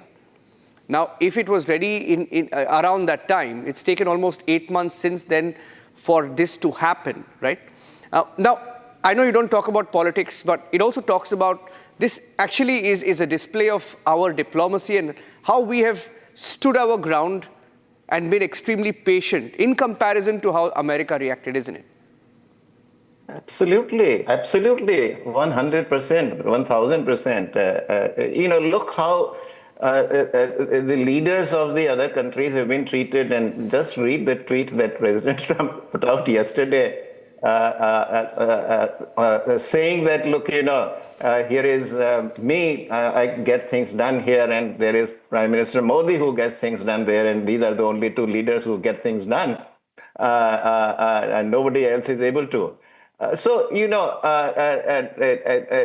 Navigating with President Trump is never easy. We all have observed what has happened to different countries, one after the other. Just think a little bit what has happened to Korea, what has happened to Japan, and the European leaders as well. We absolutely negotiated with a tremendous grace, and the Prime Minister Modi absolutely, I wouldn't want my leader to do anything differently from what he did, actually. He was absolutely so measured in everything he said or did not say. All through, he never reacted to many of the negative things to which a sensitive leader, overly sensitive leader would have reacted. Played it cool and did whatever backdoor negotiations had to be done. And we got a better tariff than, virtually all other countries that are competitors. Niranjan, so that's the answer to your question, but very briefly, 10 seconds, I want to build on, what Ajay also said. He didn't put it this way, but everything he said actually about the inflow of foreign investment that has suddenly started, etc. What that tells you really is that, look, as an investor, if you want to invest somewhere, where are you going to invest? India now, not only it is a large country, so geography is large. It has a workforce, about 600 million, and practically all levels of skills are available here. And now it has free access to the European market, and it has better access to the US market than any other country, any competing country. Where in the world are you going to locate yourself? And particularly as you think about the next 10 to 20 years, because investment is not for 1 year, but it is looking for at least a horizon of 10 to 20 years. This is a country which has been reforming and very responsive to the needs of the investors, and that reform will continue. And Prime Minister himself said about 2025, which is very much backed by all the facts that India has boarded the Reform Express. So if you're an investor, where are you going to invest? China used to be the place to go, but no more. China has become as unpredictable now as the United States to some degree, and so I really think that these two major deals, the mother and the father of the two deals, of the trade deals, really place us on the map. And next 10 to 20 years, I really think that when the Prime Minister talks about Viksit Bharat by 2047, he's really walking the talk. Yeah, absolutely. I'll leave it at that because I'm running short of time. I'd like to thank Dr. Arvind Panagaria for joining us at short notice. He's live with us from New York this evening. And Ajay, thank you for joining us live. Arnav will be back at 8 p.m. on The Debate. Our focus at 8 p.m. will be on how the world is reacting to it. In fact, a lot of headlines, everyone is spinning it their own way because there is no blueprint of the deal. And at 9 p.m., the politics over it. What we got, what we haven't, and what we know so far. Two big debates coming up next. Stay tuned.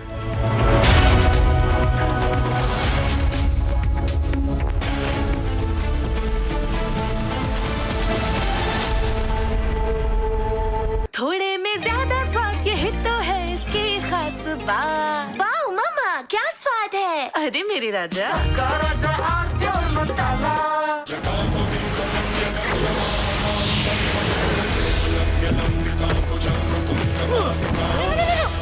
मेरी chimney टूट जाएगी। What are you doing? रानी, इस घर में कुछ है जो टूटता नहीं। ये पिलर कभी नहीं टूटेगा। रुंगटा स्टील TMT से बना। रुंगटा नहीं तो घर स्ट्रॉन्ग नहीं। रुंगटा स्टील TMT बार एकदम सॉलिड। दादी के हाथों का जादू और खुशबू से महकता घर, माँ की मुस्कुराहट और खाने की सुगंध। MDH गरम मसाला, क्योंकि हर रिश्ता है स्वाद से जुड़ा। केसरिया से मन जोगी हुआ रे, दिल झूमे देखो मतवारा हुआ रे। केसरिया से मन जोगी हुआ। हर पल मनाओ केसरी त्योहार। विमल, बोलो जुबान Kesari.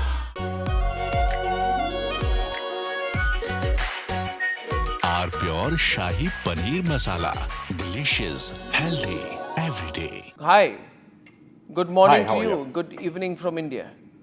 We have announcement of a trade deal, and Yes. you've seen both sides. Trump says that India has promised not to buy Russian oil, but Indian Prime Minister's response makes no such commitment. But Trump says, I've reduced the tariffs to 18%.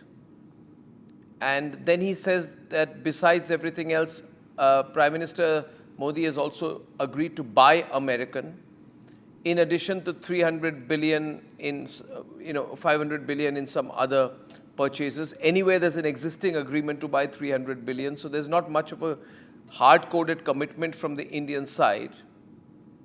So Trump is obviously using a lot of hyperbole, making some claims, but the good thing is there's an announcement of a deal. But there's more statements coming from Trump than from India, especially to Trump's statement that India has agreed to stop buying Russian oil. There's nothing official from the Indian side to that.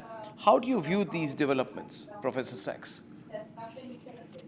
Well, basically, the United States is unstable and irresponsible, but backing down from the most outlandish actions of this government a few months ago.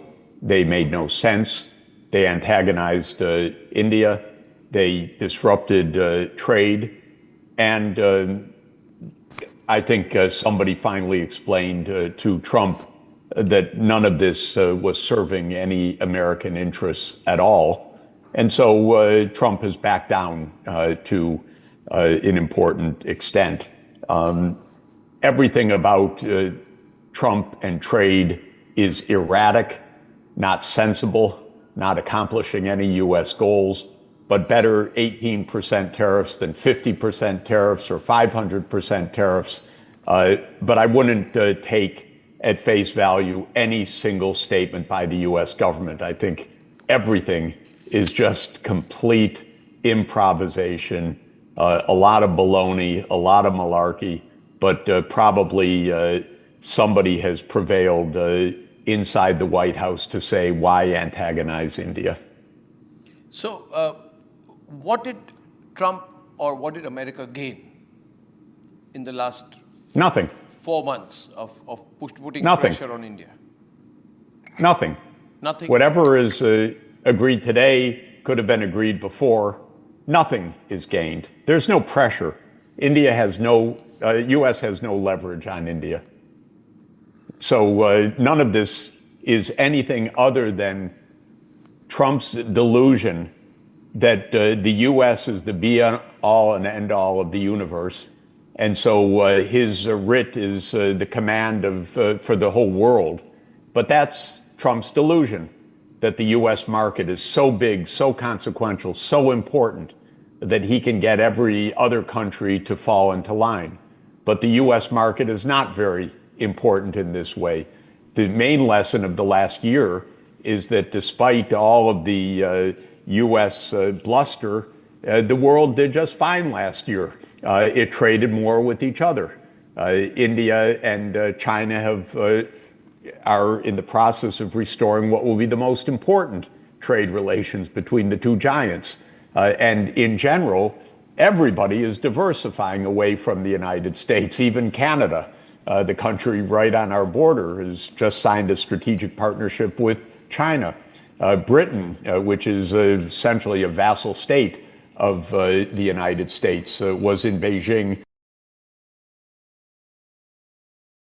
This morning, Rahul Gandhi, leader of the opposition, created a ruckus and furor in the parliament. In response to the president's address,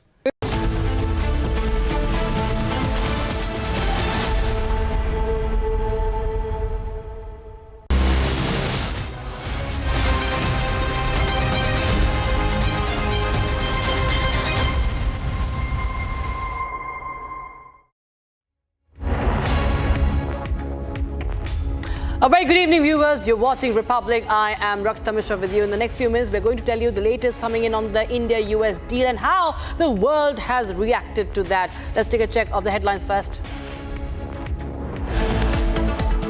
माननीय प्रधानमंत्री नरेंद्र मोदी जी ने इतनी बढ़िया deal Bharat के लिए तय की है। उन्होंने अपने मित्रता के आधार पर भारत के हितों को प्राथमिकता देते हुए भारत को ये बढ़िया डील माननीय प्रधानमंत्री जी के नेतृत्व में मिली है। No specifics of the deal shared by the Commerce Minister yet, but India, United States joint statement on the deal expected soon. इतना बड़ा trade deal regional comprehensive economic partnership RCEP जिसमें कांग्रेस ने भारत को झोंक दिया था 2011-12 में एक प्रकार से चाइना के साथ एफटीए करने का पाप राहुल गांधी ने किया था। पीयूष गोयल, माननीय प्रधानमंत्री जी ने देश को बचाया। Piyush Goyal hails Prime Minister Modi for historic India-US trade deal. Tears into Rahul Gandhi, says Congress never wanted progress for India. Piyush Goyal hits back at the opposition. Criticism says this is the best US trade deal in neighborhood. Also calls Congress of misleading the country and that Congress had forced China deal on India. Russia denies Trump's claims on Russian oil. Kremlin says that India has not said anything about halting oil purchases. Trade deal में आपकी मेहनत को, आपके खून पसीने को नरेंद्र मोदी जी ने बेच दिया है। Rahul Gandhi's big charge on US trade deal, says Prime Minister is compromised and that he sold the nation. And DGCA tries to pin the blame on the pilot for fuel engine cutoff switch defect, blames external forces in incorrect direction for switch incident.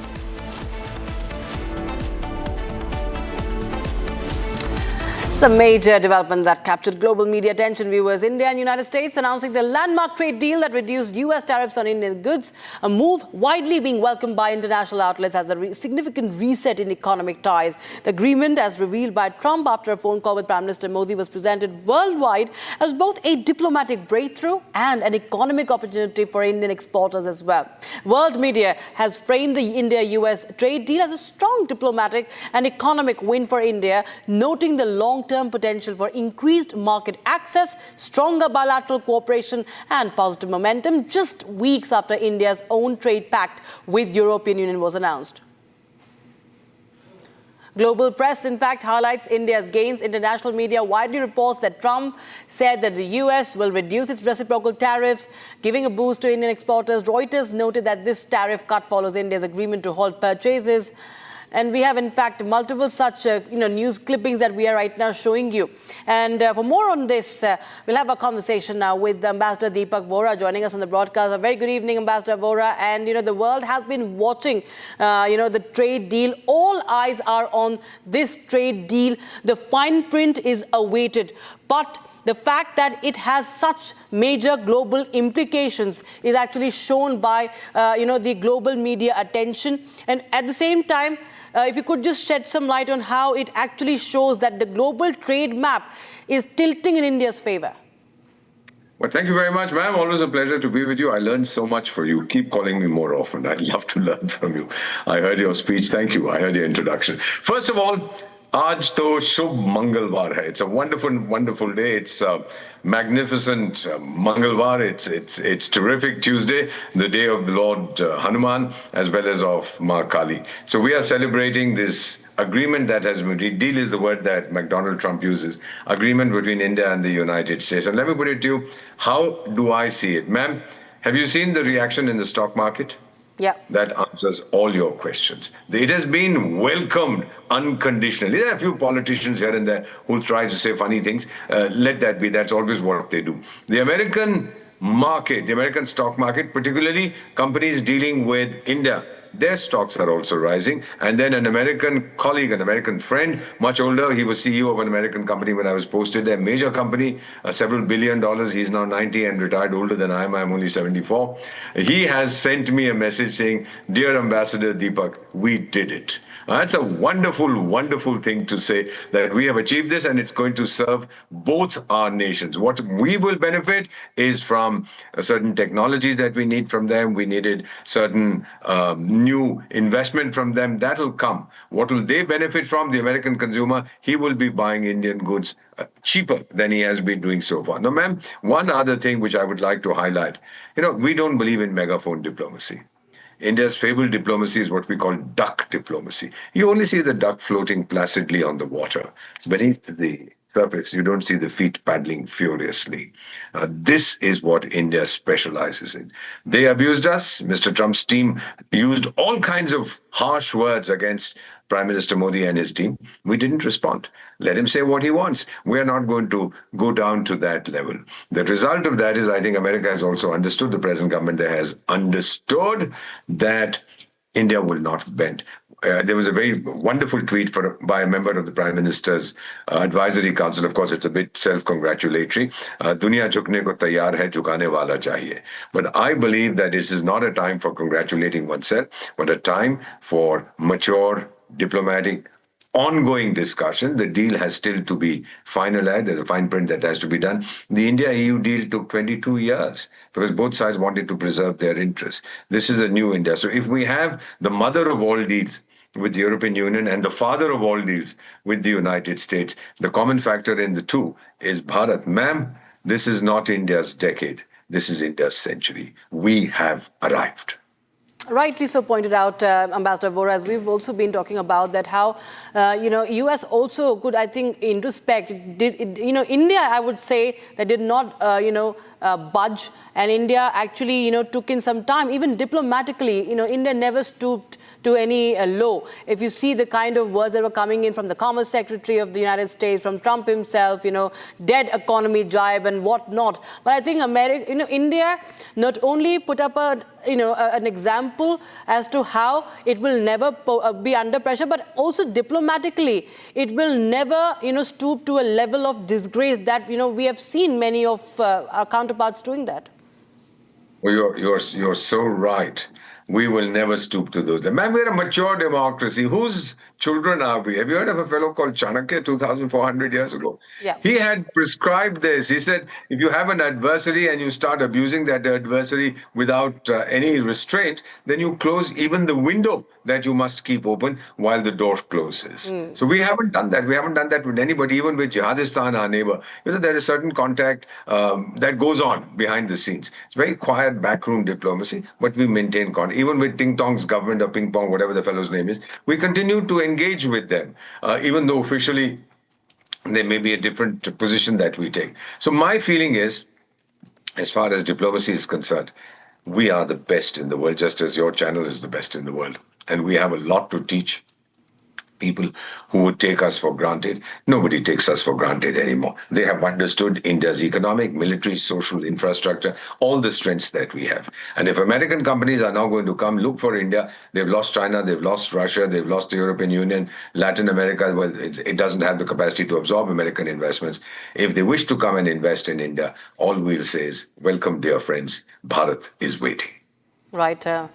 Ambassador Vora, always a pleasure having him. Thank you so much for joining us on Republic TV at this point. And viewers, with that, let's bring you this report on how the India and US struck this landmark trade deal, cutting US tariffs on Indian goods to 18% and signaling a reset in one of the world's most important economic partnerships. And as we just showed you, global media is calling it a game changer, with different outlets highlighting its impact on jobs, trade, and politics. Let's take a dive into how the international media has been reacting about the deal in detail and in graphics and in pictures.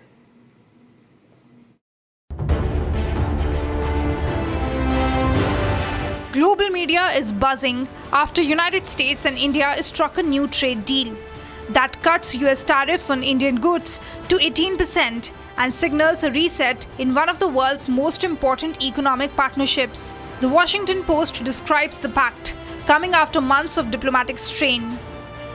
It frames the agreement as a promising development in relations between the two nations. With leaders from both sides optimistic it could boost jobs, strengthen ties, and diversify trade, even as some details remain unclear. CNBC and BBC emphasized that the deal could make Indian exports more competitive globally. That could potentially improve India's edge against regional rivals. CNBC focuses on the economic implications, including reduced trade barriers, stock market enthusiasm, and the potential for expanded US purchases of energy, tech, and agricultural goods. While BBC highlights how the deal comes amid shifting global alliances and follows India's landmark trade pact with the European Union. International media portray this deal as not just as tariffs cuts, but also a reset of a relationship that had been affected by trade tensions and geopolitics. Whether Washington and New Delhi can make this trade deal work in the longer run remains the big question.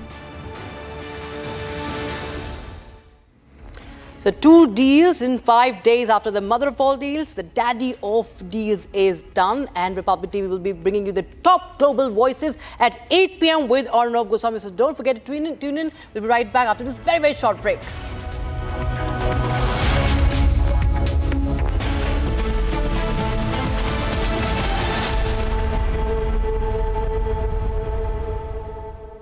Co-powered by Century Ply Club Prime. रहो बेफिक्र।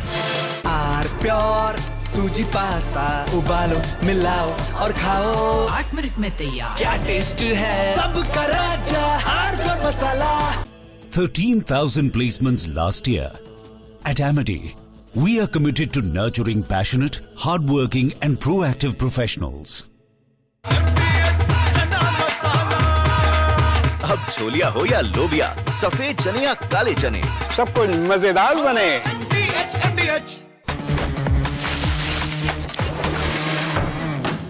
अरे tension किस बात की? Century प्रोवुड का premium plus है ना, low emission है, हाई डेंसिटी है, वाटर रेजिस्टेंट भी, टर्माइट एंड बोरो रेजिस्टेंट भी है। यानी ये है जहां नो टेंशन वहां। Premium plus by Century Prowood. थोड़े में ज्यादा स्वाद यही तो है इसकी खास बात। वाओ मामा क्या स्वाद है? अरे मेरे राजा, सबका राजा और pure masala.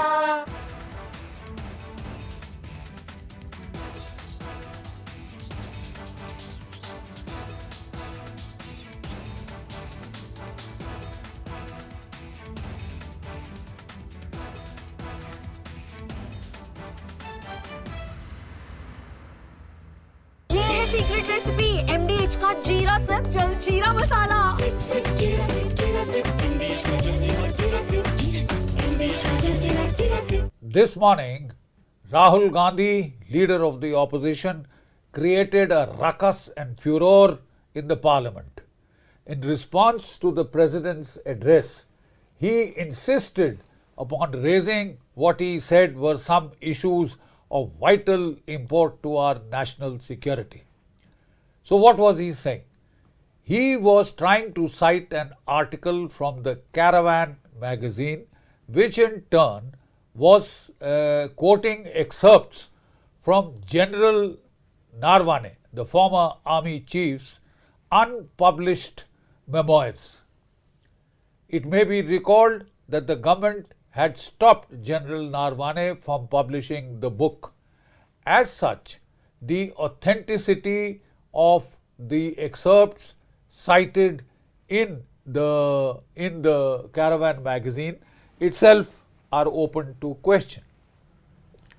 But then let's try and take a deeper look at what is this bravura all about. So I have had a detailed look at the article in the Caravan magazine. I have no access to General Narwane's book or manuscript, but we had a look at the Caravan article in detail. So what does this article say? This article talks of the 2020 Chinese intrusions, which had culminated in the Galwan incident, in which 19 Indian soldiers had lost their lives. No weapons had been used, but the Chinese had laid an ambush with pointed stones, with baseball bats wrapped up with barbed wire and nails and studded with lethal handheld weapons. You see, 19 Indians had been killed, but in response our soldiers had given an excellent account of themselves in hand-to-hand combat, and it is said that 45...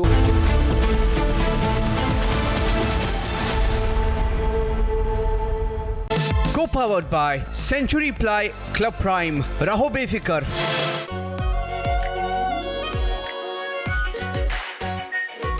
Pure Shahi Paneer Masala. Delicious, healthy, every day. अरे tension किस बात की? Century प्रोवुड का premium plus है ना, low emission है, high density है, water resistant भी, टर्माइट एंड बोरो रेजिस्टेंट भी है। यानी ये है जहां नो टेंशन वहां। Premium plus by Century Prowood. MDH की हल्दी मिर्ची धनिया करे कमाल, ये रंग दे, ये खुशबू दे, ये तीखा, ये कम पड़े, क्या निराला MDH मसाला। इसको घर पे लगाओगे तो शादी का तो पता नहीं, और घर पक्का नहीं टूटेगा। रुंगटा नहीं तो घर स्ट्रॉन्ग नहीं। रुंगटा स्टील TMT बार एकदम सॉलिड। पहाड़ों में एक हाइकिंग स्टिक भी बन सकती है।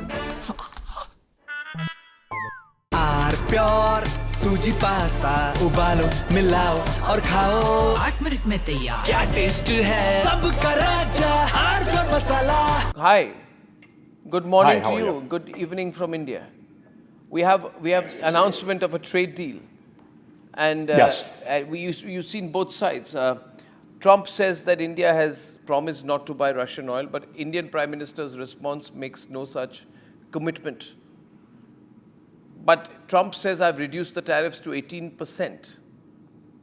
And then he says that besides everything else, Prime Minister Modi has also agreed to buy American, in addition to 300 billion in, 500 billion in some other purchases. Anyway, there's an existing agreement to buy 300 billion. So there's not much of a hard-coded commitment from the Indian side. So Trump is obviously using a lot of hyperbole, making some claims. But the good thing is there's an announcement of a deal. But there's more statements coming from Trump than from India, especially to Trump's statement that India has agreed to stop buying Russian oil. There's nothing official from the Indian side to that. How do you view these developments, Professor Sachs? Well, basically, the United States is unstable and irresponsible, but backing down from the most outlandish actions of this government a few months ago. They made no sense. They antagonized India. They disrupted trade. And I think somebody finally explained to Trump that none of this was serving any American interests at all. And so Trump has backed down to an important extent. Everything about Trump and trade is erratic, not sensible, not accomplishing any U.S. goals, but better 18% tariffs than 50% tariffs or 500% tariffs. But I wouldn't take at face value any single statement by the U.S. government. I think everything is just complete improvisation, a lot of baloney, a lot of malarkey. but probably somebody has prevailed inside the White House to say, why antagonize India? So, what did Trump or what did America gain in the last Nothing. 4 months of putting Nothing. pressure on India? Nothing. Nothing. Whatever is agreed today could have been agreed before. Nothing is gained. There's no pressure. India has no, U.S. has no leverage on India. So none of this is anything other than Trump's delusion that the U.S. is the be-all and end-all of the universe. And so his writ is the command of for the whole world. But that's Trump's delusion, that the U.S. market is so big, so consequential, so important, that he can get every other country to fall into line. But the U.S. market is not very important in this way. The main lesson of the last year is that despite all of the U.S. bluster, the world did just fine last year. It traded more with each other. India and China are in the process of restoring what will be the most important trade relations between the two.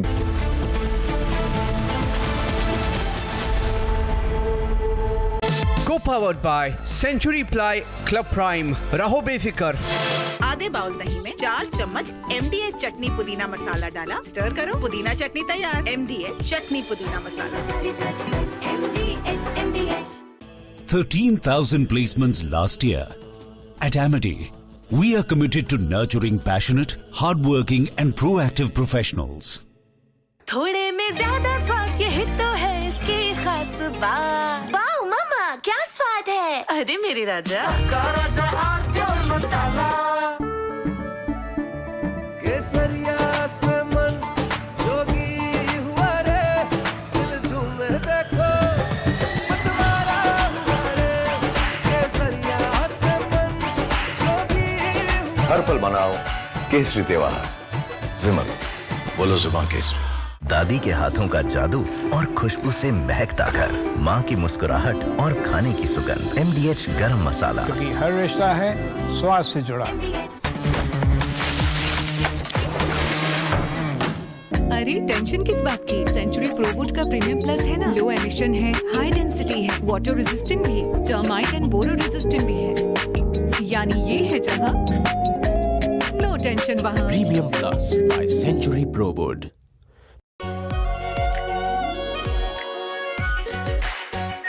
Our pure Shahi Paneer Masala. Delicious, healthy, every day.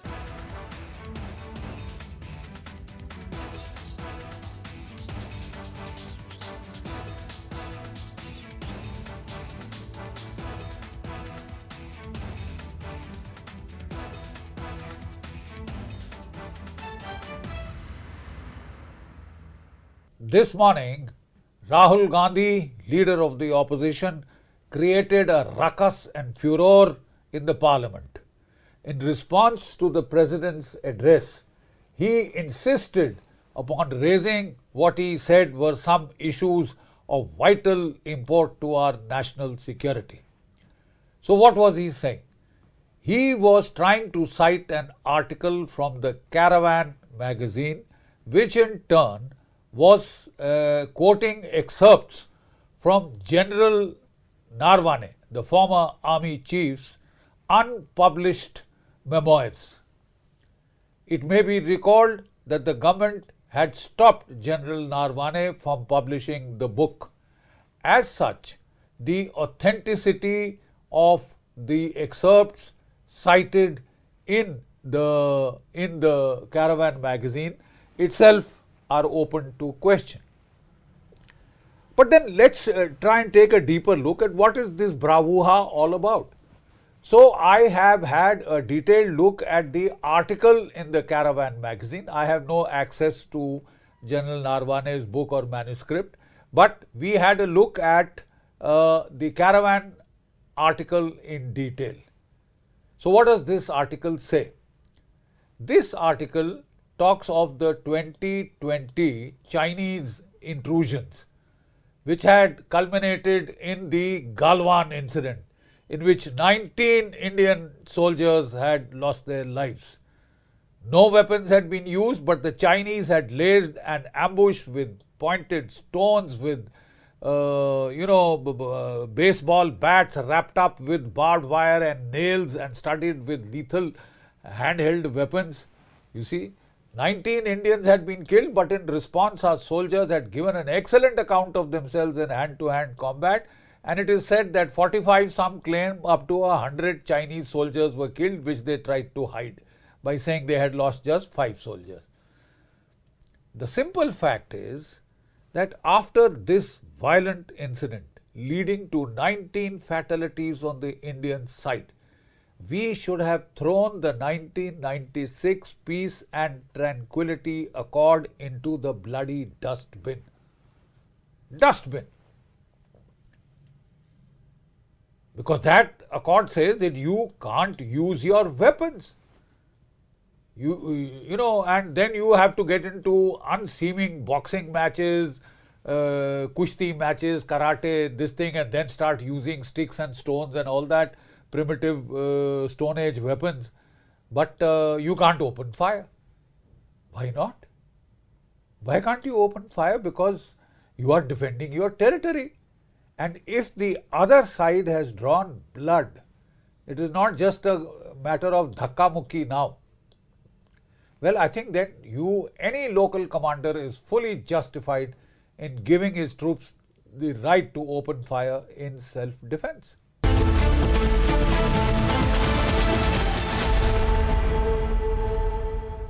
Co-powered by Century Ply Club Prime. रहो बेफिक्र. MDH की हल्दी मिर्ची धनिया करे कमाल, ये रंग दे, ये खुशबू दे, ये तीखा, ये कम पड़े, क्या निराला MDH मसाला.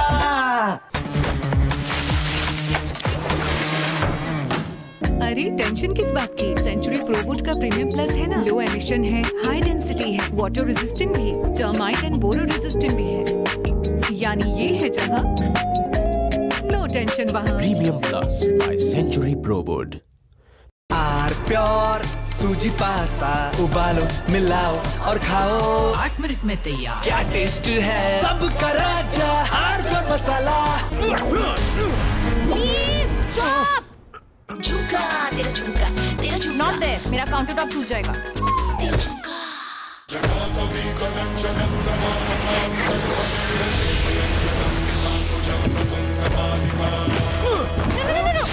मेरी चिमनी टूट जाएगी. What are you doing? रानी, इस घर में कुछ है जो टूटता नहीं. ये पिलर कभी नहीं टूटेगा. रुंगटा स्टील TMT से बना. रुंगटा नहीं तो घर स्ट्रॉन्ग नहीं. रुंगटा स्टील TMT बार एकदम सॉलिड. MDH की देगी मिर्च. देगी मिर्च का तड़का, अंग अंग फड़का. MDH की देगी मिर्च. Hi. Good morning Hi, to how are you. Good evening from India. We have announcement of a trade deal, and Yes. you've seen both sides. Trump says that India has promised not to buy Russian oil, but Indian Prime Minister's response makes no such commitment.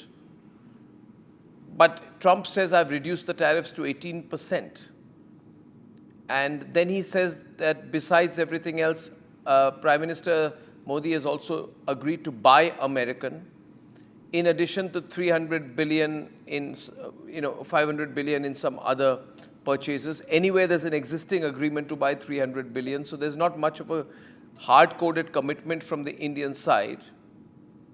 So Trump is obviously using a lot of hyperbole, making some claims, but the good thing is there's an announcement of a deal. But there's more statements coming from Trump than from India, especially to Trump's statement that India has agreed to stop buying Russian oil. There's nothing official from the Indian side to that. How do you view these developments, Professor Sachs? Well, basically, the United States is unstable and irresponsible, but backing down from the most outlandish actions of this government a few months ago. They made no sense. They antagonized India. They disrupted trade. And I think somebody finally explained to Trump that none of this was serving any American interests at all. And so Trump has backed down to an important extent. Everything about Trump and trade is erratic, not sensible, not accomplishing any U.S. goals, but better 18% tariffs than 50% tariffs or 500% tariffs.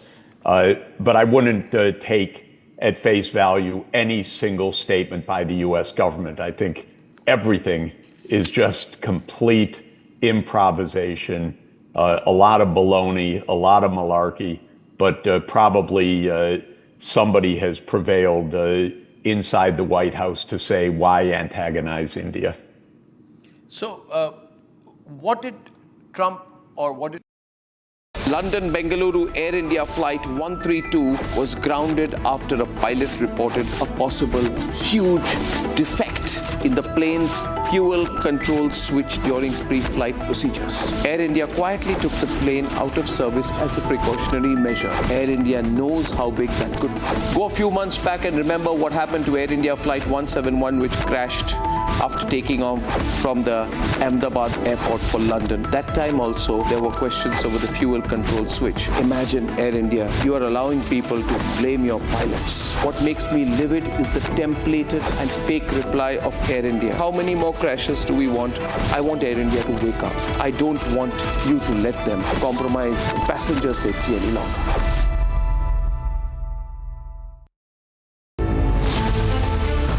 Dead economy theorists stunned. Has Modi proven naysayers wrong?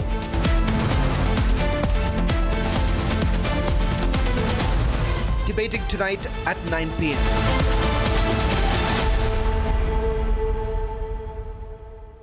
मुझे बस 2-3 line बोलनी है, उसमें सब पता लग जाएगा, but वो बोलने नहीं दे रहे हैं. But Mr. Gandhi, Narwane's statement has come out. He is saying that not even 1 inch of the land was given. That's not the point here. Whether the land was taken or not, that's a different question. We'll come to that. I'm not. Let me speak. Let me speak. But the book is not even published, Mr. Gandhi. Let me speak. You're all defenders of the BJP. No, not at all. Yes. That's your agenda.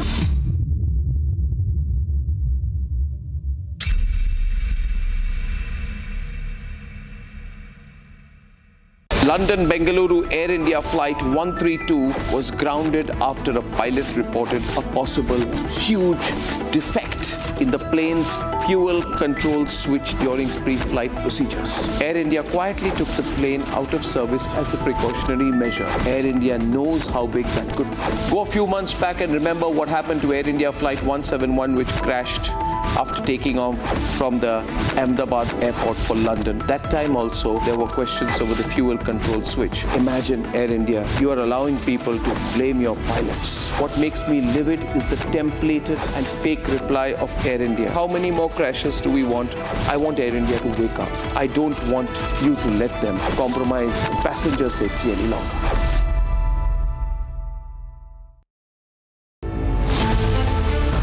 Dead economy theorists stunned. Has Modi proven naysayers wrong?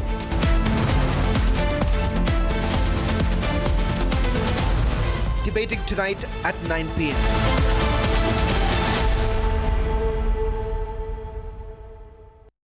मुझे बस 2-3 line बोलनी है, उसमें सब पता लग जाएगा, but वो बोलने नहीं दे रहे हैं. But Mr. Gandhi, Narwane's statement has come out. He is saying that not even 1 inch of the land was given. That's not the point here. Whether the land was taken or not, that's a different question. We'll come to that. I'm not. Let me speak. Let me speak. But the book is not even published, Mr. Gandhi. Let me speak. You're all defenders of the BJP. No, not at all. Yes. That's your agenda.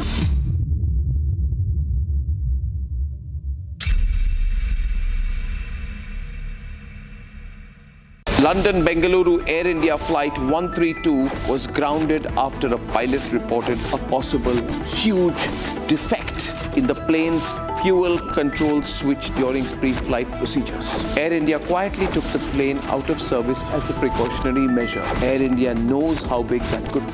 Go a few months back and remember what happened to Air India Flight 171, which crashed after taking off from the Ahmedabad airport for London. That time also, there were questions over the fuel control switch. Imagine Air India, you are allowing people to blame your pilots. What makes me livid is the templated and fake reply of Air India. How many more crashes do we want?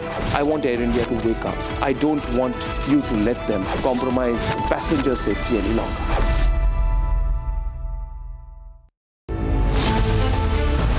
Daddy of deals done.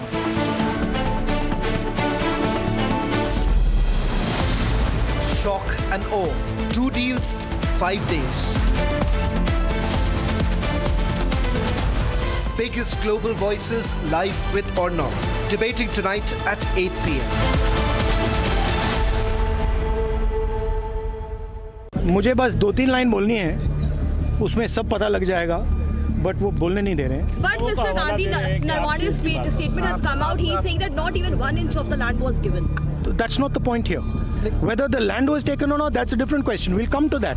I'm not. Let me speak. But the book is not even published, Mr. Gandhi. Let me speak. You're all defenders of the BJP. No, not at all. Yes. That's your agenda.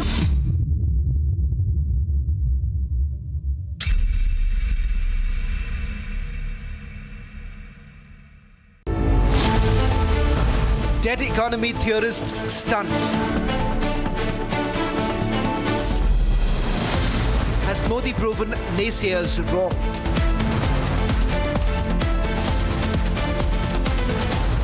Debating tonight at 9 p.m.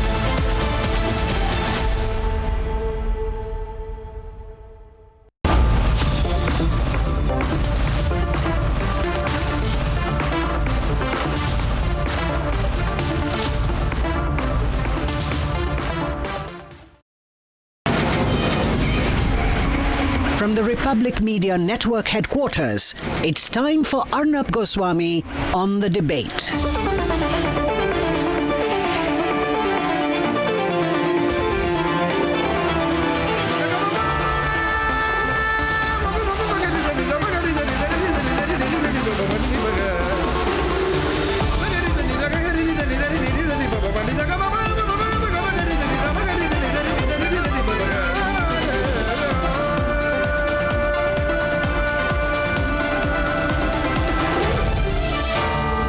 Arnab Goswami on the debate. Ladies and gentlemen, the art of the deal. The daddy of deals is done, and the impact of that. That's debate 1 tonight. And debate number 2. Where does Rahul Gandhi go to hide now? The naysayers of the Indian economy, Rahul Gandhi and the man who knows nothing about economics, Raghuram Rajan. How they have left stunned. They are left stunned after this. That's the political debate at 9 o'clock tonight.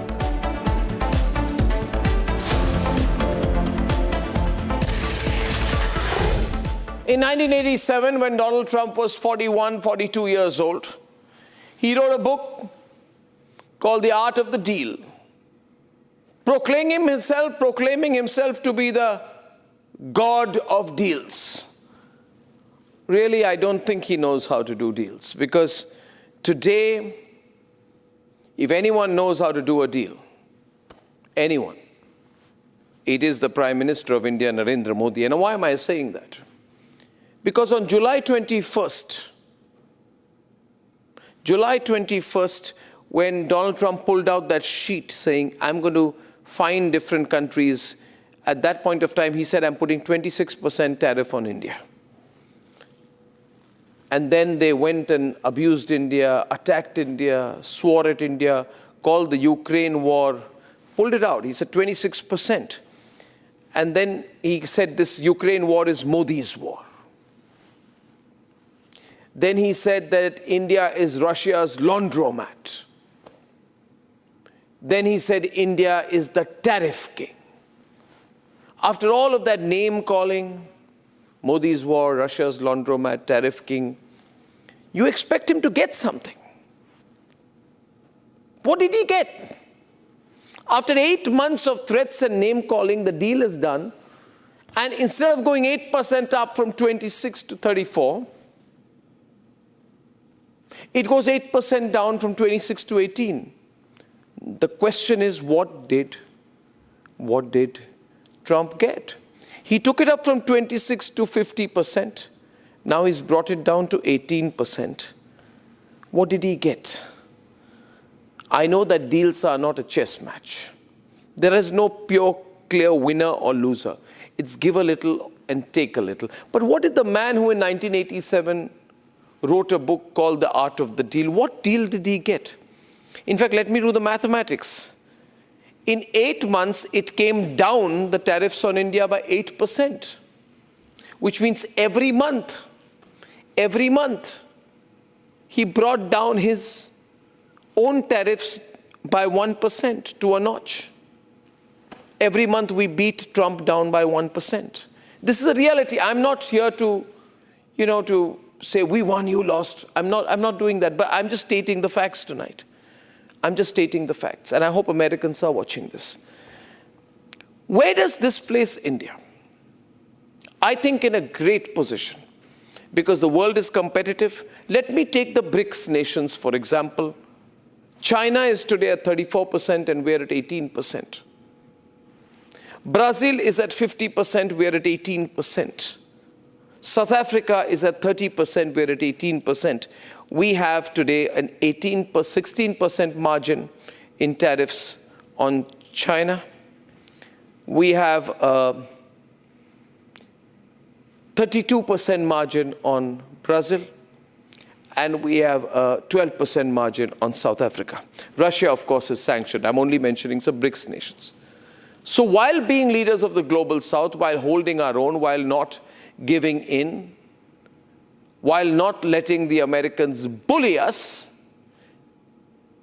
we have got a deal that's literally as good as it can get in the present situation. Ladies and gentlemen, therefore, when Donald Trump says he has a lot of respect for Prime Minister Modi, I think he means it. The world order is changing in India's favor. Remember the graph that Elon Musk put when he said, don't forget the world order is changing. The number one contributor to GDP growth in the world is China. The number two is India. Number three, by far, and a poor number three is the USA.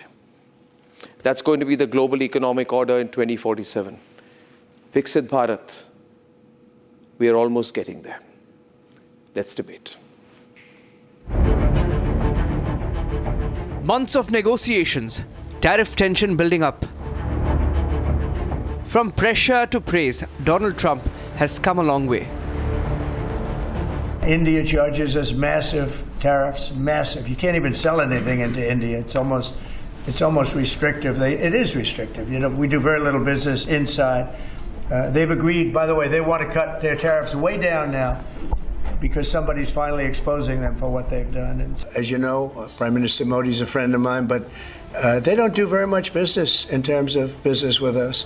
They sell a lot to us, but we don't buy from them. You know why? Because the tariff is so high. They have one of the highest tariffs in the world. We get along with India very well, but India has, you have to understand, for many years, it was a one-sided relationship. Only now, since I came along, and because of the power that we have with tariffs, India was charging us tremendous tariffs, about the highest in the world. They were about the highest in the world, number one. And we, therefore, weren't doing much business with India, but they were doing business with us because we weren't charging them. Foolishly, we weren't charging them. So they would send in massive, everything they made, they'd send it in, pour it into our country. Modi's a very good man. Yes. He's a good guy. He knew I was not happy, and it was important to make me happy. They do trade. And we can raise tariffs on them very quickly. Trump, who once called India a tariff king, has now cut down tariff, giving India the best deal. Trump claimed India will stop buying Russian oil. Prime Minister Modi, while acknowledging the deal on behalf of 1.4 billion Indians, didn't say a word on any crude imports from Russia. Kremlin says it has not heard from India about halting Russian energy purchases. There is no fine print of the deal yet. But the global media, especially American and Western media, are giving it their own spin. While some call it a deal to end the Ukraine war, others calling it an end to the trade war while terms of peace are murky. And some conclude that India won't buy Russian oil anymore. All of them mostly wrong. Coming as it does immediately after India signed the mother of all deals with the European Union, the India-United States Trade Pact sends across a strong geopolitical message that you can stare down a bully and get that bully on the negotiation table. Not only that, you can in fact get the best of terms if only you have the patience. Now, with this deal, India has better terms than what Vietnam, Indonesia, Bangladesh, Pakistan could get, and in fact, best one amongst the BRICS nations. And that shows that this could prove to be the daddy of deals as the world reverberates with India's success in negotiating a good deal with the Trump administration. They say devil is in the details. The world now awaits what the US-India deal actually holds.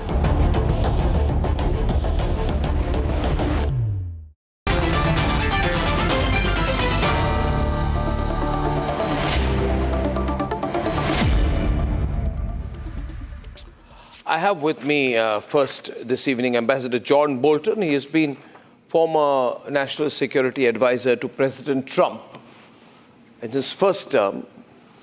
Now, of course, he's Trump's target. There have been raids on him. Trump doesn't like him anymore. Trump speaks badly of him. But then Trump speaks badly of a lot of people, doesn't he, Ambassador? My question to you is this. You must be watching this closely. The big news, India-USA trade deal, historic deal. I began by saying that I don't think Trump went away with a lot.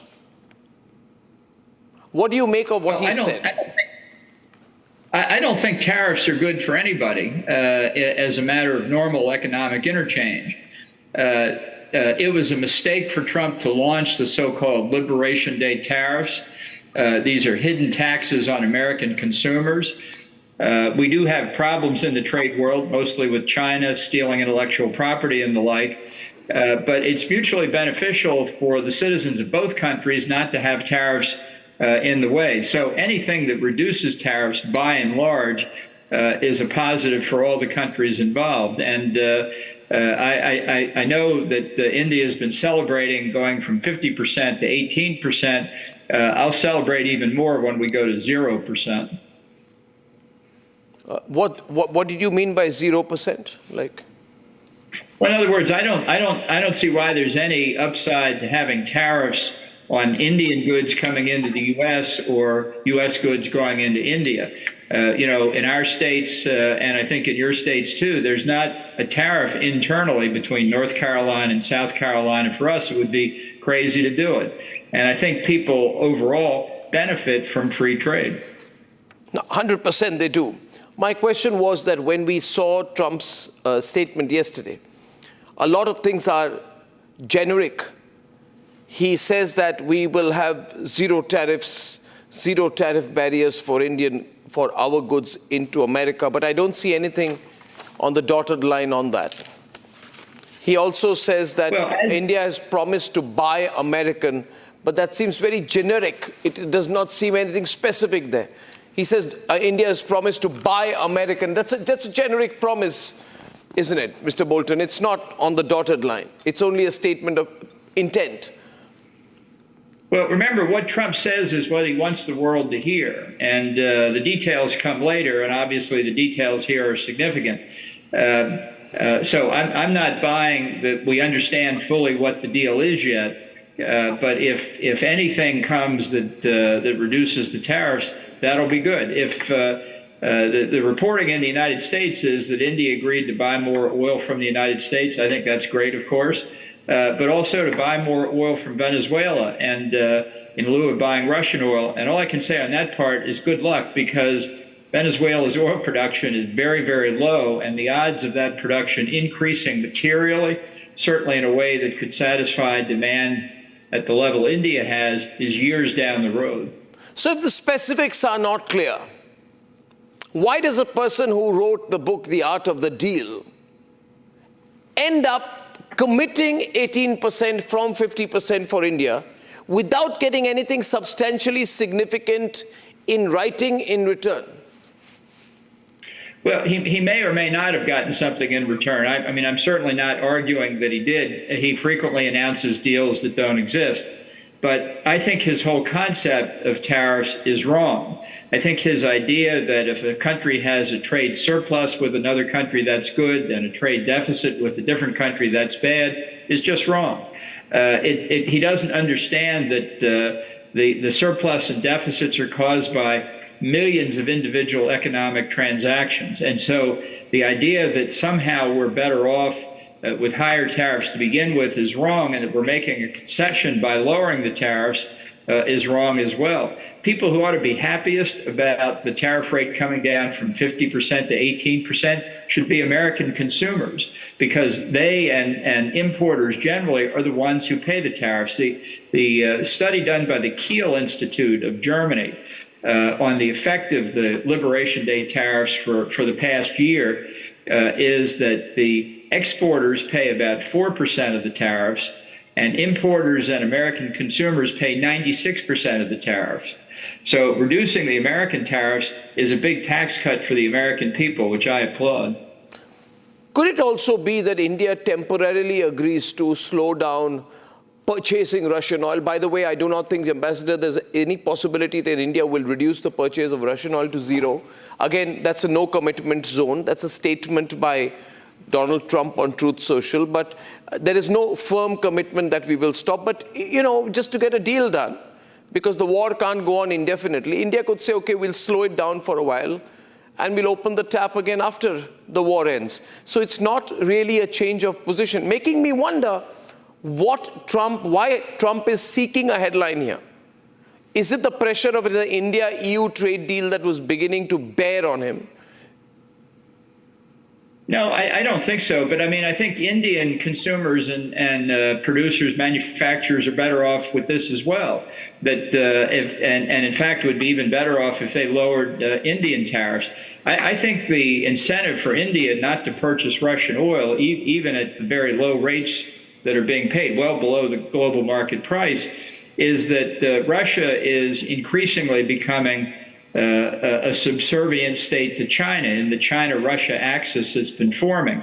This is not like the Sino-Soviet alliance of the Cold War. This time China's in charge. And the close relationships that countries have with Russia for oil or weapons or other products like that leave them in a vulnerable position. I think this applies to India as well, and vulnerable particularly vis-a-vis China. So dispersing the oil production or the oil purchases from Russia to other suppliers of oil makes sense for India on its own geopolitical terms. You've been National Security Advisor with Trump in his first term. You know him well. You worked closely, very, very closely with him at the highest level. Now, he's been humming and hawing and being very, very aggressive vis-a-vis India, very pro-Pakistan. Is this a consistent position in your view? Does he have any long-term views on building a relationship with India, or is it purely only transactional and whatever works for today rather than a long-term partnership? No, it's all about Donald Trump today. It is all transactional. And this is very hard for people to understand, very hard for me to understand until I started working for him. He doesn't have a philosophy.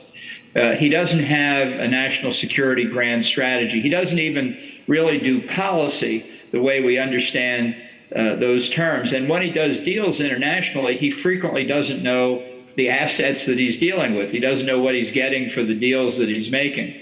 So it's very dangerous for the United States and allows our adversaries to take advantage of us. I think it is the case he and Prime Minister Modi have a good personal relationship. I wish we could build more on that in dealing with the threat that China poses all along its Indo-Pacific periphery, because that's where the real issue is. Trade disputes between friends are often very, very difficult, but they involve economic stakes and you have to work them out. But to allow trade differences to obscure geostrategic common interest, I think, is a real problem. So one benefit, I hope, coming from this tariff reduction is we can now start talking more about how to cooperate against the common threat we face from China. Ambassador John Bolton, I thank you very much for giving us your perspective of what happens with this trade deal and beyond, and its possible impact on India-America relations. Thank you very much, Ambassador Bolton. I am now joined... Thank you. Thank you, sir. Thank you. I'd like to move to our panel, and I have with us Einar Tangen, Senior Fellow at the Tahi Institute in Beijing. We have Joachim Bitterlich. He's former German ambassador to NATO, former National Security Advisor to Helmut Kohl. Nikita is joining us from Moscow today. Pastor Mark Burns, who's a spiritual advisor to President Trump. We only have to have someone who's a spiritual advisor to understand Trump's mind. Richie Greenberg, political commentator from San Francisco, and Troy Blackwell. He's a former advisor to President Biden. He's a Democrat. Thank you very much. My initial thoughts tonight, I just want to open up the thoughts out there. How do you think this places the relationship? I want to start with Einar. Einar, I said earlier that India now has a huge advantage over China. China issue remains unresolved. How does this impact the overall equation, geopolitics, internationally? All right, just to make it clear, China does not have specific tariffs on India. In this particular case, you can argue that it was a success, bringing it from 50 to 18. I would agree, though, that I don't know why it's an issue at all. I don't think the tariffs should be out there, and I do not think that India should be paying any to the U.S. It's an asymmetric relationship. You look at the wealth of the United States on a per-person basis. It's almost $100,000 per person. It buys things from other people. If you put a tariff on, you're simply adding costs to the American consumers. What really concerns me about this as a lawyer is that if you're supposed to have an agreement, there's supposed to be mutuality, that you agree on the terms. And obviously, that is not the case. The only thing that seems consistent is that the tariffs are meant to go from 50 down to 18. The U.S. says, based on $500 billion worth of buys from India to the U.S., or 500 million, based on not buying Russian oil, and also by opening up its markets. None of these things are going to work for India. So it's very hard to see how this is really an agreement. Are you disappointed? Yeah, I am. I think for world trade, it would be much better to give India as an ally of the United States. I'm speaking on behalf of China. I'm just saying, as an ally of the United States, supposedly as somebody the U.S. counts on, if this is the way you treat your friends, it doesn't seem very nice. Or are you disappointed because the possibility of India drifting away further from America dies with this deal? No, I don't. I don't know that this is going to be particularly well received. India is a future power. It will remember all of these things, not just this deal, but everything that led up to it. The words cannot be unspoken. And what happened in Nepal and Bangladesh and happening in Pakistan is not going to be forgotten. These kind of slights. Donald Trump personally tried to make, Prime Minister Modi look weak, as if he was begging for things. It's just not true. So, these types of slights, unfortunately, they cannot be pushed away easily. Okay. The argument being made by Einar Tangen right at the start, and I want Joachim Bitterlich to come in on this, is that while things may be settled for now between the United States and India, but there has been a frosty relationship with a lot of words exchanged, more words spoken by Americans and no response from Indians. So the relationship is still fragile. It's not going to be a warm and good equation. What is your sense, Mr. Bitterlich? First, I think congratulations to Prime Minister Modi. He has applied the same strategy as the Chinese do: patience with the Americans, wait for your moment. And at the same time, he was able to use a bit the pressure coming from the EU-India deal.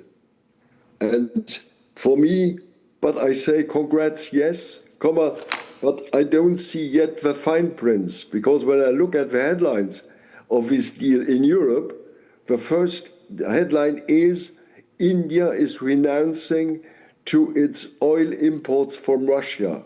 Yes. And this is for the Europeans, the first head. The second one is this other story no one is mentioning.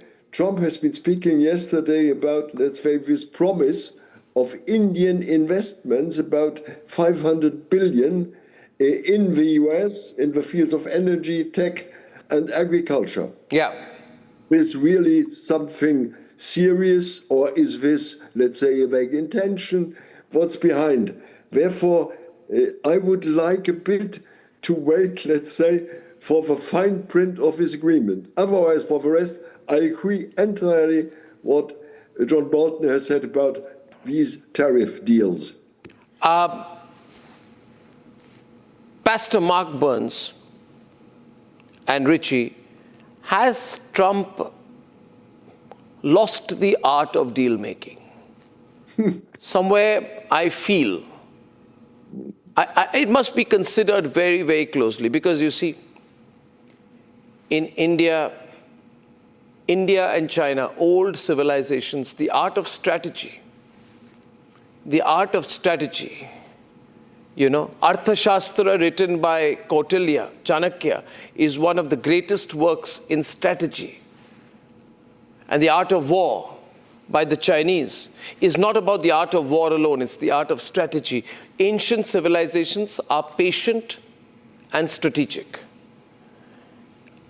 Has Trump misstepped? Because you only went down. You promised 26, went to 50, came down to 18. What? I'm not going to rub it in, Pastor. I'm not going to rub it in.